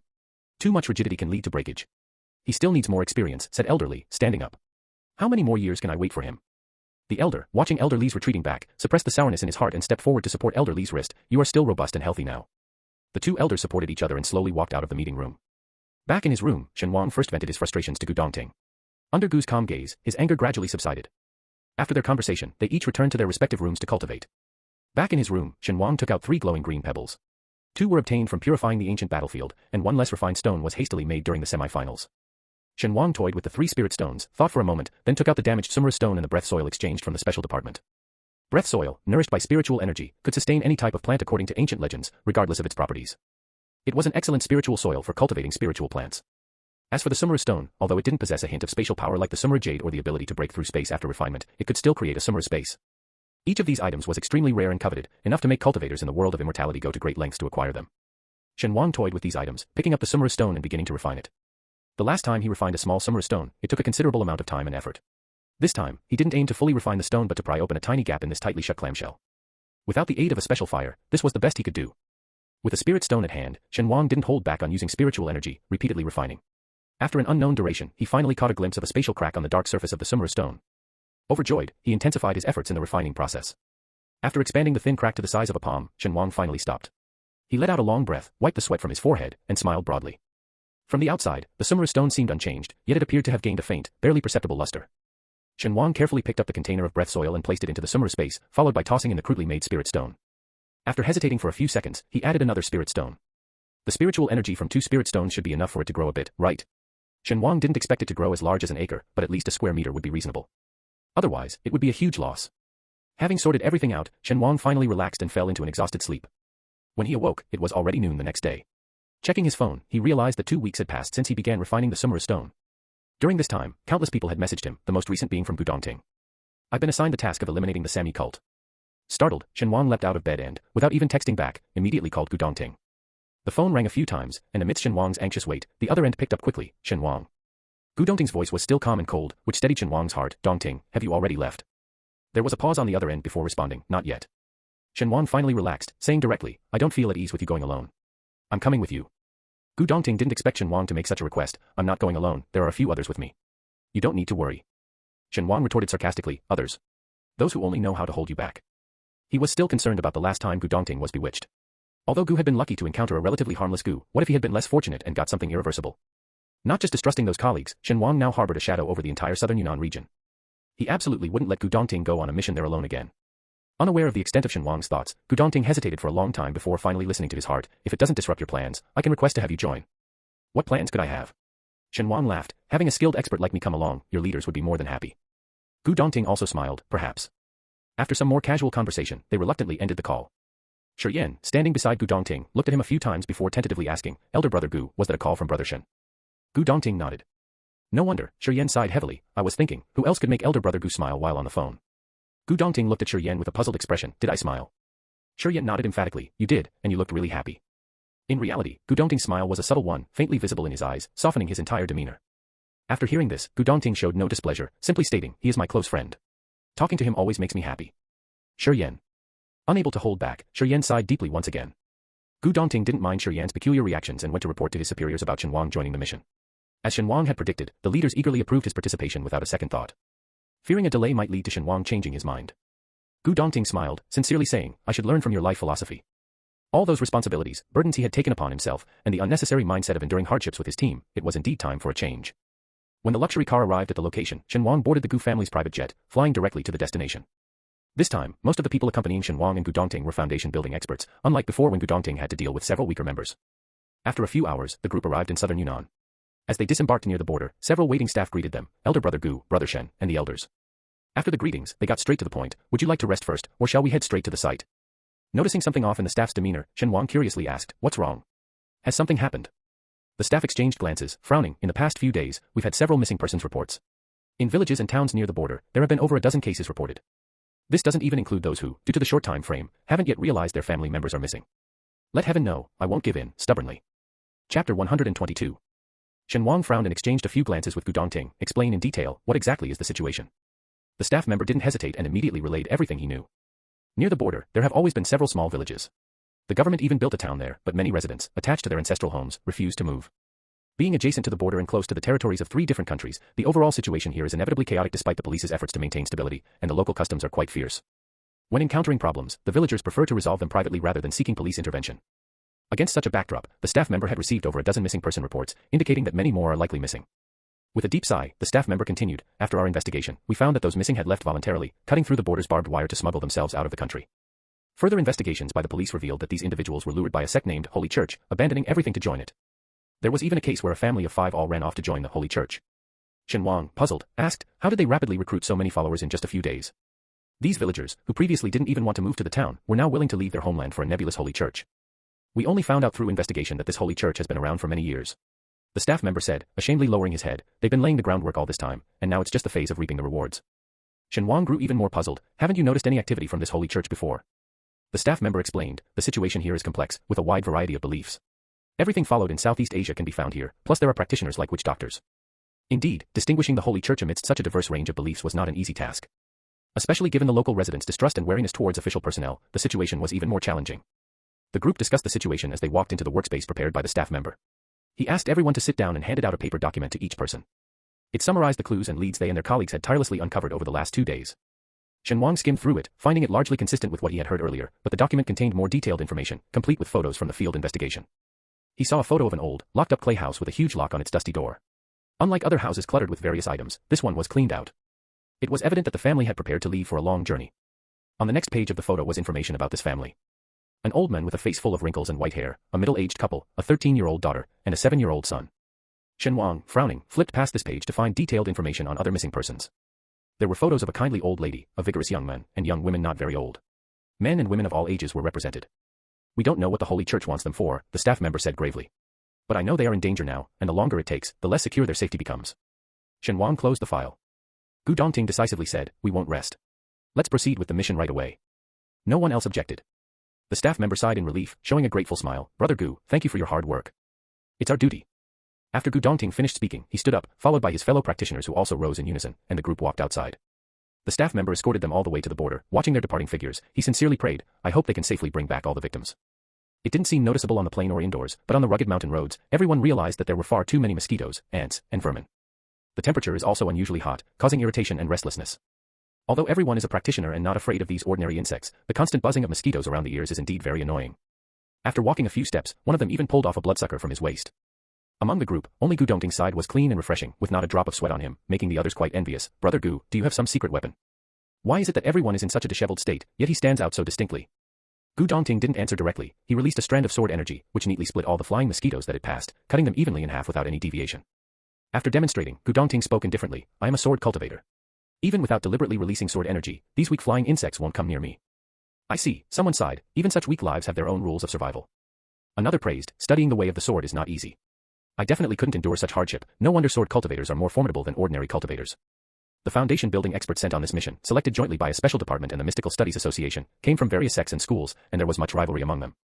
Knowing that Gu Dongting was the leader of this expedition, some felt secretly dissatisfied, but then thought it was better than having their old rivals lead. The group had varied thoughts but managed to maintain a superficial calm. Gu Dongting led at the front of the team, while Shen Wang lazily followed behind. He noticed the expressions of the others and displayed a, just as I thought, look of disdain. I knew these guys were unreliable. Just as Shen Wang was silently criticizing them, the conversation suddenly shifted to him. Young Master Shen, how come there are no insects around you? Are you also a sword cultivator? Shen Wang paused mid-stride and drawled, do I look like a sword cultivator to you? The person who spoke was momentarily speechless, their expression stiffening. I have a secret weapon, Shen Wang said, not hiding anything. He pulled out several talismans, insect-repellent talismans, 20,000 each, who wants to buy? Hearing the first part, the person who was about to ask for a few talismans opened their mouth but then swallowed their words. Some, already irritable from the humid and hot environment teeming with insects and vermin, heard Shen Wang's offer and cursed, it's just a small insect-repellent talisman, 20,000 each. Young Master Shen, you're fleecing us like sheep. Shen Wang calmly admitted, that's the price. Take it or leave it. The others. Shen Wang's attitude was clear, take it or leave it, no pressure. Arrogant and detestable. But what could the others do? They didn't have the cultivation to completely ignore the external environment. Finally, a master unable to bear it anymore stepped forward and transferred 20,000 to Shen Wang. After using the insect-repellent talisman, the effect was immediate. All the insects around him disappeared, even the pervasive and elusive bloodsuckers. With him as the first to take the plunge, the rest, however reluctantly, came forward one by one to buy a talisman from Shen Wang. After using the talismans, their surroundings became much more comfortable, and even the temperature seemed less unbearable. Their anger at being treated like cash cows subsided somewhat, only muttering in their hearts, this Shen Wang, it's known that he's obsessed with money. To think he'd seize an opportunity to make a profit even at such a serious time. No one knew why he was so deeply enamored with money and material wealth. Oblivious to the others' grumbles, Shen Wang hurried to Gu Dongting's side, happily sharing, look, I made 100,000 today. Gu Dongting had already noticed Shen Wang's actions. Hearing this, a smile appeared in his eyes, congratulations. The others, who had been fleeced, glared angrily. Shen Wang pretended not to notice, gazing at his phone's balance and cheerfully said, indeed, business opportunities are everywhere. It's all about recognizing others' needs. Shen Wang's lightheartedness somehow calmed the others, who had been in a bad mood, making them less irritable. Relying on Gu Dongting's memory, he led the group through the dense forest. Just when everyone started doubting if he had remembered the location wrong, the scene before them suddenly opened up. In the midst of the rugged mountains, a flat valley unexpectedly appeared. Shen Wang abruptly fell silent, peering out from behind the bushes and trees to scout ahead. Unlike the deserted path they had been traveling, this valley clearly looked like a place where many people had gathered and settled for a long time, even boasting several small Western-style houses. Apart from the houses, there were flattened roads and neatly arranged farmlands, and even a sizable parking lot with several cars bearing foreign license plates. At first glance, aside from being smaller in scale, this place was no different from an ordinary village. Gu Dongting also observed the situation and after a while, he pondered, there's northwest barrier blocking the road to the outside world, and the cars are there. Aren't they afraid of people escaping? Perhaps due to the scorching afternoon sun, there was no movement in the valley, making the deserted hamlet feel somewhat eerie. Those who come here are brainwashed, they won't run away on their own, Shen Wang said. Besides, even if the ordinary people wanted to flee, where could they go? In front of cultivators, the strength of ordinary people was truly insignificant, even if the cultivator was only at the most basic level of body strengthening. The group fell silent for a moment, and after observing for a while, someone suggested, why don't we take advantage of their absence and go in to investigate the situation? And look for those missing villagers. Shen Wang hissed, displaying an expression that was hard to look at directly. Just because it looks empty, doesn't mean it really is. Someone immediately retorted with rising fervor, even if there are people, what of it? With several of us at the foundation building stage, should we fear them?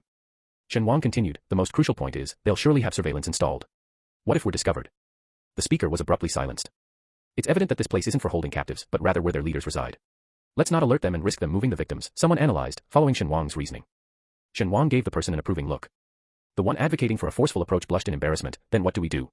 We can't attack, so are we just supposed to wait here? Shen Wang looked at him, surveying the group before understanding, a solo cultivator.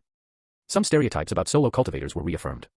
The solo cultivator, bristling with anger and face flushed, retorted, what's wrong with solo cultivators? What have I done to you? Nothing, Shen Wang shook his head, smiling amiably yet patronizingly, I just shouldn't have expected too much from your intellect. The solo cultivator. If they weren't on a mission, if there weren't dozens of missing victims, he would have definitely fought this man fiercely, showing him why solo cultivators are respected. Shen Wang ignored the other's almost fiery gaze, turning to discuss with Gu Dongting. Dongting, what do you think? Gu Dongting said, first, let's go down and check the situation. If there aren't many people, we'll control those here. Shen Wang agreed, that makes sense. It's a good plan. The solo cultivator. He was truly feeling murderous now. What was the difference between what Gu Dongting said and his suggestion? Before his anger could erupt, Gu Dongting turned serious and began assigning tasks. We'll split into 2 groups. Shen Wang, I, and Elder Xia, you go together. Taoist Bai, Elders Jiushou, Lin, and Kuang, you form the other group. When scouting, remember to avoid surveillance and be alert for any arrays. Okay. Understood. With a mission at hand, everyone quickly got to work. Only after the groups were divided did Shen Wang realize that he was paired with Gu Dongting and, surprisingly, the same solo cultivator. Shen Wang. Fine then. The descent of several tens of meters was not a challenge for those at the foundation building stage. Each displayed their unique abilities, some climbed down directly with their hands, others used light-footed techniques to step on protruding rocks, and some just leaped down. Shen Wang and Gu Dongting jumped down directly, using the cliff for a brief support. When they steadied themselves, ready to move, they saw the solo cultivator still clinging to the cliff, struggling to climb down. Shen Wang. It was really hard not to feel disdainful. After the other finally descended, the group could at last start searching the areas as previously divided. As Shen Wang expected, from above, the valley seemed deserted, but once down, they could see many people inside the rooms. The security wasn't tight, but cameras were everywhere, leaving almost no blind spots. Shen Wang thought for a moment, then gestured with his hand. Gu Dongting saw it and nodded. The bewildered solo cultivator, about to ask what they meant, saw Shen Wang pick up a stone and forcefully smash the nearest camera. After destroying the surveillance, he turned back, signaled Gu Dongting with another gesture, and then left on his own. The solo cultivator. Wait, when did you two start communicating without me? Can 2 grown men have some kind of telepathic connection? Following the trail, Shen Wang found the surveillance room and knocked out the person inside, tying them up securely on the floor. After taking care of all this, Shen Wang faced a dilemma with the surveillance monitors in front of him. Directly destroying them might alert the enemies, but if left intact, these network devices could expose them if someone casually checked the cameras on their phone. For the first time, Shen Wang, who usually took on the world with ease, found himself at a loss against modern technology. Fortunately, someone else soon arrived. Shen Wang almost attacked, but upon recognizing the familiar face, he halted. Did you come to deal with the surveillance too? The newcomer was the cultivator surnamed Bai.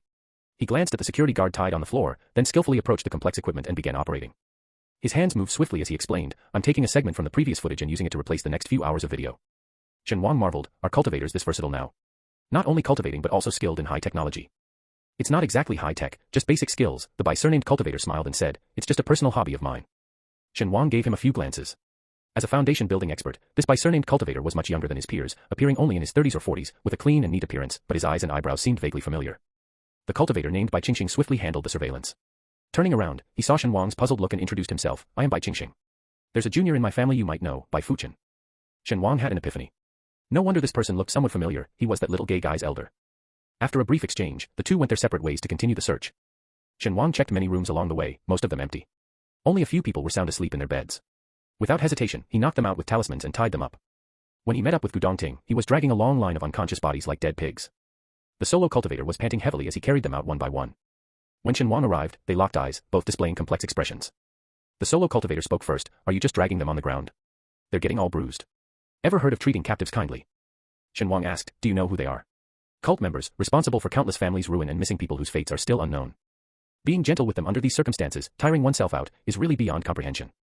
The solo cultivator's face twisted for a moment, then he asked fiercely, got any rope? Give me one. Shen Wang cheerfully replied, just tear off some bed sheets from their beds, tie them together, and that will do. Convenient, quick, and secure. After clearing the entire valley, everyone gathered in the open space of the parking lot to share their findings.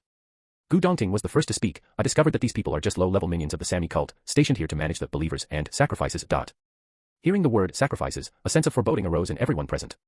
They call those worthless believers sacrifices, believing it's their last chance to contribute to the holy faith and the only way to attain glory, Gu Dongting said coldly. I overheard them saying that the demand for sacrifices has greatly increased recently, and they can't keep up with the supply. The solo cultivator glared furiously. Damn, they are worse than pigs and dogs. Bai Qingxing, deeply concerned, added, those missing people, if they became believers, might still be alive, but if they turned into sacrifices, it's likely that their fate is grim. The eldest among them, a white-haired elder, spoke. I found where they keep the believers. Finally, Shen Wang said, I noticed that the reason this place is so understaffed is not only due to rotation but also because at least half of the rooms are emptied, with wardrobes nearly bare and valuables gone. The solo cultivator, impatiently, interjected, so it means they've moved. What about it? Shen Wang didn't respond, but the grim expressions on everyone's faces spoke volumes. It means that a part of them has already been moved earlier. This isn't their real stronghold. Someone slowly said, they knew we discovered this place and still left half the people here. These people are disposable pawns, bait. But with those ordinary civilians tricked and taken, even though this is a blatant trap, they had no choice but to spring it. At this point, they could only take things one step at a time. The group didn't act immediately but instead woke up each of the unconscious captives for interrogation, knocking them out again after questioning before moving on to the next. Contrary to expectations, among these minions aiding the enemy, there were hardly any foreigners. They were all locals, not just from the southern Yunnan area but from all over the country. However, they all shared one thing in common, they were young, strong men. Although just ordinary people, they were more than capable of dealing with the weak and the elderly. Upon waking, their first reaction was not fear but to threaten. Who are you? Do you know where this is? You can't afford the consequences of causing trouble here. Despite being prisoners, they remained arrogant and defiant. Faced with such characters, the short-tempered solo cultivator was not one to indulge them. A single punch, even with restrained strength, was enough to break their noses. After the punch, the solo cultivator disgustedly wiped his fist clean of blood with a nearby bedsheet. I might not be able to hit that guy, but I can surely hit you. Take that for your arrogance. It was a clear case of venting frustration. Shen Wang touched his own nose, suspecting he was the one the solo cultivator most wanted to hit. After interrogating several individuals who claimed to know nothing, just as everyone's temper was escalating, they finally found someone who coughed up useful information, a golden box. As soon as this person opened his eyes, his expression was first one of anger, then, upon seeing everyone present, his pupils dilated in shock, blurting out, Gu Dongting. What are you doing here? Everyone was startled. Finally, a person who recognized Gu Dongting, not just another ignorant minion. Gu Dongting stepped forward, looking down at the men. You know me. The man's eyes flickered with numerous emotions before he said, in the mystical arts world, who doesn't know you? You know me without any cultivation. Gu Dongting observed the men. It seems you hold a high position in this cult. At the word cult, the men suddenly became agitated.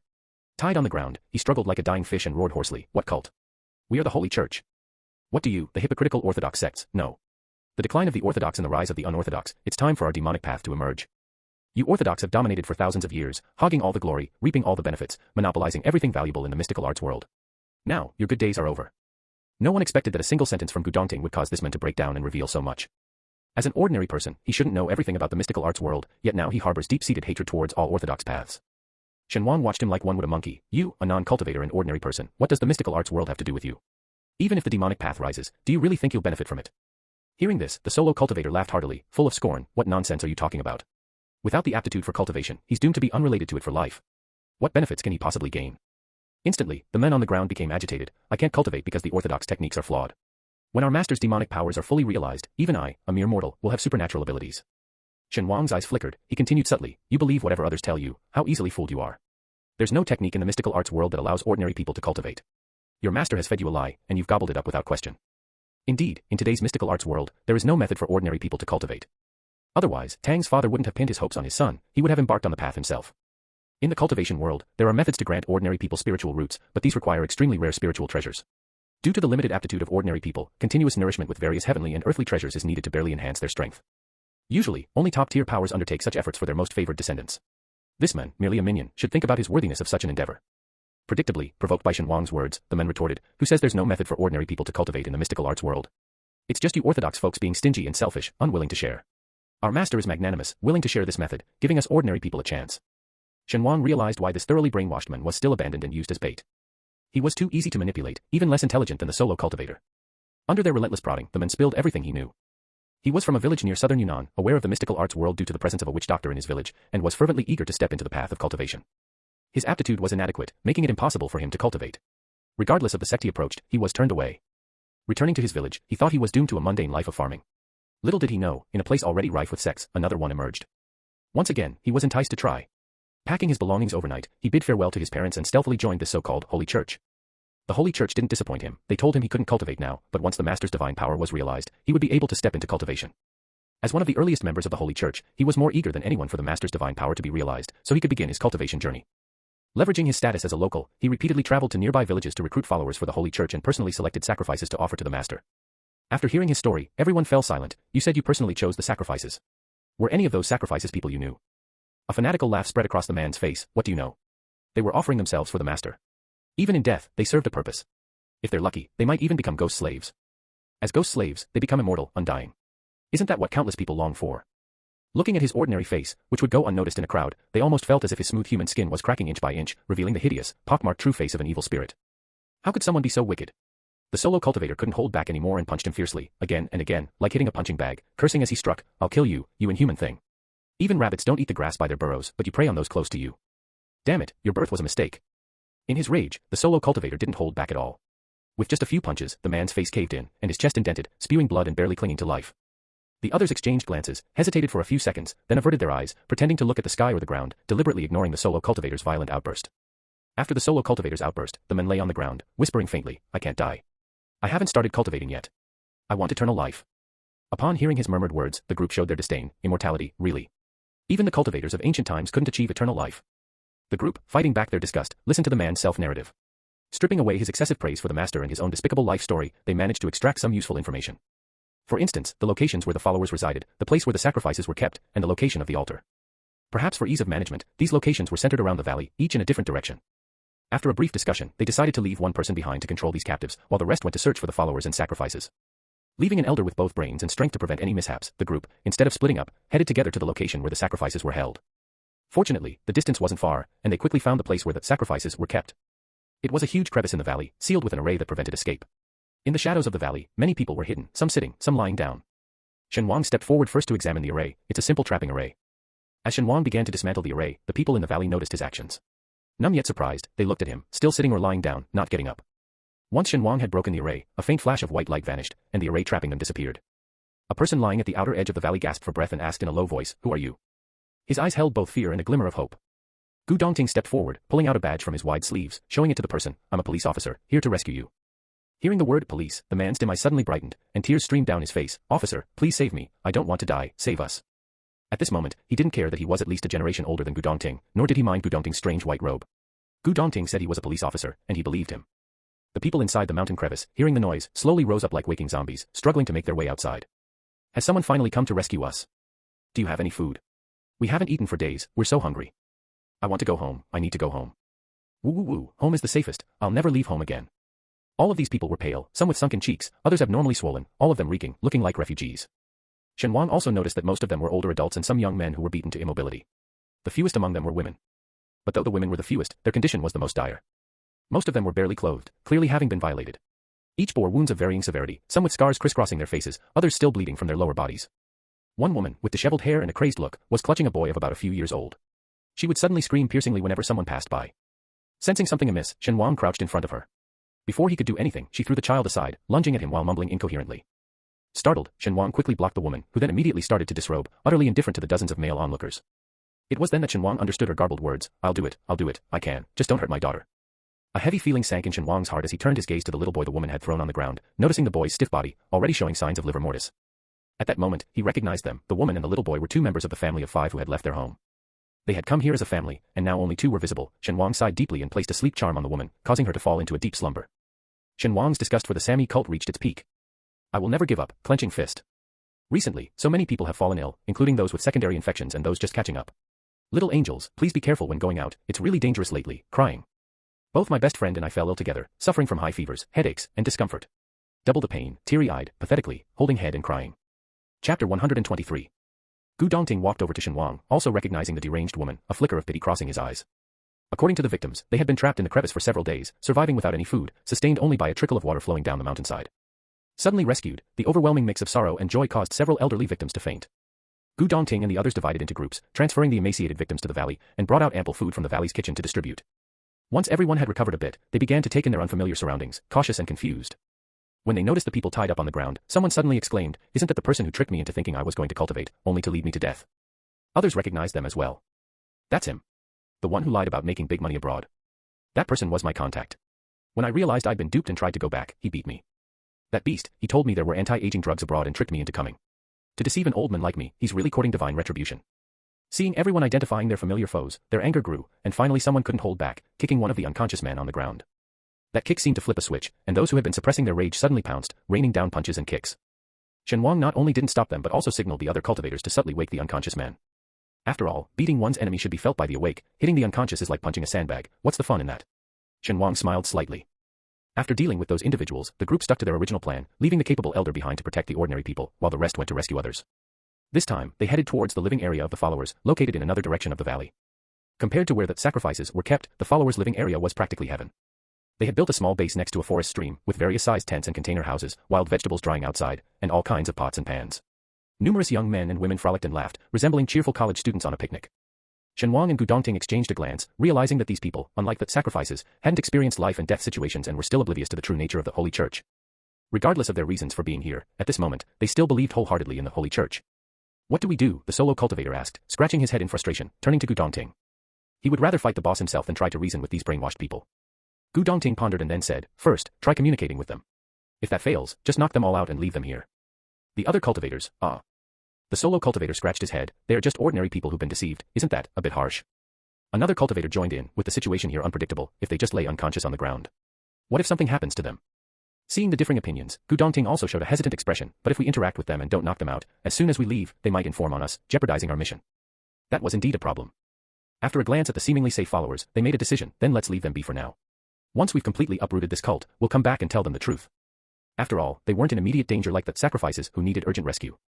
This time, no one objected. The group arrived quietly and left just as silently, with none of the followers noticing anything amiss. As Gu Dongting walked at the back, Shen Wang slowed his pace to match Gu Dongting's, teasing in a low voice, Elder Brother Gu, you're getting devious. A faint smile appeared on Gu Dongting's face. Oh. I thought you only used schemes against evil people, Shen Wang said with a light laugh, glancing at Gu Dongting teasingly. I didn't expect you to also be manipulative towards the good ones. Gu Dongting didn't deny Shen Wang's words, instead adding, leading a group of disparate individuals, you can't always take a hard approach. Especially these cultivators, who, despite their differing thoughts, grew up in Huaxia and mostly held beliefs of supporting the weak and prioritizing justice. Shen Wang thought about it and realized it was true. If Gu Dongting had openly suggested ignoring these people, it would certainly provoke some feelings, especially among the cultivators, including one particularly emotional and simple-minded physical cultivator. If they started arguing right there. Shen Wang gave Gu Dongting a thumbs up. Even if someone sensed something amiss, Gu Dongting had followed the proper process, and they couldn't find any fault with it. The group roamed the forest, finding nothing unusual, and finally headed straight for the ominously named altar. Compared to the other locations, the altar was much further away, beyond the forest, on another hill. Unlike the lush forest, the hill was desolate, a bare piece of land exposed to the sky, devoid of any vegetation. In this typically moist and rainy region, such a barren hill could only exist due to human intervention. Everyone heightened their guard, slowly climbing the hill, but surprisingly encountered no obstacles and effortlessly reached the summit. As they stepped onto the barren land, an overpowering stench hit them, impossible to ignore. This smell was all too familiar to Shen Wang, identical to the one in the basement under Qingqing Mountain. The only difference being that the basement, as a closed chamber, trapped the smell for a long time. Here, on this exposed mountaintop, the scent was unexpectedly intense. Unsure of how many had lost their lives here, Shen Wang felt a complex mix of emotions. Looking at Gu Dongting, he noticed a similarly intricate expression in his eyes. A physical cultivator suddenly covered his nose, exclaiming, what's this smell? It's awful. It's the stench of decaying bodies, Bai Qingqing sighed. The physical cultivator froze, then covered his mouth, gagging several times. Realizing the area was littered with countless bodies, everyone refocused, dispersing to search the surroundings. Shortly after, a loud exclamation came from the physical cultivator, damn it. His outburst startled everyone, fearing he was in danger. They rushed over, only to find him standing safely at the edge of a cliff, prompting an annoyed response, what are you yelling about? His pupils dilated in shock, he pointed down the cliff, unable to speak. Following his trembling finger, the group saw an unusual whiteness below the cliff. Upon closer inspection, they too uttered, damn it. Below in the valley, the ground was covered in a blanket of white. Not a field of flowers, but countless bodies piled upon each other. Stripped of their clothes, the naked bodies lay in the foreign valley, swarmed by flies and showing signs of being gnawed and dragged by wild animals. The scene was so shocking that no one dared to look closely. They turned their gaze away, cursing incessantly, damn it, this kind of cult is truly insane. Shen Wang didn't avert his eyes. He observed for a while and then suddenly said, that altar should be in a cave, with the entrance on the cliffside. Others, still feeling nauseous, didn't quite understand and looked again, only to be disgusted once more. But since Shen Wang was so certain, no one doubted him. They were feeling sick and mentally battered, lacking the spirit to question. Following Shen Wang's directions, everyone climbed down the cliff and indeed found a huge, man-made stone cave in the cliff. Entering the cave, when they looked back at the valley and its corpses, they realized that here the bodies were piled the highest. If they were throwing the bodies down from here, why are they scattered all over the valley? One of them couldn't help but ask. It wasn't possible that the cultists threw the bodies down and then went down to spread them out. Shen Wang's expression was subtle, you wouldn't want to know. The men, unconvinced, how would you know? I really want to know, tell me. Since he insisted. Shen Wang simply said, there must have been something else kept in this valley before, like wolves, dogs. So, were these creatures the ones who dragged and scattered them all over the valley? The man's face went through several changes, finally settling on a pale white, and he threw up. Shen Wang looked at him with disdain and quickly moved forward, leaving him behind. The others also strode forward, not glancing at the physically trained man's embarrassed vomiting. Perhaps for the convenience of transporting offerings, or perhaps too blatantly, this stone tunnel was built straight and tidy, without any turns or forks to confuse others. After walking for a few minutes, the group reached the end. It was a circular cave, several meters high. At first glance, it seemed quite majestic. The cave's floor was blackened, a color stained by blood over and over again. The surroundings were littered with uncleaned remnants, scattered on the ground. The group averted their gaze, not really wanting to know what these remnants were. In the middle of the cave, on a circular altar 3 meters wide, a person lay there, life and death unknown. Shen Wang was about to caution the others to be careful when he saw them already rushing over to check whether the person was dead or alive. Shen Wang's brow furrowed deeply. What was wrong with these people? Didn't they have the slightest sense of danger? He couldn't understand whether the metaphysical world was really a kindergarten, producing only naive and simple-minded individuals, or if these people were misguided, their minds corrupted by a peaceful environment. Upon seeing Gu Dongting, who also hadn't gone over, Shen Wang was sure it was the other's issue. The physically trained man was the first to support the person, and after a careful check, he let go with a sense of loss. There's no breath left. The body was rigid, probably sacrificed several days ago. It was unclear what went wrong, but the body hadn't been thrown into the valley in time. Shen Wang and Gu Dongting exchanged glances, then stepped forward as well. Seeing the face of the person on the ground, Shen Wang's brow twitched again. It was the middle-aged man from the family of 5. In the data provided to him by the on-site staff, Shen Wang saw the ID photo of the family of 5. Although not wealthy, and showing restraint in front of the camera, they appeared healthy and ruddy. Especially the 13-year-old daughter and the 7-year-old son, who were still young and hadn't yet experienced the world's beauty, were dragged by their parents into this hell. Now, of those 5 people, Shen Wang had already seen 3, 1 mad, 2 dead. The fate of the missing daughter and the elderly was probably also grim. Gu Dongting took a closer look, then furrowed his brows deeply. Something's wrong. What? Everyone turned to look at Gu Dongting. His face is slightly bluish, not the normal color of a corpse, and his nails are too long. Gu Dongting signaled for everyone to stand back, I suspect. Before he could finish, the body lying flat on the ground suddenly opened its eyes and lunged at the nearest person. Damn it. Even those accustomed to ghosts were startled. They were used to seeing ghosts, but they had never seen a completely dead body suddenly come back to life. The middle-aged man's face was blue, his nails had grown alarmingly, and his teeth revealed 2 sharp fangs. His pupils were as small as pinpoints, and the rest of his eyes, mostly white, looked particularly frightening. Fortunately, after a brief moment of panic, everyone quickly reacted and began to use their unique skills. The physically trained man also rushed forward with clenched fists to confront the strange corpse, but even as a foundation-building practitioner, he felt a numbing sensation in his fist upon contact. What the hell is this thing? How is it so strong? Another person brandished a sword and struck the body, only to see sparks fly off, leaving behind only a faint white mark. Gu Dongting, watching their struggle with the corpse, said, "This is a zombie." Shen Wang followed up with an explanation, a person who suffered immensely in life, filled with intense hatred, and whose soul was forcibly confined within their body, eventually buried in an extremely mean place. Under such circumstances, the person wouldn't turn into an evil spirit but would become a zombie. This man was likely artificially turned into a zombie, impervious to blades and spears. Shocked, the man punched open a zombie and cursed, "Is this thing that easy to come by?" But the recent zombie tales, weren't they all from hundreds of years ago? Merely this was not enough to create a zombie, it also required soaking in the blood of a close relative, driving 7 nails into its 7 orifices, and using various drugs to harden the muscles. It sounds simple, but in reality, it's extremely difficult. As they were talking, the dim walls suddenly lit up, connecting with the patterns buried in the ground, eventually forming a dense, massive net that enveloped the entire altar. Out of nowhere, a passage appeared on the previously smooth cave wall, and a person dressed in black emerged. Shen Wang's heart skipped a beat the moment he saw him. But hearing his voice, Shen Wang's raised heart calmed down again. The other's voice was old and rough. It seems my catch today is quite substantial. He was a nondescript, extremely thin old man with a face full of wrinkles, but his eyes sparkled with a sharpness that belied his age. Looking down at the 5 people on the altar, his expression was very satisfied. Xia Yi, Bai Qingxing, Lin Shiyu. Naming each person one by one, he finally turned to Gu Dongting and Shen Wang, and the renowned senior brother of the metaphysical world, Gu Dongting, as well as the recently rising unparalleled genius, Shen Wang.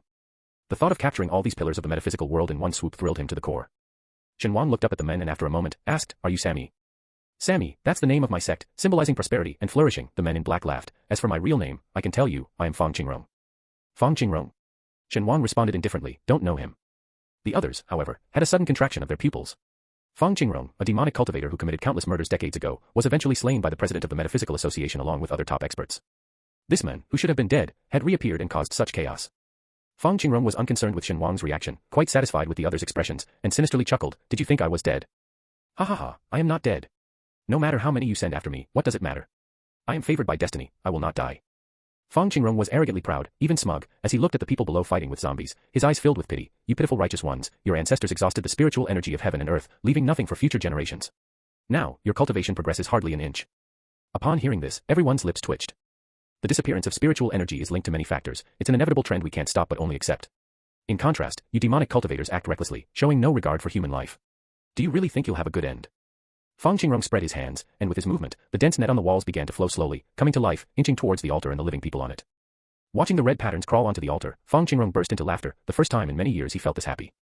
Years ago, he was hunted down like a stray dog by these so-called orthodox sections. Now, the roles of hunter and prey had reversed, and the long-suppressed frustration in his heart vanished overnight. Exhilarating. It was utterly exhilarating to watch these hypocritical orthodox figures die by his hand. In this era of declining law, there's no such thing as heavenly justice. Now that spiritual energy is fading and dark energy rising, it's an opportunity for us demonic cultivators, just like when spiritual energy was abundant and dark energy scarce thousands of years ago. As orthodox sects, you should understand the turns of fate and the cycle of cause and effect. Feeling good, Fang Qingrong couldn't help but add, once I hasten this process and fill the world with dark and evil energy, it will be a paradise for us demonic cultivators. Those orthodox sects will be nothing but struggling ants. Speaking thus, as if envisioning himself reshaping the world to become the sole ruler of this new era, Fang Qingrong laughed again. By then, the patterns had reached the center of the altar, shrinking the space where Shen Wang, Gu Dongting, and the others stood, making them struggle amidst the zombies' pursuit. What the hell is this thing? As the main force against the zombies, the physical cultivator was exhausted, finding it hard to fight and watch his steps at the same time. A soul-refining formation, Shen Wang recognized at a glance, this old man's ambition is huge. He wants to turn us all into fierce ghosts under his command. Fierce ghosts created from foundation-building cultivators are much stronger than ordinary vengeful spirits, potentially becoming top-tier ghost kings upon creation. With 6 foundation-building masters here, if Fang Qingrong had 6 ghost kings, he could really contend with the orthodox path, instead of hiding his base abroad and working in secrecy. The physical cultivator cursed, damn, I've been capturing evil spirits all my life, and now I'm about to become one. No way. Shen Wang nodded agreeably, given your unrefined physical strength that's already a match for zombies, you'd be more suited to be turned into a zombie. The physical cultivator grew angry and retorted, Shen Wang, you narrow-minded guy, even now you're joking with me. Aren't you a genius in formations? Think of something, quick. Before Shen Wang could respond, Fang Qingrong interrupted, a genius in formations. Xia oh Xia, do you really think he's some kind of formation genius? Shen Wang. Fang Qingrong watched with glee as they bickered, maliciously fanning the flames. He's just someone who stumbled upon some lost formation legacies and started calling himself a genius. Our sect has a true genius in formations, possessing more legacies than all of you could even imagine. In front of him, no one deserves to be called a genius in formations. It's laughable how those from the orthodox path claim genius status just based on some lost scriptures.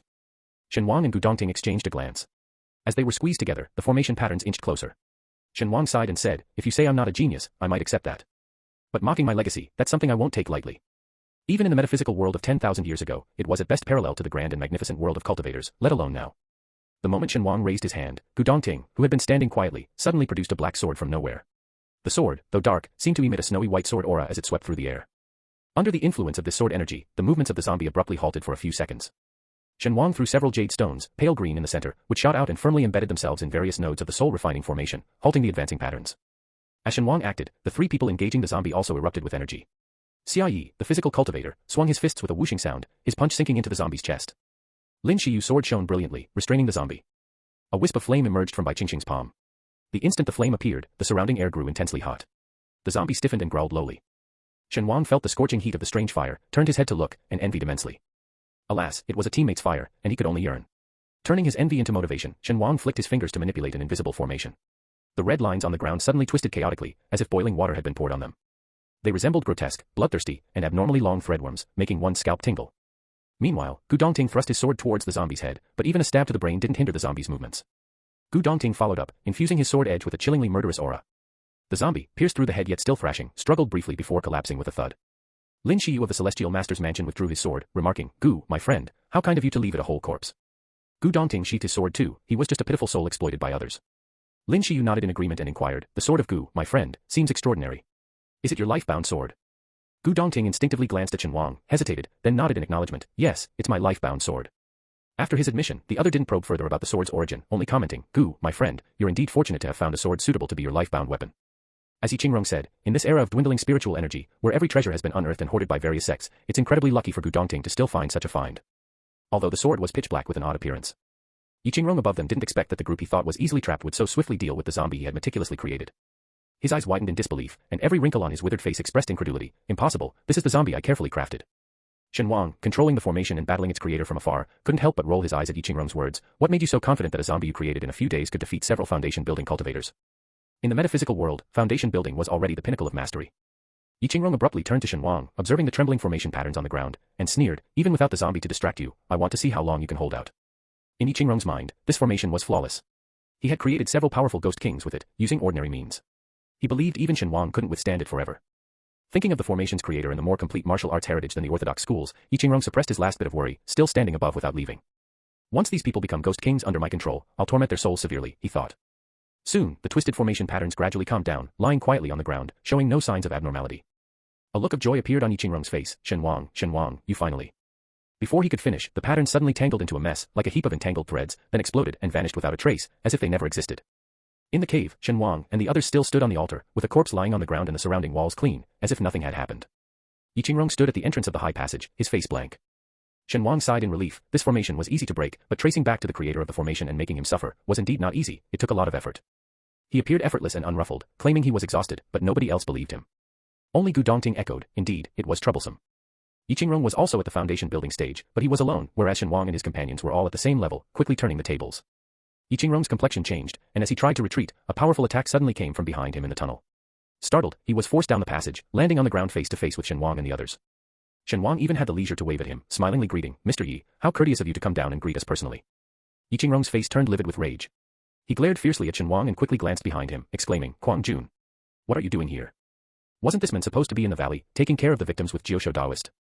Kuang Jun, a taciturn and inconspicuous middle-aged man with determined features and sharp eyes, seemed to ignore Yiqingrong's words, showing no interest in responding. "We all knew this place was a trap, so how could we not be prepared?" Shen Wang, ever talkative, spoke leisurely. "Did you really think all orthodox sects are naive and sweet? Even if they're naive and sweet, they wouldn't be so towards the enemy. That would just be foolish." The others. It didn't sound like a compliment, but since Shen Wang had just broken the formation and saved everyone, it wasn't the right moment to turn against him. They held back their words, swallowing any curses they had.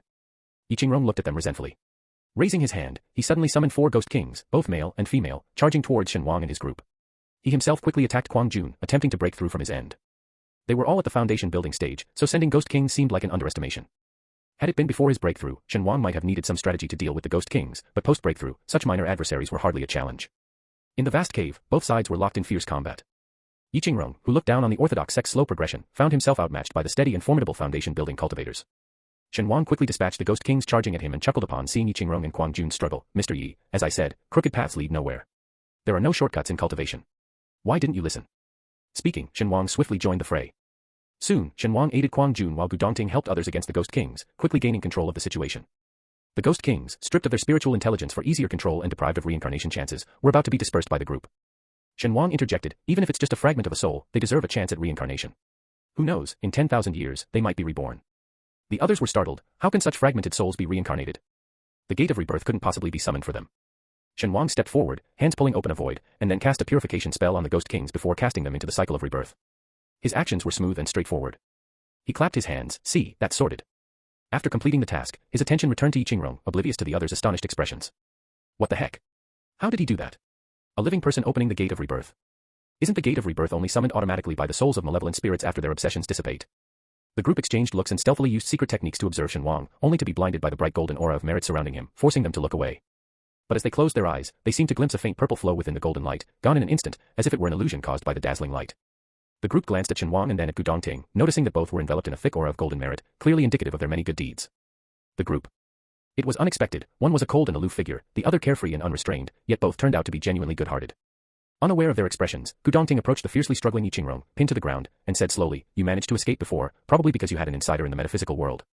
Yiqingrong's pupils contracted, but Gu Dongting, indifferent, continued, "We don't know who that insider is, and I suppose you won't tell us." Sensing something amiss, Yiqingrong tried to lift his head. "What are you going to do?" The next moment, he screamed in agony. Gu Dongting injected 72 streams of sword energy into all of Yiqingrong's meridians, mercilessly shattering them. "I must ask you to bear with it," said Gu Dongting calmly. In the next second, 2 more streams of sword energy were unleashed. One destroyed his dantian, releasing all the malevolent energy within, and the other shattered his Zifu, breaking his consciousness and reducing him to a broken shell. Only after all this did Gu Dongting step back and say, "Now that we have captured the leader of the Samui sect, we can rescue those deceived followers." Everyone looked at Gu Dongting's calm demeanor, then at Yiqingrong, who lay motionless, unable to seek life or death, and nodded unanimously. They also pretended not to notice that Gu Dongting had left his sword energy inside Yiqingrong, making him constantly suffer the pain of broken meridians, his life entirely in Gu Dongting's hands. At a mere thought from Gu Dongting, the sword energy that shattered his meridians could just as easily destroy his heart and brain. While admiring Gu Dongting's actions, some couldn't help but think, is this decisiveness and clear distinction between love and hate the reason why our younger generation admires him so much? It was indeed quite satisfying. As they carried Yiqingrong out like a dead dog, Xia Yi, a physical cultivator, couldn't help but ask, if any of us could have easily killed him, why did we put on such an act earlier? Controlling our strength, being mindful of our performance, and avoiding the red lines on the ground. I've never fought such a tiring battle. Next time, just let me sneak up on him. If we hadn't walked into the trap, would he have come out? Where else could we have found him? Oh, all right. Next time I'll be the cunning hunter, sneaking up on him. No more acting for me. While Shen Wang and his group were seeking out the cult followers, in the imperial capital, inside Tang Jiu's room. His biological father spat out blood fiercely, his eyes filled with disbelief. I actually lost. Tang Jiu, facing the incredulous look, struggled to express his feelings. I told you, Shen Wang is very strong. Chapter 124. The former Tang Jiu also thought that Shen Wang had merely obtained some inheritance by fluke, possessing some cultivation but not truly formidable. Yet, the reality was that the person he underestimated became an insurmountable mountain for him, overshadowing and trampling him. Because of Shen Wang, Tang Jiu almost succumbed to inner demons. Until this man, claiming to be his biological father, Jiuzhisheng, came to him. By then, Tang Jiu was in decline, his secular businesses were acquired by rivals, and his metaphysical enterprises suppressed. The Tang family was completely bankrupt. The Tang family lost its former glory, and the atmosphere at home was fraught with tension, erupting into arguments over trivial matters, sometimes even escalating to physical fights. Tang's parents, filled with regret, wanted to reconcile with their son, Shen Wang, but due to Tang Jiu, their actions had been too extreme, leaving no room for mending their relationship. As a result, they resented Tang Jiu, unable to hide their displeasure. When Jiuzhisheng approached, Tang Jiu, without much doubt, believed his words. Jiuzhisheng had a vendetta against the Tang family. With Tang's father lacking cultivation abilities, Jiu should have easily prevailed. But coveting the Tang family's ancestral techniques and discovering that his lover and Tang's mother gave birth around the same time, he concocted a plan. On a dark and stormy night, Jiuzhisheng switched his son with the Tang family's child and abandoned the Tang child at an orphanage. He patiently waited for the two to come of age, planning for Tang Jiu to inherit the Tang family's ancestral techniques. He also intended to create a formation to suppress the soul of the Tang family's real child beneath their ancestral home. Thus, ensuring the Tang family's downfall would be by their own hands. Unfortunately, things didn't unfold as Jiuzhisheng had planned. Jiuzhisheng spat out another mouthful of blood, murmuring, "How can this be? I had the most complete inheritance of the formation. My Jiu family has studied formations for generations. To lose to the Tang family in the end. How could Jiuzhisheng accept this?" Tang Jiu shook his head. "Stop being shocked, focus on healing your wounds." It was evident from Jiuzhisheng's condition that his injuries were severe. Jiuzhisheng's face went through several changes before he gritted his teeth. "I'll heal first, and later, I must slaughter that boy." That descendant of the Tang family, named Shen Wang, had instilled a sense of fear in Jiuzhisheng. Being only in his 20s and terrifyingly powerful, he defeated Jiuzhisheng, who had devoted his life to studying formations. If he were allowed to grow further, Jiuzhisheng dared not think further, resolving in his heart to eliminate this threat before Shen Wang fully matured. Tang Jiu yearned to eliminate Shen Wang, but he remained silent. His numerous failed encounters with Shen Wang had taught him many lessons, diminishing his confidence in defeating Shen Wang. While they spoke, Tang Jiu's phone rang. He looked at it, his brow furrowing. Jiuzhisheng asked, "Is it the special department investigating again?" "It's a call from the psychiatric hospital," Tang Jiu replied, shaking his head. Jiuzhisheng sneered, "Answer it. What's there to be afraid of?" Tang Jiu, in essence, resembled him, ruthless and venomous. Unfortunately, spending over 20 years with the Tang family had corrupted his character, introducing indecision and timidity. Tang Jiu took a deep breath and answered the call. "Hello, this is Tang Jiu." A man's formal voice came through. "Mr. Tang, your mother keeps asking for you, crying incessantly. Would you like to speak to her to calm her down?" Tang Jiu instinctively wanted to refuse, but the caller, seemingly not expecting a refusal, handed the phone to his mother. He heard a familiar voice from the phone. "Baby, baby, mommy misses you so much, baby." Tang's mother's voice was soft and gentle, calling out repeatedly. Tang Jiu paused, then responded softly, "Mom." As soon as he spoke, a piercing scream came from the other end, and his mother threw the phone away. "You're not my baby. You're not my baby. Help, help me, my child is gone, I need to find my baby." Chaos erupted on the other end, and the men who had called ordered, "Administer the sedative." Tang Jiu didn't continue listening, his heart, which had just softened, hardened again. He thought of his parents' cold stares after his failures, their criticisms, and their later regrets, lamenting their choice of him over Shen Wang. A cold glint flashed in Tang Jiu's eyes. He had no regrets. Personally capturing his father, draining his blood for his own use, he had no regrets. Sending his mother, who had gone mad after accidentally witnessing the scene, to the psychiatric hospital, he also had no regrets. This was the retribution Tang family deserved for tormenting him, the very affliction the Tang family should bear. Besides, he was never a Tang, he belonged to the Qiu family, the age-old adversaries of the Tang lineage. Tang Jiu set down his phone, turning to Jiuzhisheng. "Dad, rest well and recover soon. I'll stand guard for you." Jiuzhisheng, observing the shifts in Tang Jiu's demeanor, smiled satisfactorily. "Good, good, my excellent son."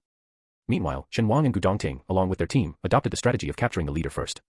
After apprehending the leader of the Samui sect, persuading the followers became much easier. Still, among so many, inevitably a few stubbornly insisted they were being slandered, dismissing the accusations as baseless and absurd. Left with no choice, Shen Wang had to take these disbelievers to the altar for a tour. Once they saw the valley filled with corpses at the altar, everyone fell silent, vomiting incessantly, some even fainting from sheer terror. Shen Wang stood aside, watching them vomit awkwardly. Why are you all throwing up? Living in this cult seemed fine for you, I thought you knew what was happening.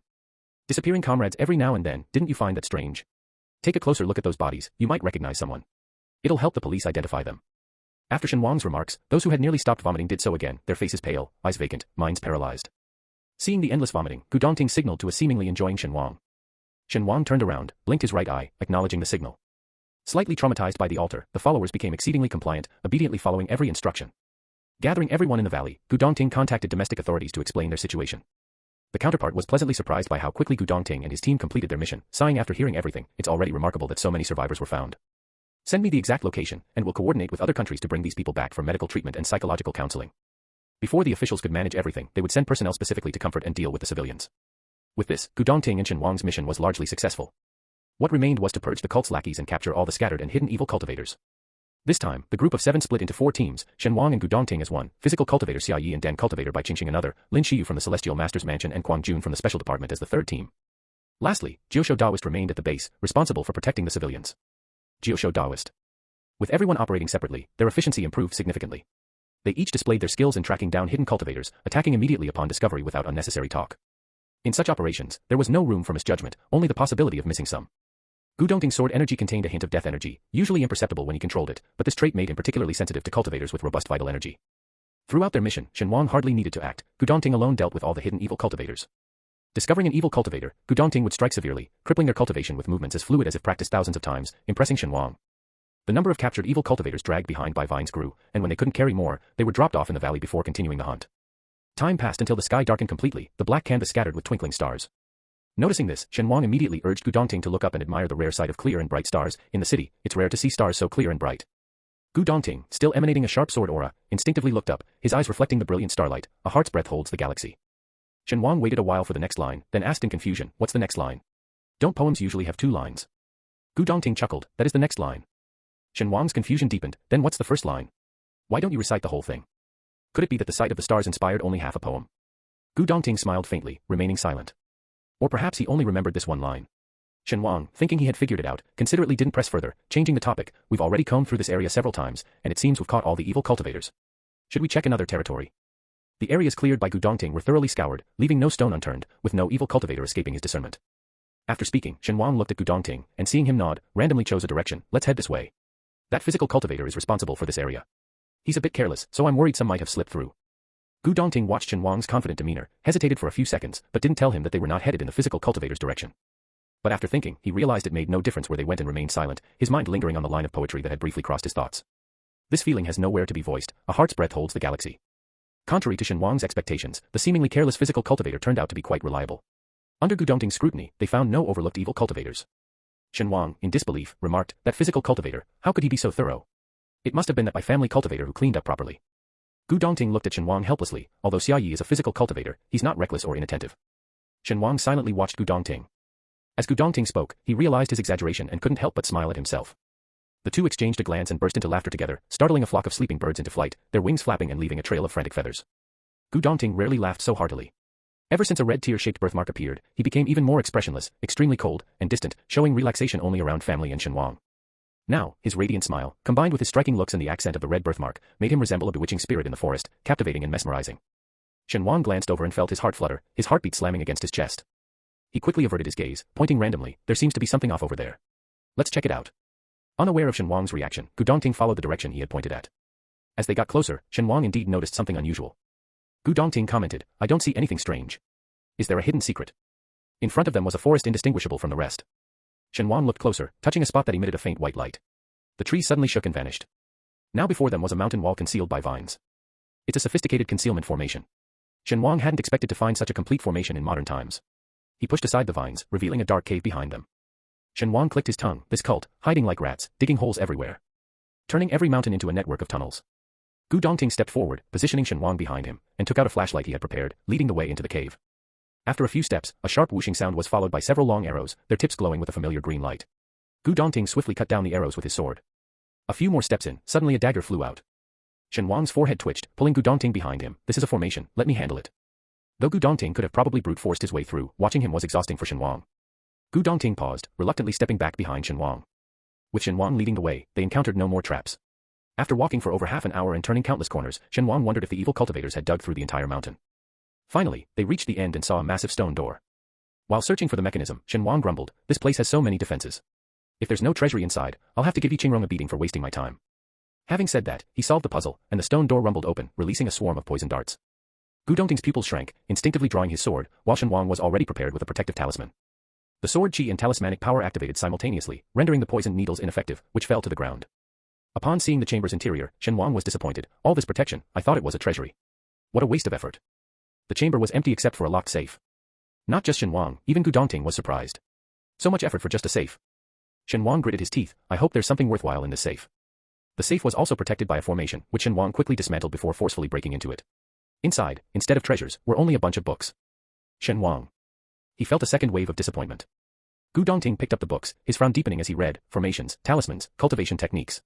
How do they have these complete techniques, even more so than orthodox paths?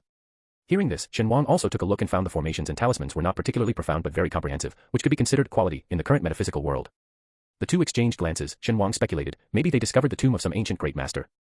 Gu Dongting looked slightly embarrassed. Regrettably, the tombs of great masters available in this era have already been thoroughly plundered by predecessors. Shen Wang. This is so typical of the cultivation world. Indeed, no matter where you are, people are the same. After looking through the techniques, Shen Wang casually asked, what do you plan to do with these? Gu Dongting thought for a moment, then countered, what do you think we should do with them? Shen Wang chuckled and picked up a booklet. If you take them back, they'll just end up as part of a major sect's collection, gathering dust. Instead, we could make several copies and distribute them to all sects, allowing everyone to progress together. A gleam of light flashed in Gu Dongting's eyes. Benefiting the masses is indeed a good suggestion. Shen Wang had just spoken off the cuff and was delighted when Gu Dongting actually agreed, continuing, I can check these techniques for any issues. With his expertise, he might even refine the talisman books and formation manuals. Having happily decided, the two packed up and were about to leave when a faint, elusive fragrance wafted through. Shen Wang's pupils dilated, his eyes lighting up. I knew it. A chamber this big couldn't possibly just have a few shoddy techniques. Gu Dongting, looking at the shoddy techniques that could cause chaos in the metaphysical world, asked the visibly excited Shen Wang, is there a problem? I smell the fragrance of a spiritual plant. Shen Wang was rarely this excited. Since returning to Earth, the so-called spiritual plants he had seen were mostly mediocre herbs. But this time, despite the faint scent almost imperceptible, he was certain as a pill master that this was definitely a spiritual plant. A genuine spiritual plant, rich in spiritual energy, ancient and fully functional. Gu Dongting also sniffed around but couldn't detect any scent. The cave was barren, all exposed rock and soil, without a hint of green. He remained silent, watching Shen Wang's actions. Shen Wang sniffed left and right, then comically sprawled on the cave wall like a giant gecko, searching everywhere. Finally, he found a naturally formed crevice. Prying open the crevice, Shen Wang was thrilled, found it. Gu Dongting looked and saw a hidden world beyond the rock wall. Shen Wang had uncovered a hole the size of an arm, revealing a cave as large as the first, with streams of water meandering down the rock wall, converging into an opaque pool below. In the pool, several lush, charming green lotus leaves spread out, and a pointed, blush-tinted lotus bud, shy and bashful, trembled gently without any breeze. To think such a treasure exists here, Gu Dongting marveled. No wonder Yi Qingrong established the Samu sect here, unwilling to leave. Such a spiritually rich, sacred plant could lessen the dangers of negative energy backlash during breakthroughs. Unlike Gu Dongting, who merely admired, Shen Wang instantly recognized it. This is the top-grade ninefold lotus, a rare non-attribute spiritual plant, suitable for any cultivation method or spiritual route.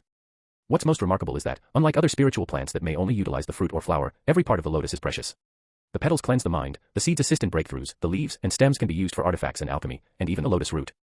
As Shen Wang spoke, the small bud trembled even more intensely, its blush fading, the bud closing tighter. Shen Wang and Gu Dongting exchanged glances. Gu Dongting widened the hole with his sword, and they approached the pool, reaching out towards the ninefold lotus. Just as they were about to touch it, the tranquil water suddenly erupted into fierce splashes. Shen Wang and Gu Dongting stepped back several times, only to see a massive head rising from the seemingly shallow pool, followed by a long body and several clawed limbs. Gu Dongting was startled, is that a dragon? Weren't these legendary creatures extinct with the dissipation of spiritual energy? Shen Wang observed the creature and said calmly, it's not a dragon, but a jiao. This was a black jiao. Its appearance was almost indistinguishable from a dragon, with long whiskers at the corners of its mouth and sturdy, powerful claws. The only difference was the two small protrusions on its head, unlike the magnificent horns of a true dragon. The black jiao coiled at the top of the cave, looking down at Shen Wang and Gu Dongting, its voice commanding, mortals, why approach my place of slumber? Shen Wang now understood why the ninefold lotus remained unharvested. He looked at the black jiao with interest and asked, Elder, how long have you been trapped here? The jiao paused, still in a commanding tone, mortal, I have slept here, unaware of the passage of time. You have awakened me. Shen Wang didn't let it continue its nonsense, cutting straight to the point, so, how long have you been trapped here? The black jiao, mortal, are you trying to provoke me? Do you wish to face my wrath? Shen Wang was genuinely curious, so, what happens when you get angry? You can't even leave this pool. The black jiao let out a loud roar, its tail submerged in water striking the surface, creating huge splashes, audacious. I will devour you. The size disparity was vast, and the black jiao's roar pained the ears of Shen Wang and Gu Dongting. Gu Dongting instinctively gripped his sword, watching the colossal black jiao warily. Shen Wang, however, remained still, looking at it with a sense of pity in his eyes. Feeling a chill, the black jiao asked, mortal, what are you looking at? Shen Wang sighed deeply, feeling disappointed, I'm feeling sorry for you. The black jiao was perplexed, sorry for what? Shen Wang explained, black jiao, closest to a dragon among creatures. Your skin is incredibly tough, impenetrable. Your claws, sharp beyond measure, breaking through anything.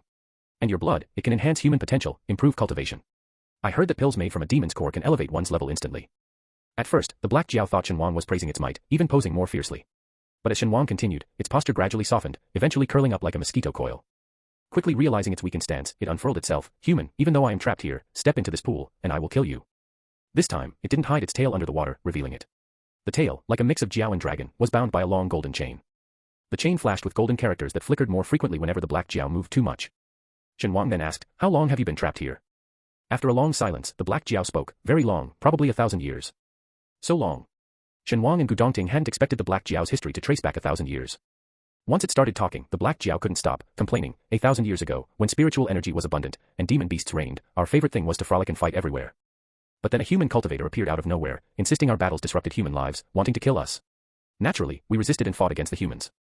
The battle escalated, and I was captured by a human, sealed on a desolate land, and then he left to fight other demon beasts. As they fought, I don't know what happened in the end. My kin and the human cultivator never came back to see me. The Black Jiao said this with tears in its eyes. The wasteland turned into a swamp, the swamp dried up, and then it became a mountain range. 1,000-year-old Black Jiao and a centuries-old spiritual plant were merely there for him to glance at. Shen Wang felt no more enthusiasm. Dongting, let's go. Shen Wang rarely seemed so disheartened, and Gu Dongting, though puzzled, followed him. The Black Jiao continued rambling. Back then, I collected a bunch of random things, including some plant seeds. Bored, I planted many but most didn't survive. When this place turned into a swamp, only this little flower lived. Hearing this, Shen Wang abruptly halted his departure. Do you still have those seeds? The Black Jiao nodded. A few, but not many. Shen Wang's eyes lit up. Could you give me some? The Black Jiao was puzzled. Why should I give you anything? You humans are strange, asking me for things. Shen Wang. After a moment of indecision, Shen Wang offered, what if I said I could get you out of this formation? The Black Jiao's body, gliding in the air, stiffened, then it dove to the ground, scrutinizing Shen Wang from head to toe, and after a long look, it laughed. Just you. Human, the cultivator who sealed me was perhaps 180 times stronger than you. With your current strength, I could blow you away with a single breath, and you think you can release me from this formation? Ridiculous. Human, at least you've amused me. I'll give you one seed. Unoffended by the ridicule, Shen Wang replied, why not try? You don't lose anything. This time, the Black Jiao circled in the air for a while before finally making up its mind. I'll let you try. Is it just my seeds you want? Shen Wang shook his head. No, not just your seeds. I also want you to sign a contract with me and the person by my side, a master-servant pact. The Black Jiao became furious. You want me to become a servant to humans? I refuse. I'd rather stay trapped here than submit to your cunning and disgusting race. Gu Dongting spoke up. I don't need it. Shen Wang, let it sign the contract with you. Shen Wang didn't respond to Gu Dongting, instead reasoning with the Black Jiao. Look, brother Jiao, you've been trapped here for thousands of years. If you miss this chance, do you want to be confined for another 1,000 years? The Black Jiao remained silent, but the little flower on its head peeked out. Surely you sense it too. The world has changed since 1,000 years ago. With the thinning spiritual energy, if you stay trapped here, once it dissipates completely, you'll be trapped alive. You've lived for 1,000 years, but I guess when you were sealed, you weren't that old, right? A young Jiao, barely a few hundred years old or even a juvenile, trapped here without ever experiencing freedom, and then to die silently. Are you truly content with that? The Black Jiao's head moved slightly, its voice gruff, but I will not become a human slave. It remembered, despite its youth when sealed, the horror of demon beasts being forcefully tamed as slaves by humans, losing all dignity, even forced to fight their own kind, ending with suicide. Observing the expressions of the Black Jiao and the ninefold lotus, Shen Wang continued, demon beasts have vanished from the world. Human power has greatly diminished. My strength is among the top in humanity. As you said, you could blow me away with a breath. If I release you, the whole world would become your domain. Shouldn't I ensure my own safety and that of the world? At least to make sure that, upon your release, you don't go on a rampage against humans in a fit of rage. The Black Jiao wasn't fooled by Shen Wang. Then let's sign an equal pact, which would also restrain me. Why does it have to be a master-servant contract? Shen Wang. Shen Wang replied, because you're too powerful. What if you decide to break the pact despite severe injuries? I can't believe you hold no grudge against humans. The Black Jiao and Shen Wang stared at each other. After a prolonged silence, the ninefold lotus atop the Black Jiao's head, speaking softly, urged, Songjua, just agree to it. I don't want you to die here. The Black Jiao appeared troubled, but the ninefold lotus added, you always said humans have short lives. Just endure until he dies, and then you'll be free. We can go wherever we want after that. The two short-lived humans. Could you not plot loudly in front of us, please? Weighing human lifespans against a future of darkness and confinement, the Black Jiao found the decision not so difficult. But it had one concern, asking, if I go with you, what about my little flower? It was just a Jiao and knew nothing about nurturing flowers. It had only managed to grow this one in 1,000 years and cherished it dearly. The thought of leaving the flower alone was unbearable. Shen Wang perked up at this, quickly suggesting, Brother Jiao, truth be told, I have a place with fertile soil and abundant spiritual energy, perfect for your little flower. We could bring some of this pool's water, not for bathing, but to ensure its comfort, which I guarantee will be much better than here. And you two can always be together, just like now, never apart. The Black Jiao was skeptical. What place? Shen Wang pulled out his shumi stone, grinning, my space. Perfect, isn't it? Just have the little flower sign a pact with me, and it can enter this space. The Black Jiao became angry again. I don't agree. But this time, the little flower was willing, making the Jiao's disagreement futile. Eventually, the Black Jiao and Gu Dongting formed a master-servant pact, and the little flower did the same with Shen Wang. Although Shen Wang couldn't use these two treasures for alchemy, he was very satisfied with acquiring them as demon servants. After settling everything, Shen Wang examined the formation. It was evident that its creator was immensely powerful. This formation, specifically designed to restrain the Black Jiao, drew strength from its struggles, becoming stronger the more it resisted. Without external help, unless it died, the Black Jiao could never escape. The phrase, this feeling has nowhere to be voiced, a heart's breadth holds the galaxy, is an adaptation of Wuntingyun's alienation has nowhere to be voiced, a heart's breadth holds the galaxy, from Spring Day in the Fields. Chapter 125. However powerful, the formation was still a relic from 1,000 years ago. Impenetrable from the inside, yet easily destroyed from the outside by someone proficient in formations, especially after finding its key points. Shen Wang spent some time studying the formation. When he finally acted, it took little effort. A flash of golden light, and the gold chain on the black Jiao's tail turned into golden specks, scattering in the air. The formation was broken. The black Jiao stared at its bare tail, motionless, astonished that the formation that had confined it for thousands of years was so easily shattered. Tentatively, it swished its tail tip, even stretching beyond the pool, and the detestable chain did not reappear. Tears glistened in the black Jiao's deep black eyes as it let out a triumphant howl, joyfully soaring through the cave, exuding a sense of liberation and exhilaration. I am free. I am free. I am finally free. Sensing trouble, Shen Wang quickly said to Gu Dongting, don't let it leave the cave in this form. To be safe, they had signed a master-servant pact before disabling the formation, allowing them to control the overly excited black Jiao, now reveling in its newfound freedom. Gu Dongting complied, restraining the black Jiao, causing it to crash to the ground with a thunderous impact. The black Jiao's fevered brain cooled down a bit, realizing that though it lost the physical chains on its tail, its soul was now bound by an invisible shackle. The black Jiao glanced at Shen Wang and Gu Dongting, contemplating whether to risk severe injury to kill these two humans and gain absolute freedom. Just as the thought crossed its mind, the black Jiao screamed in agony, it hurts. It hurts. Its long body coiled in pain, suffering intense heartache, questioning its very existence. Shen Wang squatted beside it, gloating, what were you thinking just now? Surely not about betraying your master. You've offered your heart's blood for the pact. If Dongting dies, your vitality will be greatly damaged. And if you think of betraying him, you won't survive either. At this moment, Shen Wang appreciated his foresight.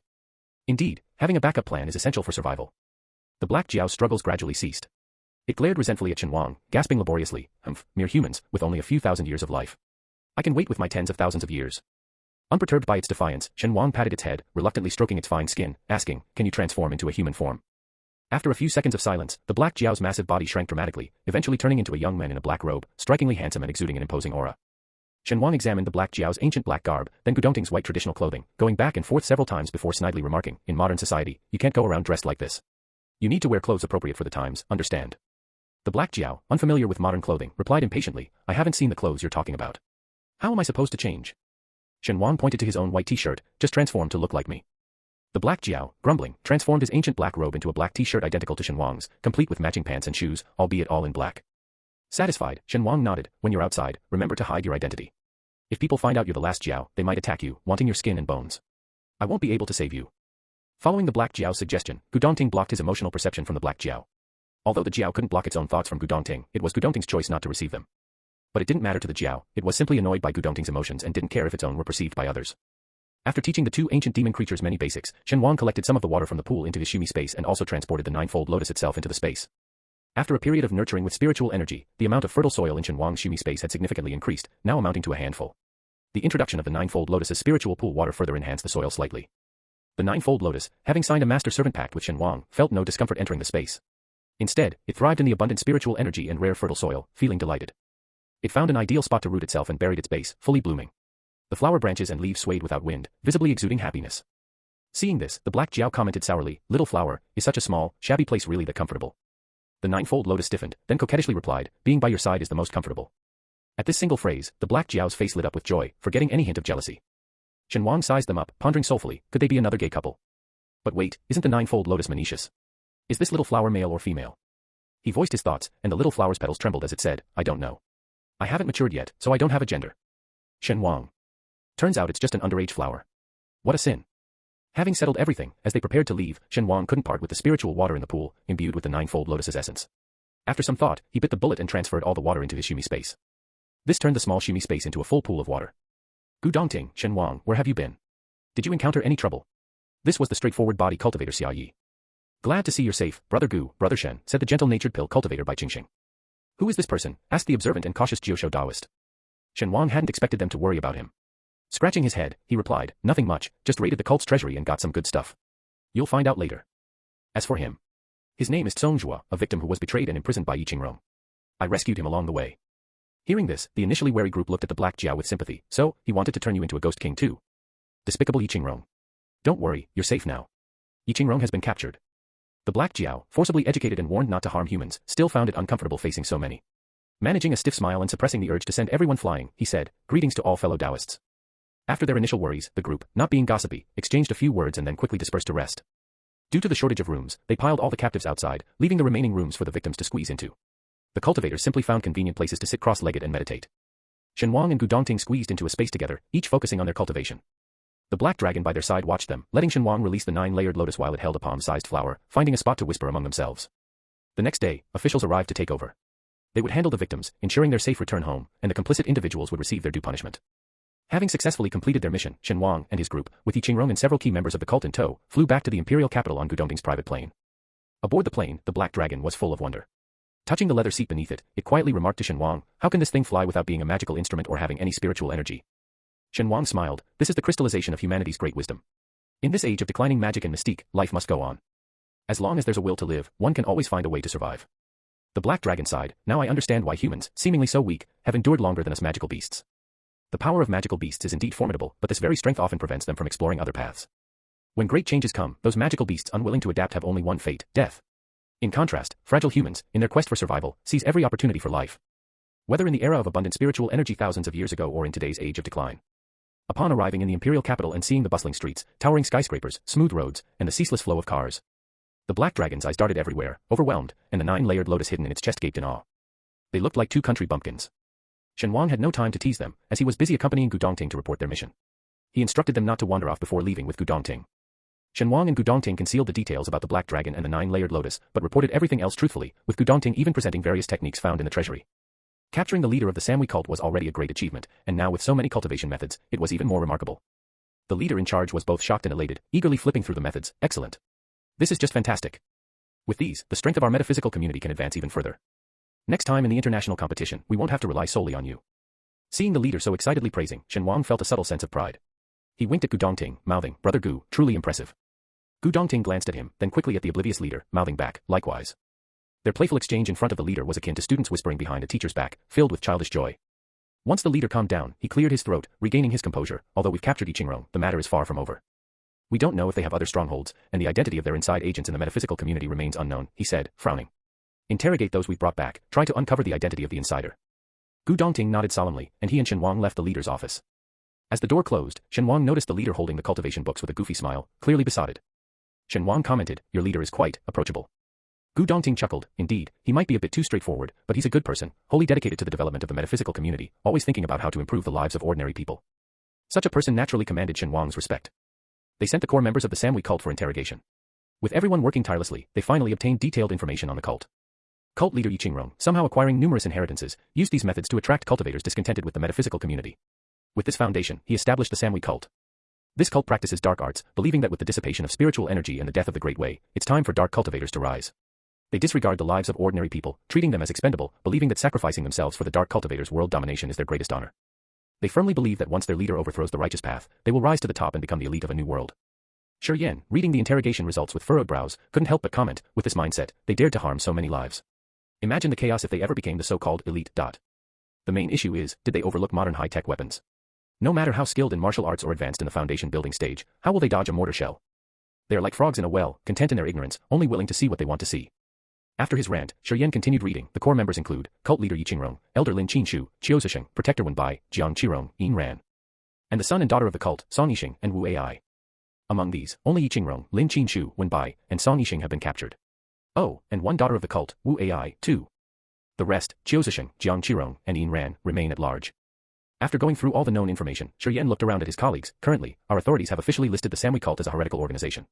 We've initiated anti-fraud efforts at the grassroots level and had the police sketch and circulate wanted posters. These individuals are all top-level fugitives. Information leading to their capture will be rewarded with 1 million. Overhearing this figure, Shen Wang's eyes widened in surprise, contemplating whether he should try his luck hunting for these fugitives to claim the reward. Finally, Shi Yan concluded, I've had professional Taoists occupy online forums to influence public opinion, which has been somewhat effective. We can also use them to educate the public about the Samui cult's actions, raising awareness and warning against blind faith in such cults. This is to prevent those fugitives still at large, unwilling to accept the cult's downfall, from rebranding and making a comeback. With that, a firm decision was made regarding the Samui cult. Defined as a heretical organization by the authorities, all those captured will face the strictest sentencing of life imprisonment or death penalty. As for the cultivators, their cultivation will be destroyed before being subjected to trial. As for those still on the run, they are being pursued with full force and substantial rewards are being offered for their capture. The only problem lies with the insider in the metaphysical community, who seems to have been in direct contact with Yi Qingrong. However, Yi Qingrong's cultivation was destroyed by Gu Dongting, who also placed sword energy within him, subjecting him to constant excruciating pain. Under such torment, Yi Qingrong could only say, I don't know who the person contacting me is. I only know that sometimes he needs me to handle certain people for him, to do some unsavory tasks. The situation seemed to have reached a deadlock. During the meeting, someone expressed their frustration, so what's the situation now? That insider is hiding too well. We can't seem to catch them. Shen Wang, however, had a different perspective. He might not know exactly who the other party is, but it's impossible that he has no clues at all. He just doesn't want to say. Shen Wang's comment drew everyone's attention. Shen, do you have any ideas? After pondering for a moment, Shen Wang asked an apparently irrelevant question. What about the cult's daughter, Wu Ai? How is she now? Someone replied, she's still detained. She seemed to have had a mental breakdown after learning that her cult leader was captured. Shen Wang nodded, sharing his view that son and daughter were orphans raised by the cult leader. I don't believe his luck is that good, to randomly find two orphans with both cultivation talent and decent aptitude. Investigate the backgrounds of the son and daughter. The others quickly grasped Shen Wang's implication, their eyes lighting up. If we find something detrimental to the cult leader, we might find a breakthrough with these two young people. Compared to those rigid, older elders and protectors, these two young individuals might be easier to break through. Shen Wang revealed a smile, a teachable moment indeed. After the brief meeting, everyone quickly received their assignments and left within seconds, bustling off to their respective tasks.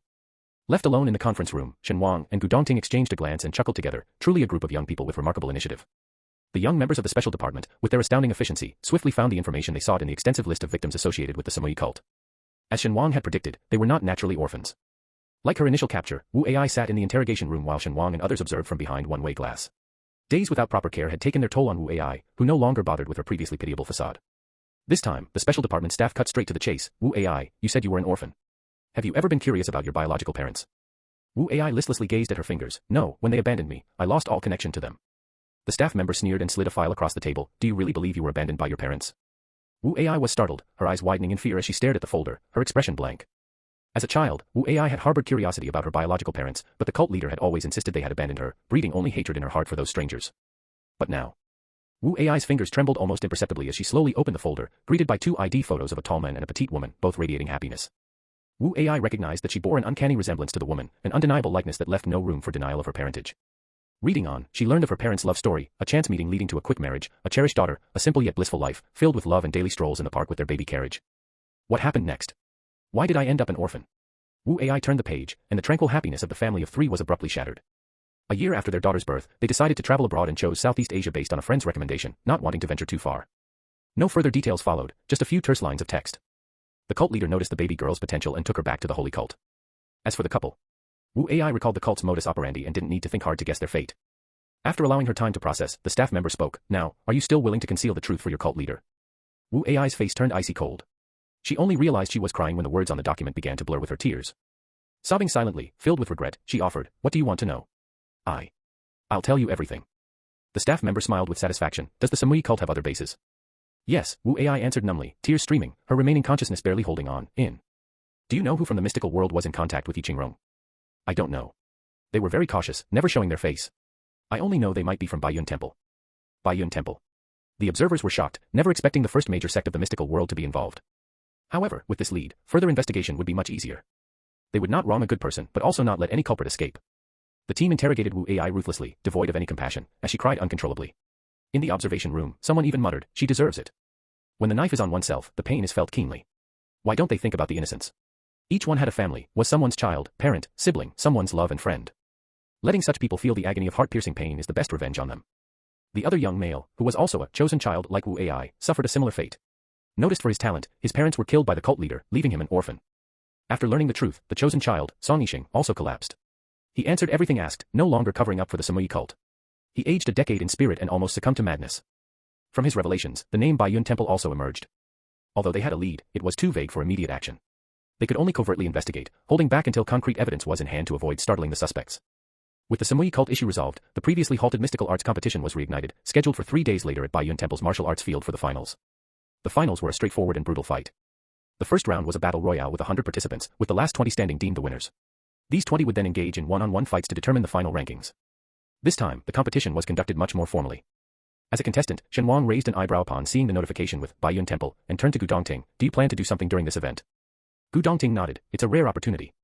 Normally, accessing these sects required high visibility. Investigating covertly was difficult without causing suspicion. Now, with the focus on the competition, it was the perfect chance to investigate discreetly. Why not seize the chance? Shen Wang concurred with the plan. Since both had acquired mystical pets, and Black Jiao was in human form, staying at the Gu family residence was inconvenient. Gu Dongting thus bought a villa and moved in with Shen Wang. Shen Wang, happy to avoid staying in a hotel, eagerly followed, relishing the new living arrangement with his close friend. Gu Dongting's villa was bought in a rush, and before we entered, he mentioned, I haven't had time to tidy up, it's a bit messy. I don't mind, Shen Wang replied nonchalantly. Once inside, Shen Wang was almost moved to tears. The villa was elegantly simple, fully furnished and ready to move in. Gu Dongting's idea of messy was just an unpacked suitcase in a corner of the living room. Being rich is great. To just buy a villa so big and beautiful. I truly understand now, with money, you really can do whatever you want. If you're not happy, it's probably because you don't have enough money.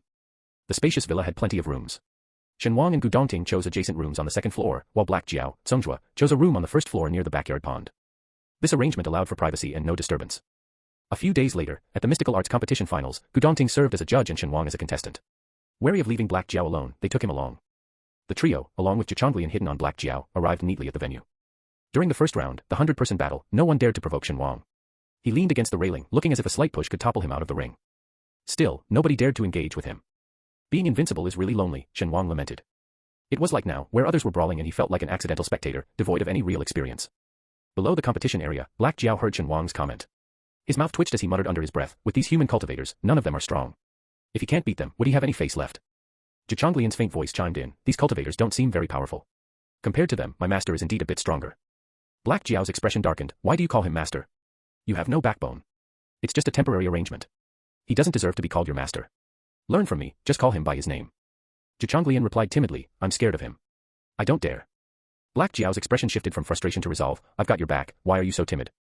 Zhonglian remained silent, feeling an innate fear around Shen Wang, as if he could refine Zhonglian at any moment, a terrifying thought. Zhonglian didn't realize that this fear stemmed from the aura of Dan fire that Shen Wang retained from refining various spiritual plants. This Dan fire aura lingered in Shen Wang's soul and was faintly perceivable to Zhonglian due to their master-servant contract. The first round of the 100-person battle ended quickly, and the last 20 contestants, as expected, were mostly the seeded players. Shen Wang, Bo Yu, Wushu, Zhou Yin, Dao Chunyan, Lin Liliu, and there were Tang Jiao and Gu Manting too. Seeing Tang Jiao and Gu Manting's names, Shen Wang's first thought was annoyance at their persistent presence. He mused about the resilience of these children of fortune and tossed the advancement list aside in irritation. Gu Dongting noticed Shen Wang's barely contained anger. Being a judge, he couldn't leave his post but sent a concerned look towards Shen Wang. Black Jiao hurried to Shen Wang's side and teased, what's wrong? You seem upset. Shen Wang grunted, saw my arch enemies. Hope I get to face them later. As Shen Wang glanced at Tang Jiao noticed him too. He gave Shen Wang a venomous look and quickly averted his gaze when others weren't looking. Shen Wang was left feeling like a snake's target, the creepiness lingering uncomfortably. Want me to kill him for you? Black Jiao was eager. I'd like that, but I'm afraid you can't kill him without risking yourself, Shen Wang scoffed. Unlike you, he won't spare your valuable skin and flesh. Black Jiao gave Tang Jiao a serious look and then burst into laughter, him? Really? As Shen Wang idly chatted with Black Jiao, his next opponent was announced, Zhou Yin. As expected, Shen Wang quickly finished the fight within minutes. As the competition progressed, the opponent's strength increased, but regardless of who Shen Wang faced, he decisively ended each battle in a matter of minutes. The audience's attention was riveted on Shen Wang, filled with excitement. Bro Shen is awesome. The chubby fan was jumping around, waving a banner to cheer for Shen Wang, his voice hoarse from shouting, Shen Wang, supremely arrogant, strong and powerful, destined to be the champion. His enthusiasm was contagious, igniting the entire crowd, who joined in the chant. Shen Wang, supremely arrogant, strong and powerful, destined to be the champion. Go, brother Shen. Roar. Roar. The unified cheers of the crowd transformed the solemn competition into a spectacle seemingly dedicated to showcasing Shen Wang's brilliance. Shen Wang. Black Jiao, puzzled, with your personality, I'm surprised at your popularity, that's the right term, popularity, right? Shen Wang, I gave you a smartphone to learn about modern life, not for browsing random stuff. Before Black Jiao could retort, Shen Wang received the name of his next opponent. Seeing the name, Shen Wang burst into laughter, even the darling of fortune, the child of destiny, has his bad days. To his delight, he was matched against Tang Jiao. Chapter 126. Tang Jiao, upon seeing the result, was stunned and unresponsive for a long time. Gu Manting, noticing his stillness, came over to check and then fell silent as well. Despite their strong dislike for Shen Wang, Tang Jiao and Gu Manting had to grudgingly acknowledge his undeniable strength. After several rounds, the top 10 contestants were determined, and now it was time to decide their final rankings. In this context, Tang Jiao found himself facing Shen Wang right at the start of the match. Gu Manting dryly advised, do your best and leave the rest to fate. It's good enough if you've tried your hardest. As for the final result, it's best not to have too high expectations. Tang Jiao clenched his fists tightly, glaring fiercely at Gu Manting. Gu Manting paused, her pampered upbringing evident as she refused to indulge Tang Jiao's mood, retorting, what's wrong? Did I say something incorrect? You can't match Shen Wang in strength, and you can't beat him in a fight. What else can you do but do your best and leave the rest to fate? After speaking, Gu Manting turned and walked away. Tang Jiao was left standing alone, seething with unresolved resentment. Learning that Tang Jiao was his next opponent, Shen Wang was in high spirits, even taking the time to watch the other matches. Currently on stage were Bo Yu and Lin Lulu, exchanging blows back and forth, creating quite a spectacle. However, the difference in their ability soon became apparent, and Lin Lulu began to lose ground. Finally, Lin Lulu gracefully conceded, leaping off the stage with a polite bow, I admit defeat, senior brother Bo, your skills are superior. Bo Yu responded with a smile and a courteous bow, thank you for the match, junior brother Lin. Watching their refined and courteous style of fighting, Shen Wang couldn't help but feel a bit cynical, and even Black Jiao looked away, unable to bear watching. Do all of your human fights have to follow this sort of protocol? Such a hassle. Shen Wang averted his gaze, speaking slowly, well, not exactly. Mainly because they haven't been under my influence yet. The new contestants stepping up were Dao Chunyan from the Taoist faction and Wushu from the Metaphysical Association. Their strength was closely matched, the victory would depend on whose combat awareness and luck were superior. As Dao Chunyan and Wushu took the stage, Wushu was about to greet her as per the rules, but Dao Chunyan, defying convention, swung her sword at him immediately. Wushu, startled, retreated several steps, finally stabilizing himself at the edge of the platform, narrowly avoiding falling off. The crowd let out a chorus of "TSKS, Wushu, what's going on? Don't get knocked off after just 3 moves. That would be so embarrassing. Brother Wushu, please don't break our record for the fastest defeat in the top 10. Flushed with embarrassment from the jeers, Wushu wasted no more words and drew his sword to counterattack. He's already lost, Shen Wang remarked, predicting the outcome from Wushu's attacking stance. Dao Chunyan's swordplay was fierce, each move targeting Wushu's weaknesses, even unscrupulously aiming at his lower body. Her flurry of moves left Wushu flustered and out of rhythm. He was managing to hold on for now, but it wouldn't be long before he was ousted from the platform. True to Shen Wang's prediction, within minutes, Wushu was indeed defeated and embarrassingly ousted from the platform. Dao Chunyan sheathed her broadsword and spoke her first words with an expressionless face. Brother Wushu, thank you for the match. Wushu. Wushu even doubted that Dao Chunyan's remark was a veiled mockery. Finally, it was time for Shen Wang and Tang Jiao to take the stage. Before Shen Wang went up, He Jiao mischievously egged him on. Isn't he your nemesis? Remember to hit hard. I'm tired of watching you guys fight so tamely. Shen Wang gave He Jiao, who loved stirring the pot, a glance but ignored him, his gaze shifting to the judge's seat, locking eyes with Gu Dongting, who had been watching him intently. Both exchanged a subtle smile amidst the noisy crowd, unnoticed in their little gesture. Unperturbed by Shen Wang's indifference, He Jiao applied reverse psychology. You're not afraid of losing to your archenemy, are you? Shen Wang didn't even glance at him as he stepped onto the stage. He Jiao, slightly frustrated, muttered, if he can't beat someone up, watching him get beaten up will be just as satisfying. The rivalry between Shen Wang and Tang Jiao seemed fated, a life or death grudge where one must triumph over the other. Thinking of his destined end in the original story and Tang Jiao's unkillable lucky protagonist trait, Shen Wang assessed Tang Jiao with a rare seriousness. Tang Jiao, long suppressed by Shen Wang, seethed with rage, waiting for a chance to crush Shen Wang beneath his feet. Tang Jiao was about to feign cordiality, but before he could open his mouth, Shen Wang launched a fire talisman. There's no need for words between us. Everyone in the Xuanxue world knew of the irreconcilable enmity between the 2 supposed heirs of the Tang family. Any pretense of amity was laughable. Caught off guard, Tang Jiao's face singed by the scorching talisman, he dodged Shen Wang's attack and instinctively touched his head, finding his hair turned to ash. His face darkened, abandoning any need for pretense before the audience, he hissed venomously, Shen Wang. Dropping all restraint, Tang Jiao revealed his true strength, unleashing a flurry of talismans. Shen Wang. Not only was Shen Wang rendered speechless, but the onlooking audience also burst into laughter. A chubby spectator laughed the loudest, mocking with someone beside him. Has he gone mad? Using talismans in front of our brother Shen. Isn't this like performing a sword dance in front of Guan Yu or showing off axe skills to Lu Ban? Exactly, when it comes to talismans, who can match brother Shen? Tang Jiao really spent a fortune this time, buying so many talismans. While others discussed where Tang Jiao could have acquired so many talismans, Shen Wang noticed something amiss. These talismans, though not as powerful as the ones I draw, are still stronger than the usual ones in the metaphysical world. How much must Tang Jiao have spent to buy these? The Tang family is bankrupt, where did he get the money? Sensing something off, Shen Wang slowed his offensive and watched Tang Jiao warily, quickly recalling the plot of the original story to see if he had missed any details. As he pondered, he toyed with Tang Jiao like teasing a dog, deftly cutting off the spiritual energy around an explosive talisman thrown at him, and examined its runes closely. These are the strokes of a beginner, shaky hands. As he observed, Shen Wang's pupils suddenly dilated, and he confronted Tang Jiao. Did you kill Tang Xiaoming? In the original story, Tang Jiao could draw talismans because he swapped blood with Shen Wang, inheriting the Tang family's unique techniques and talisman art.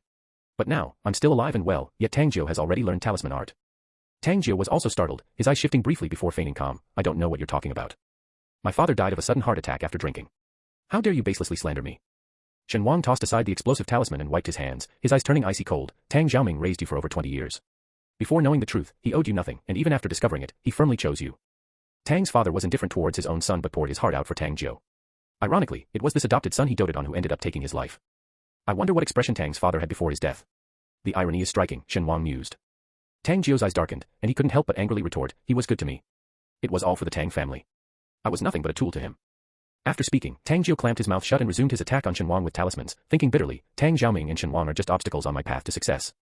Shen Wang never expected Tang Jiao to be so ungrateful, only remembering Tang's father's shortcomings, forgetting all his kindness, and even insanely draining his father's blood. If demonic cultivators are unscrupulous in their quest for power, sacrificing others' lives, then Tang Jiao has become no different. A glint flashed in Shen Wang's eyes as he coldly said, for such an unfaithful and unfilial person, I shall be the one to execute heavenly justice. At that moment, Shen Wang felt an unusual urge to kill. With such a temperament, Tang Jiao is a menace. If left unchecked, who knows what chaos he may cause, harming countless innocents. Shen Wang threw several talismans, forming a maze formation in the air. He and Tang Jiao disappeared within it, leaving only faint sounds of their battle.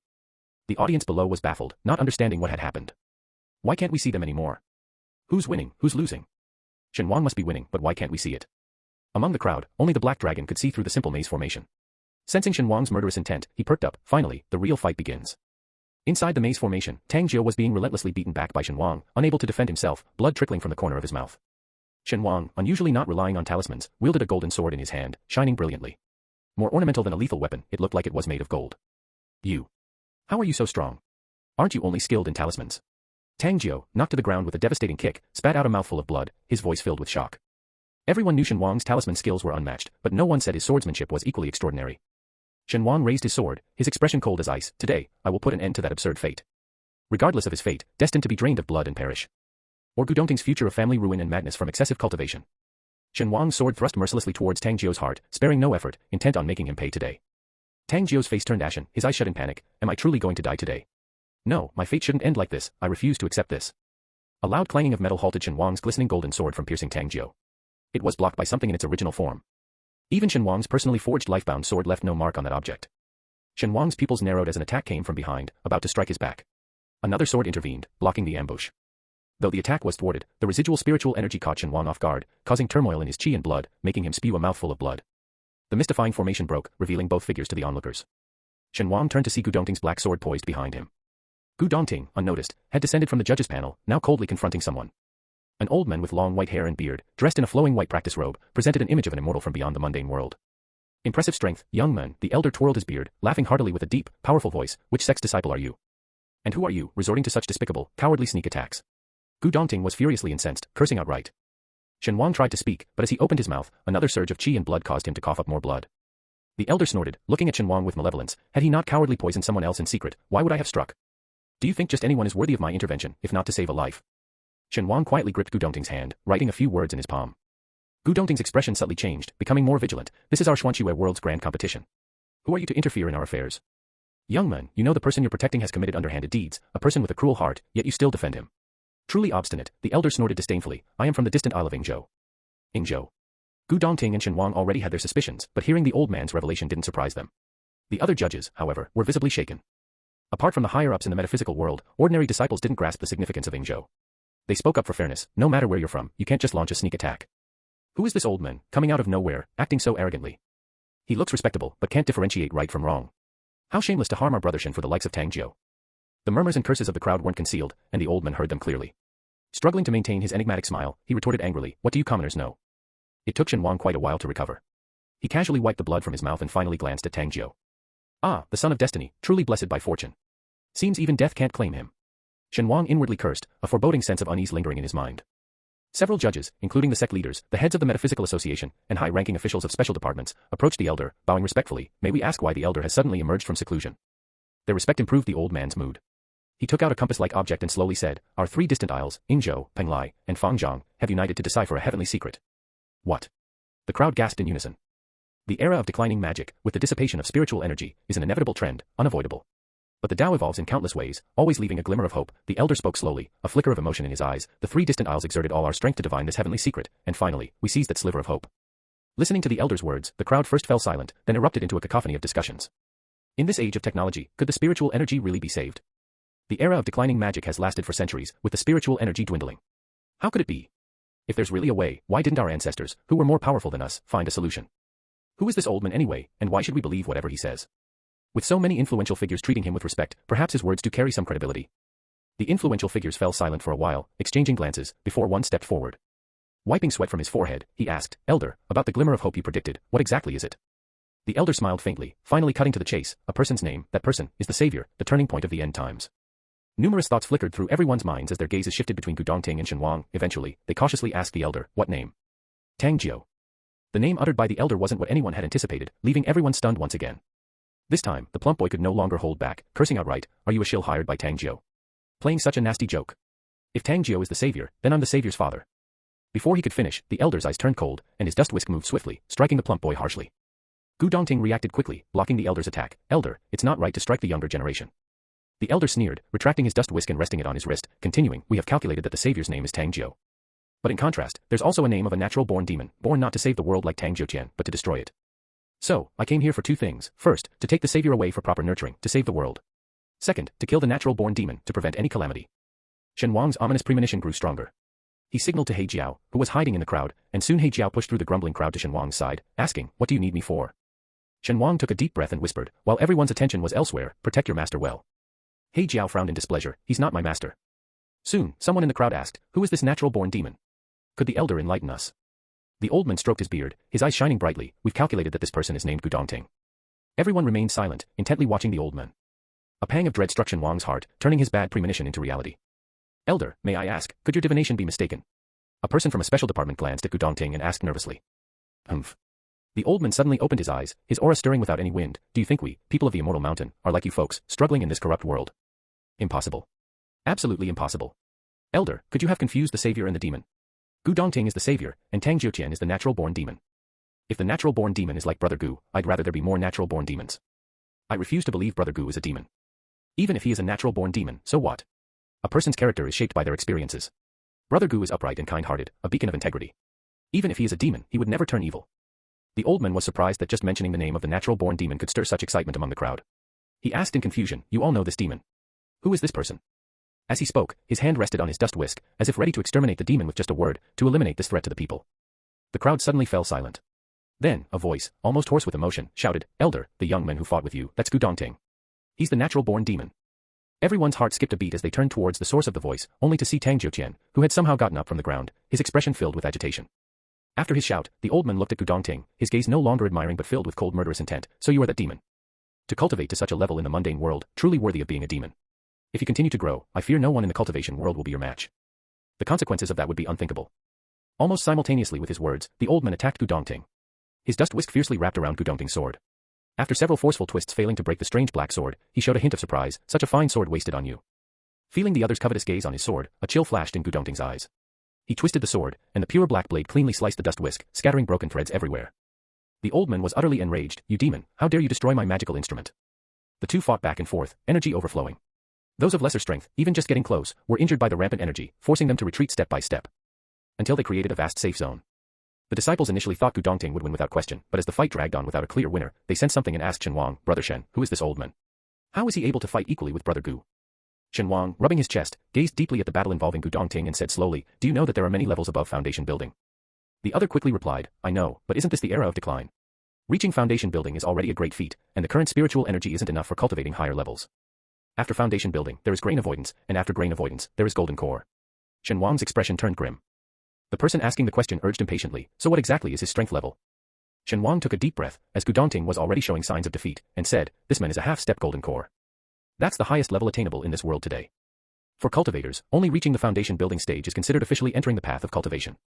After foundation building comes grain avoidance, and only upon forming a golden core can one be said to truly grasp the great path. In this world, due to incomplete Taoist luck, insufficient spiritual energy, and various other reasons, it is impossible to form a golden core. The highest achievable is late-stage grain avoidance, half-step golden core. And currently, both he and Gu Dongting are only at the foundation building stage, not even at the late-stage completion. Facing this half-step golden core, they don't stand a chance. Gu Dongting barely managed to block his enemy's attack with his sword, his lips already stained with blood, but apart from that, he showed no other signs of distress. Instead, his gaze was resolute, filled with an unyielding will to fight. As long as the sword in his hand remained, he would never admit defeat. Just then, Shen Wang threw out a dozen or so talismans haphazardly, shouting, take this. Countless thunder, fire, wind, and heavenly thunder talismans exploded in chaos. The old man was caught off guard and distracted for a moment.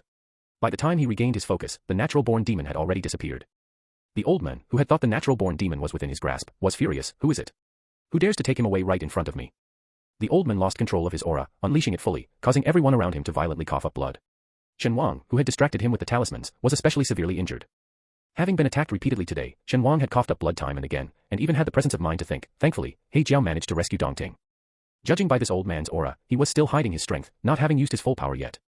As the old man raged, suddenly someone was thrown before him. Elder, aren't you looking for the savior? Here is the savior you seek. The old man paused, his aura easing up. Everyone breathed a sigh of relief and gave Cho Yin, who had boldly stepped forward in the crisis, an approving look. The elder crouched down, glanced at the severely injured Tang Jiao, and produced a vial of medicine from his robe, applying it to him. Tang Jiao, is it? Would you like to follow me to the mystical mountains and become a disciple of our master? As soon as the elixir touched his lips, Tang Jiao's complexion visibly improved. I am willing. Thank you, senior. I am willing. The elder nodded, then assessed Tang Jiao's innate potential, his eyes revealing a hint of disappointment. This savior's aptitude is even inferior to that born demon seed. Well, since we have calculated him to be the savior, there must be something exceptional about him. Let's bring him back for the master to train, the elder thought, not showing his thoughts on his face. Taking Tang Jiao, he started to leave, but after a few steps, he suddenly turned back. That born demon seed has escaped using some method. You must do your best to capture him, and ensure he is eliminated before he grows stronger. As he spoke, his gaze swept over everyone, lingering significantly on Shen Wang. Do not harbor or hide him. Anyone who obstructs my mission to eliminate the demon seed will be equally guilty and shall be put to death without mercy. The incident unfolded so suddenly that after the elder left, everyone was still in shock, standing in a daze. Brother Gu, how could it be the born demon seed? The plump boy, along with a few acquaintances, quickly ran to Shen Wang's side, eyes brimming with tears. Brother Shen, are you all right? You've coughed up so much blood. Shen Wang forced a smile. I'm fine, I'm just a bit worried about Dongting. Mentioning this, the plump boy's tears fell immediately. Who exactly is this old man? Why did he suddenly appear and now wants to kill Brother Gu? Brother Gu is such a good person, how could he possibly be a born demon seed? Could they be mistaken? Shen Wang calmly wiped the blood from the corner of his mouth. Mistaken or not, they now want Dongting's life. We can't just sit and wait for death. Chou Yin, unknown when, had come over, followed by Bo Yu, Wu Shu, and Dao Chunyan among others. They looked at Shen Wang, earnestly saying, Brother Shen, we believe in Brother Gu's character. If you need anything, please speak up. Their attitude injected a warm current into Shen Wang's cold heart. Bai Fuchen, following Chou Yin, sneakily glanced towards his elders, then handed Shen Wang a small box. This is a medicinal pill I stole from home. Brother Shen, please take it, don't be polite. Shen Wang opened it and found it to be a high-quality rejuvenation pill. He thanked Bai Fuchen, didn't refuse, and directly consumed it. His immediate priority was to quickly recover his strength and make a breakthrough as soon as possible to have the power to protect Gu Dongting. Meanwhile, Gu Dongting, being whisked away by He Jiao, was worried about Shen Wang and struggled, but He Jiao hastily said, It was Shen Wang who told me to take you away. Hearing this, Gu Dongting stopped struggling. Hiding in the clouds, not knowing how long they had flown, when Gu Dongting opened his eyes again, he found himself back in the cave where he had discovered He Jiao, and he was taken aback. Seeing him awake, He Jiao disdainfully said, Your strength is really too weak. Just a little old man beat you half to death. Making a contract with you has truly disgraced me. Gu Dongting, stunned, didn't move, and upon hearing He Jiao's words, he asked, Can you defeat that man? He Jiao paused, his pride wounded. After forming a contract with you, my strength has also significantly diminished. At most, I can only fight him to a draw. Gu Dongting withdrew his gaze. Mistaking his reaction for disdain, He Jiao felt even more aggrieved. Do you think I want this? It's because you are too weak. When you become stronger, I will be able to defeat him. So, you need to cultivate well now. Gu Dongting wasn't listening to He Jiao's rambling. He was staring at the ground, lost in thought. One moment he worried if Shen Wang would be implicated and face trouble, the next he feared his family being dragged down. Sometimes he envisioned Shen Wang lying pale and lifeless in the morgue, then his family members in tragic death. Ever since those images appeared due to the demonic Gu Dongting had avoided thinking about what they meant. He didn't want to, and he was afraid to. But now, those very things he feared to think about were surfacing on their own. Am I really a natural-born demon? Born to fall into evil and destroy the world? Gu Dongting touched the red mole under his eye, but he didn't feel he had any grand ambitions of destruction. His only two wishes were to see his family live well and safely, and for Shen Wang to live well, safely, and happily. Now, facing the identity others forced upon him, Gu Dongting felt it was absurd and laughably ridiculous. For years, he had never made a wrong step, always cautious and prudent. Yet, because of some far-fetched prophecy, he became a monstrous villain everyone sought to kill. Even though he had done nothing wrong. And Tang Jiuqian, with his history of misdeeds and low character, ended up being the savior. How ludicrous. In the days following Gu Dongting's departure, He Jiao was living quite comfortably, almost getting whatever he wanted, as Gu Dongting never skimped on money for him. Now that he had brought Gu Dongting to his old home to escape, he felt it wouldn't be right to neglect him. He took the initiative to go out and find some food and necessities for him. When he returned with fruits picked from an unknown location, he found Gu Dongting standing in the middle of the mountains, tall and elegant, his face shrouded in darkness, his expression unreadable. He Jiao paused, feeling something was off. Gu Dongting, are you all right? Hearing the sound, the other person turned around, the red mole under his eyes glowing brightly, his eyes deep and unfathomable. He curved his lips into a mischievous smile. Who are you? How do you know my name? He Jiao, rein in your murderous intent. Oh. Gu Dongting's smile widened, his features picturesque and devilishly charming. I don't believe I've shown any murderous aura. He was certain his ability to control his killing intent was at its peak, not easily detectable by anyone.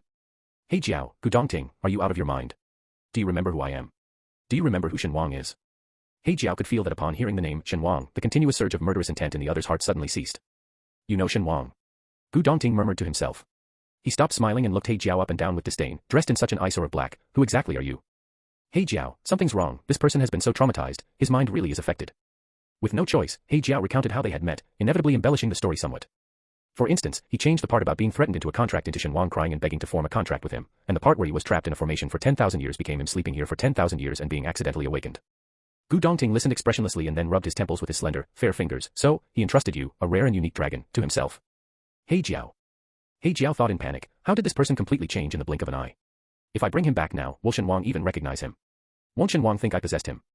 As He Jiao was wailing internally, Gu Dongting suddenly looked up sharply. If what you're saying is true, and this is where we first met, why did you bring me back here all of a sudden? Speaking of this, He Jiao felt speechless again.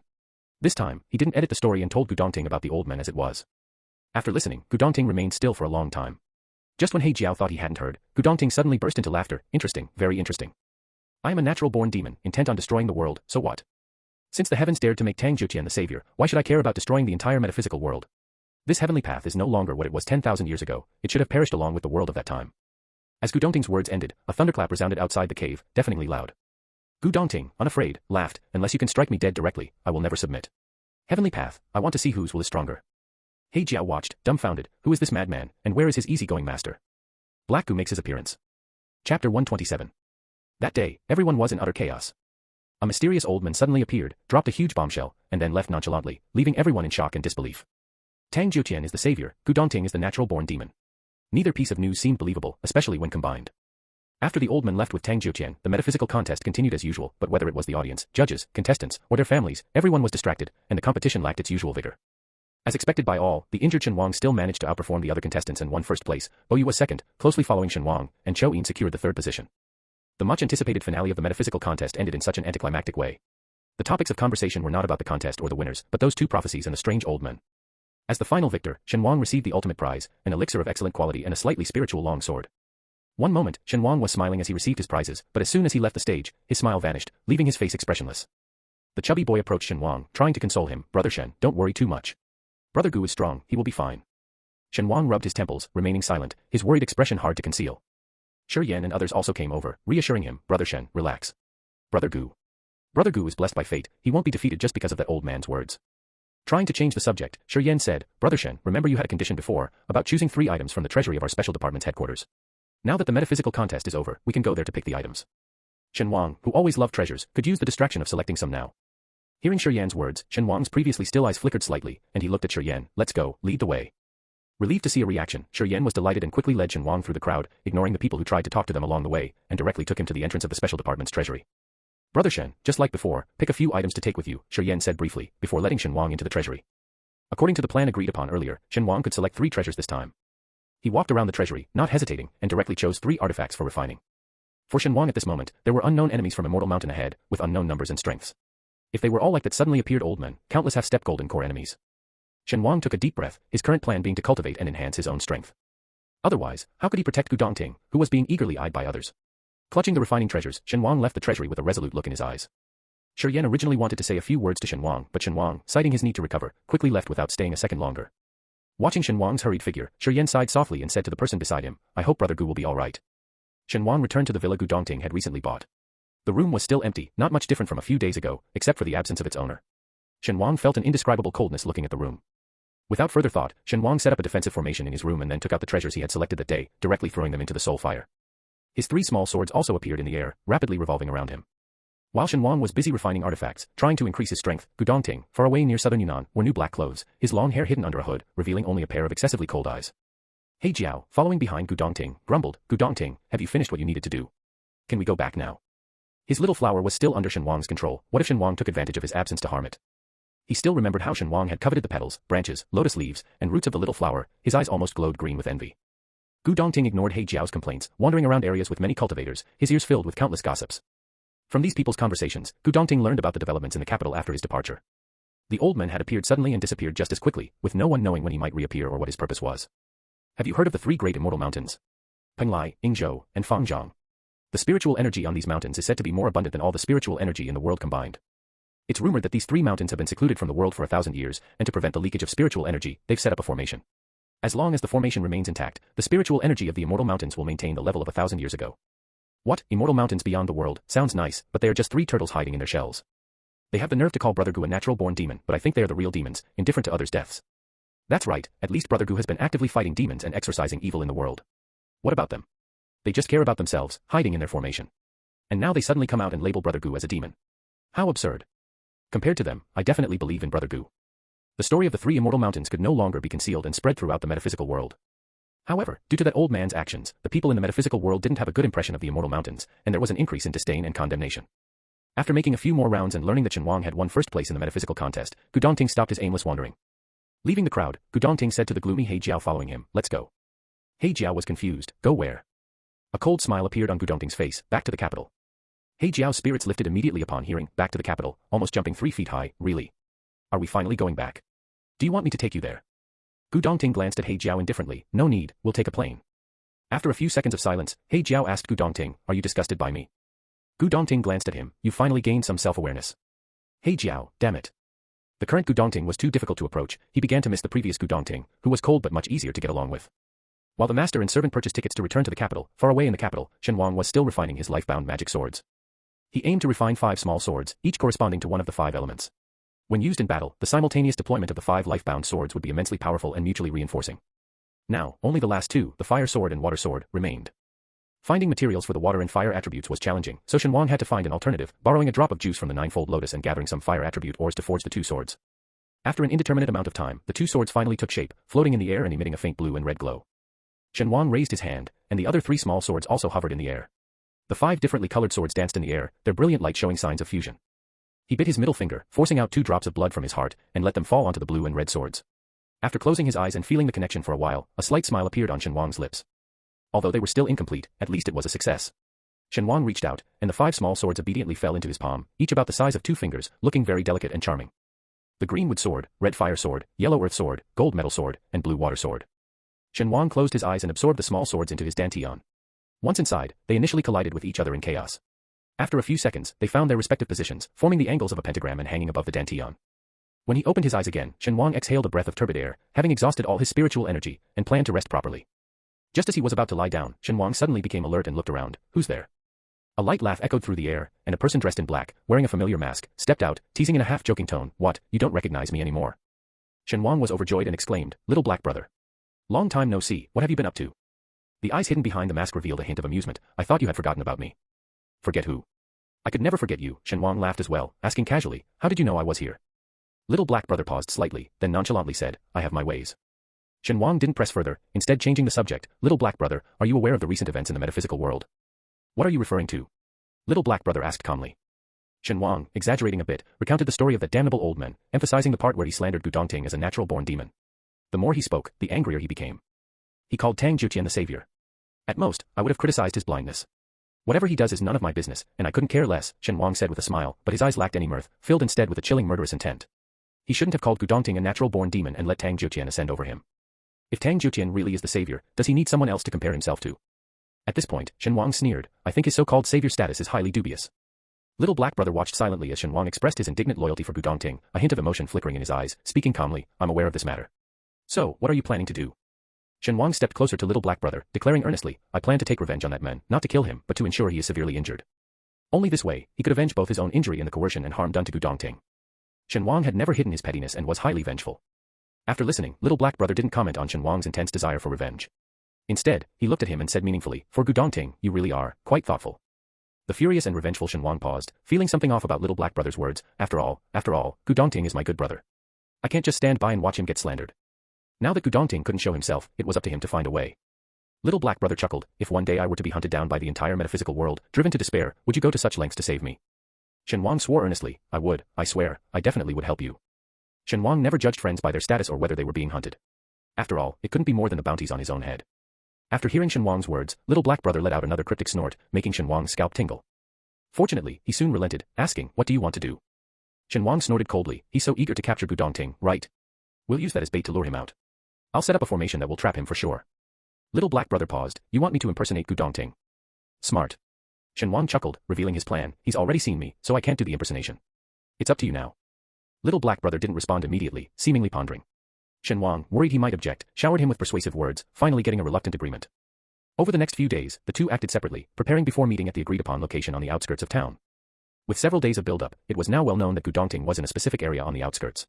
With the old man's arrogance and confidence, there was no doubt he would come. As soon as Shen Wang arrived at the outskirts, he saw a figure in white and his pupils shrank. "Dongting. What are you doing here? Weren't you supposed to hide?" The figure didn't speak, just looked at Shen Wang and slowly smiled. After observing for a while, Shen Wang suddenly jolted, realizing something was off. "You're not, your little black brother, aren't you?" The face, cold and mask-like, broke into a wicked smile, and the voice was indeed little black brother's. "How is it? Impressive disguise, right? I thought you wouldn't recognize me, but you do have some discernment." Shen Wang's expression flickered slightly, realizing for the first time that little black brother's voice bore some resemblance to Gu Dongting's, though one was deeper and the other clearer. A warm breath brushed past his ear, startling Shen Wang. Turning his head, he saw little black brother standing beside him, smiling. "How do you find this face?" Unlike Gu Dongting's tranquil, lotus-like smile, the same face worn by him was strikingly different. When little black brother smiled, he resembled a red rose with hidden thorns, alluring and dangerous, captivating yet sending a chill down one's spine. Shen Wang stepped back quietly. "Little black brother, we're in the middle of something serious, stop fooling around." Ever since Shen Wang realized his fixation on appearances, even when faced with Gu Dongting's face, he experienced emotional fluctuations, but he had learned to remain calm and indifferent. Little black brother observed Shen Wang intently for a long time before dropping his gaze, commenting dryly, "Boring." With that, he left with a flick of his sleeve. Shen Wang knew that little black brother was off to wander around and draw the enemy's attention. Watching little black brother walk away, Shen Wang couldn't maintain his composed facade and showed a trace of relief.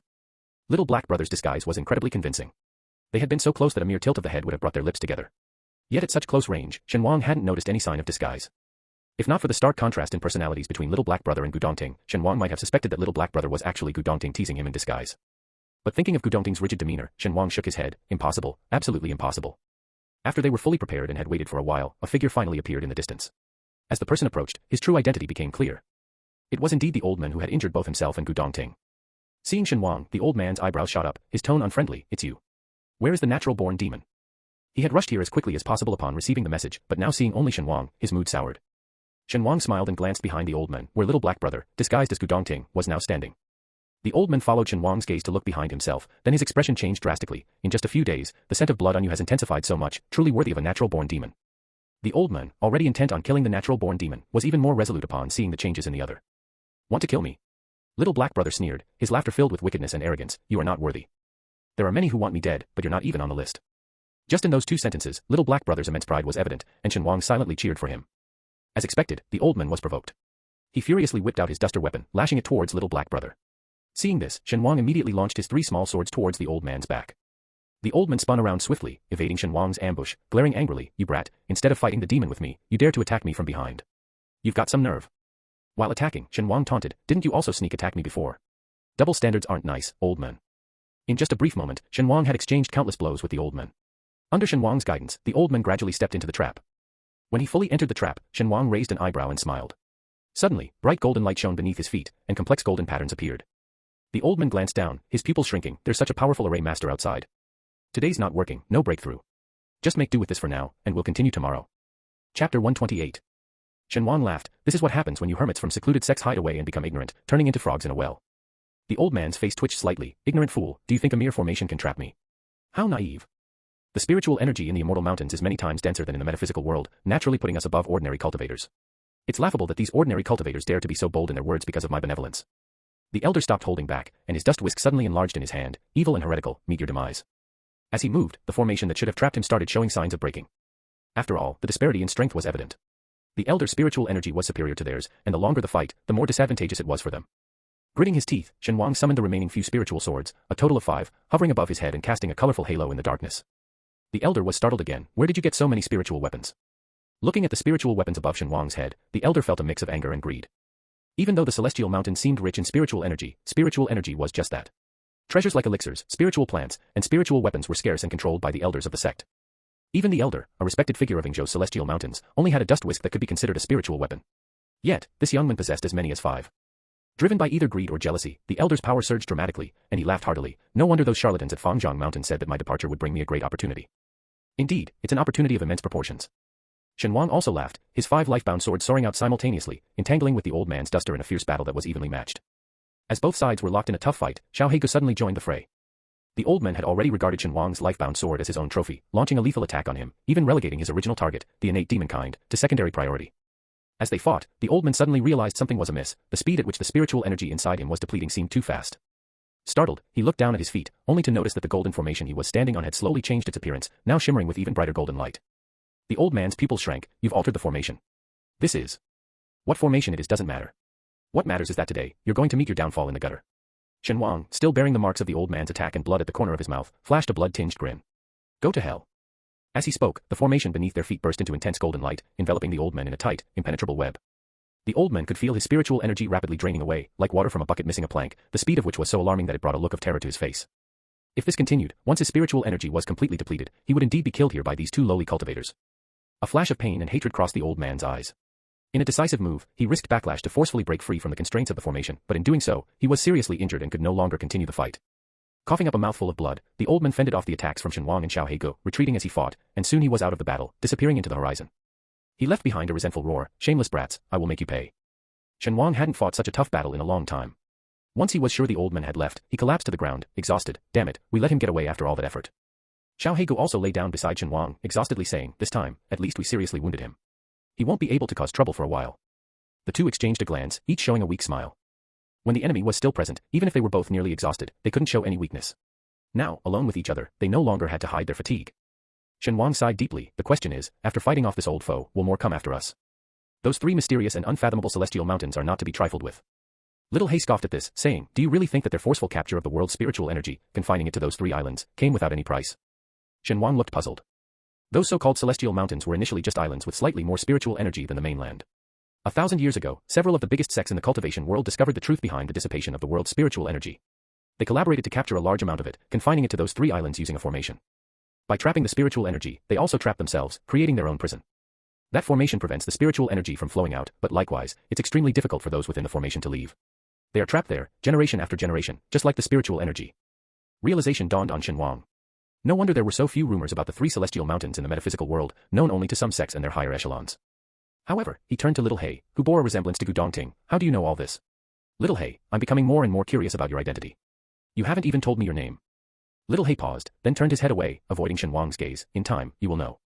He knew the secrets of the 3 celestial mountains because, in his past life, Tang Jiu somehow entered the mountains and had a romance with the Empress of Penglai Island. To help the 3 mountains break free from the formation, Tang Jiu put in a lot of effort.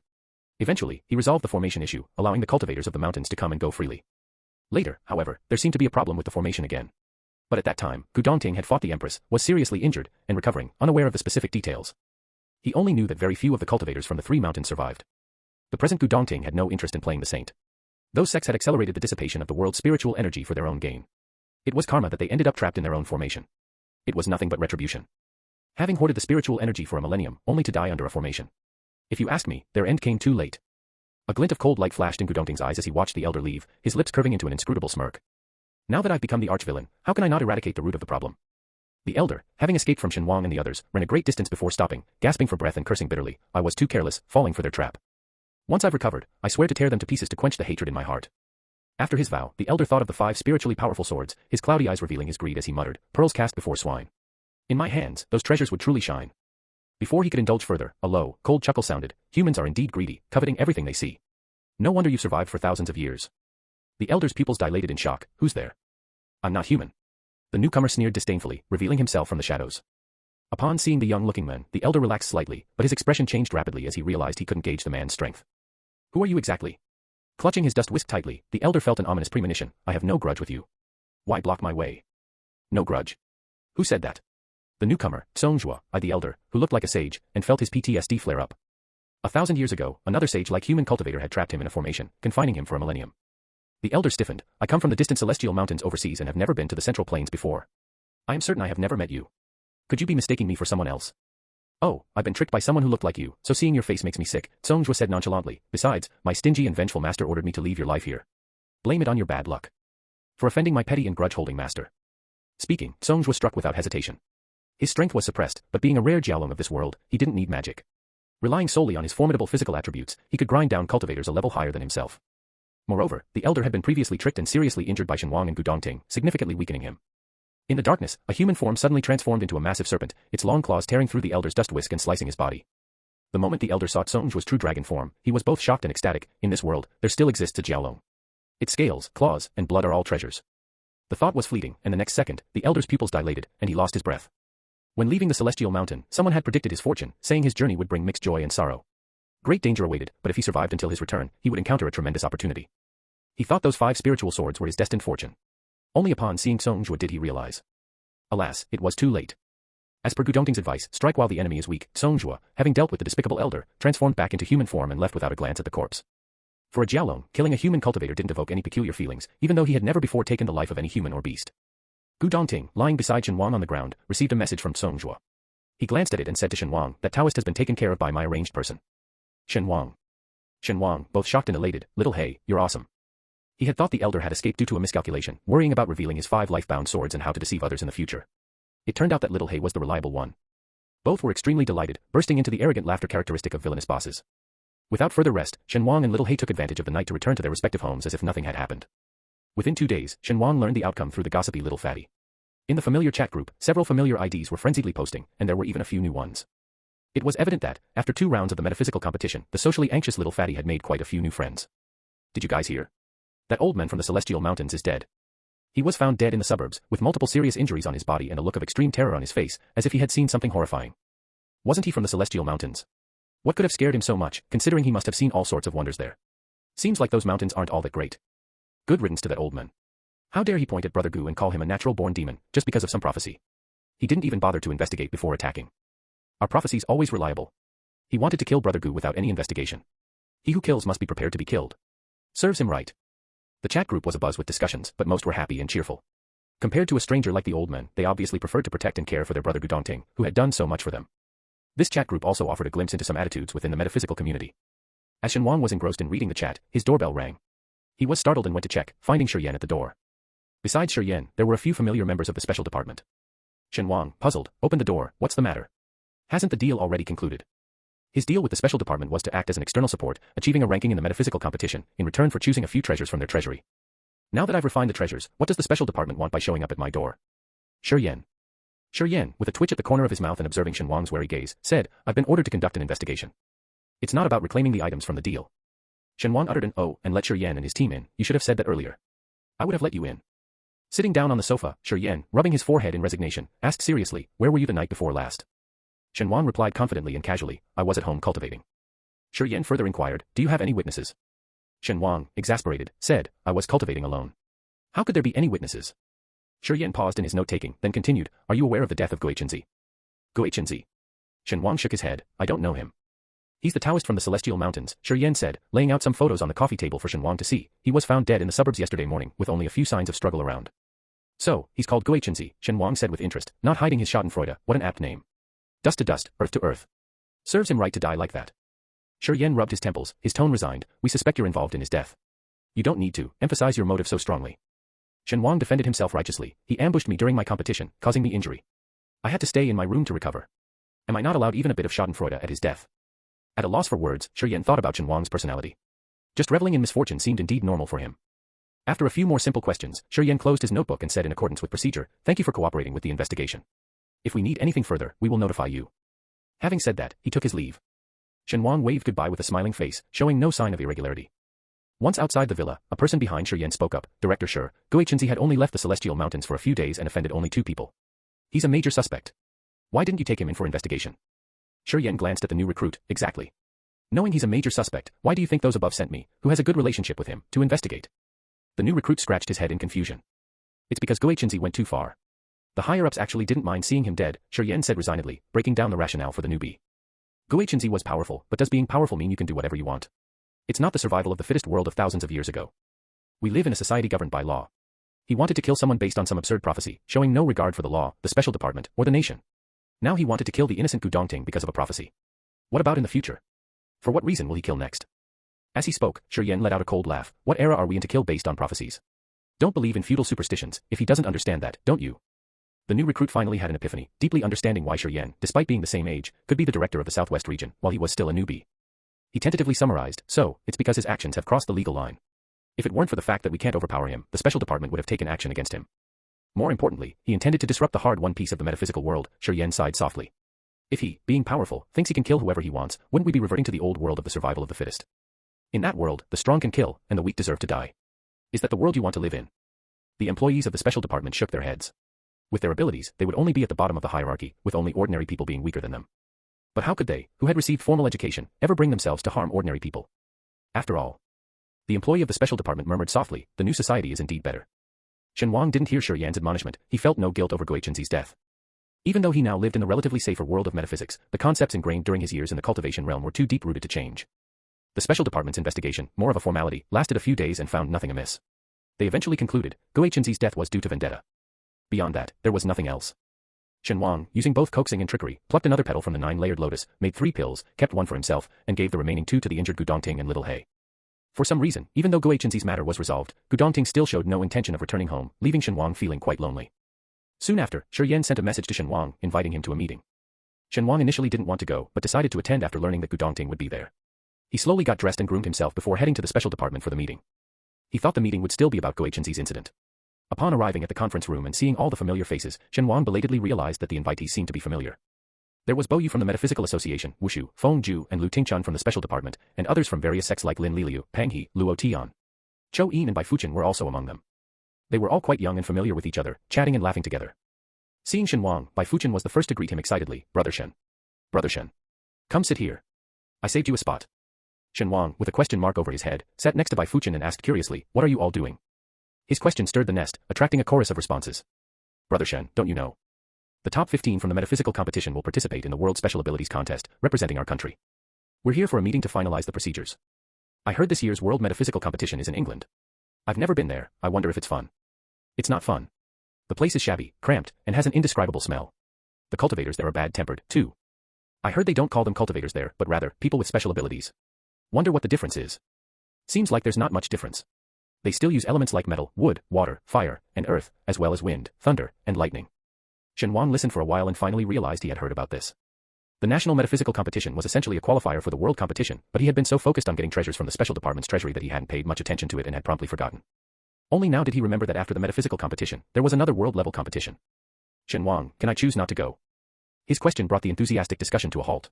Everyone turned to look at Shen Wang, leaving him bewildered. What? Do I have to go? Bai Fuchen pursed his lips and said, every winner has gone in the past. There's never been an exception. Brother Shen, those foreign cultivators are really overbearing. They look down on us. We must go and show them, for our country's honor. In the previous competitions, we only had Brother Gu supporting us. The results weren't satisfactory, and we were ridiculed by foreigners. Now with you, Brother Shen, and Brother Gu together, we can definitely regain our honor. It's a free trip abroad, with all expenses for travel and accommodation covered.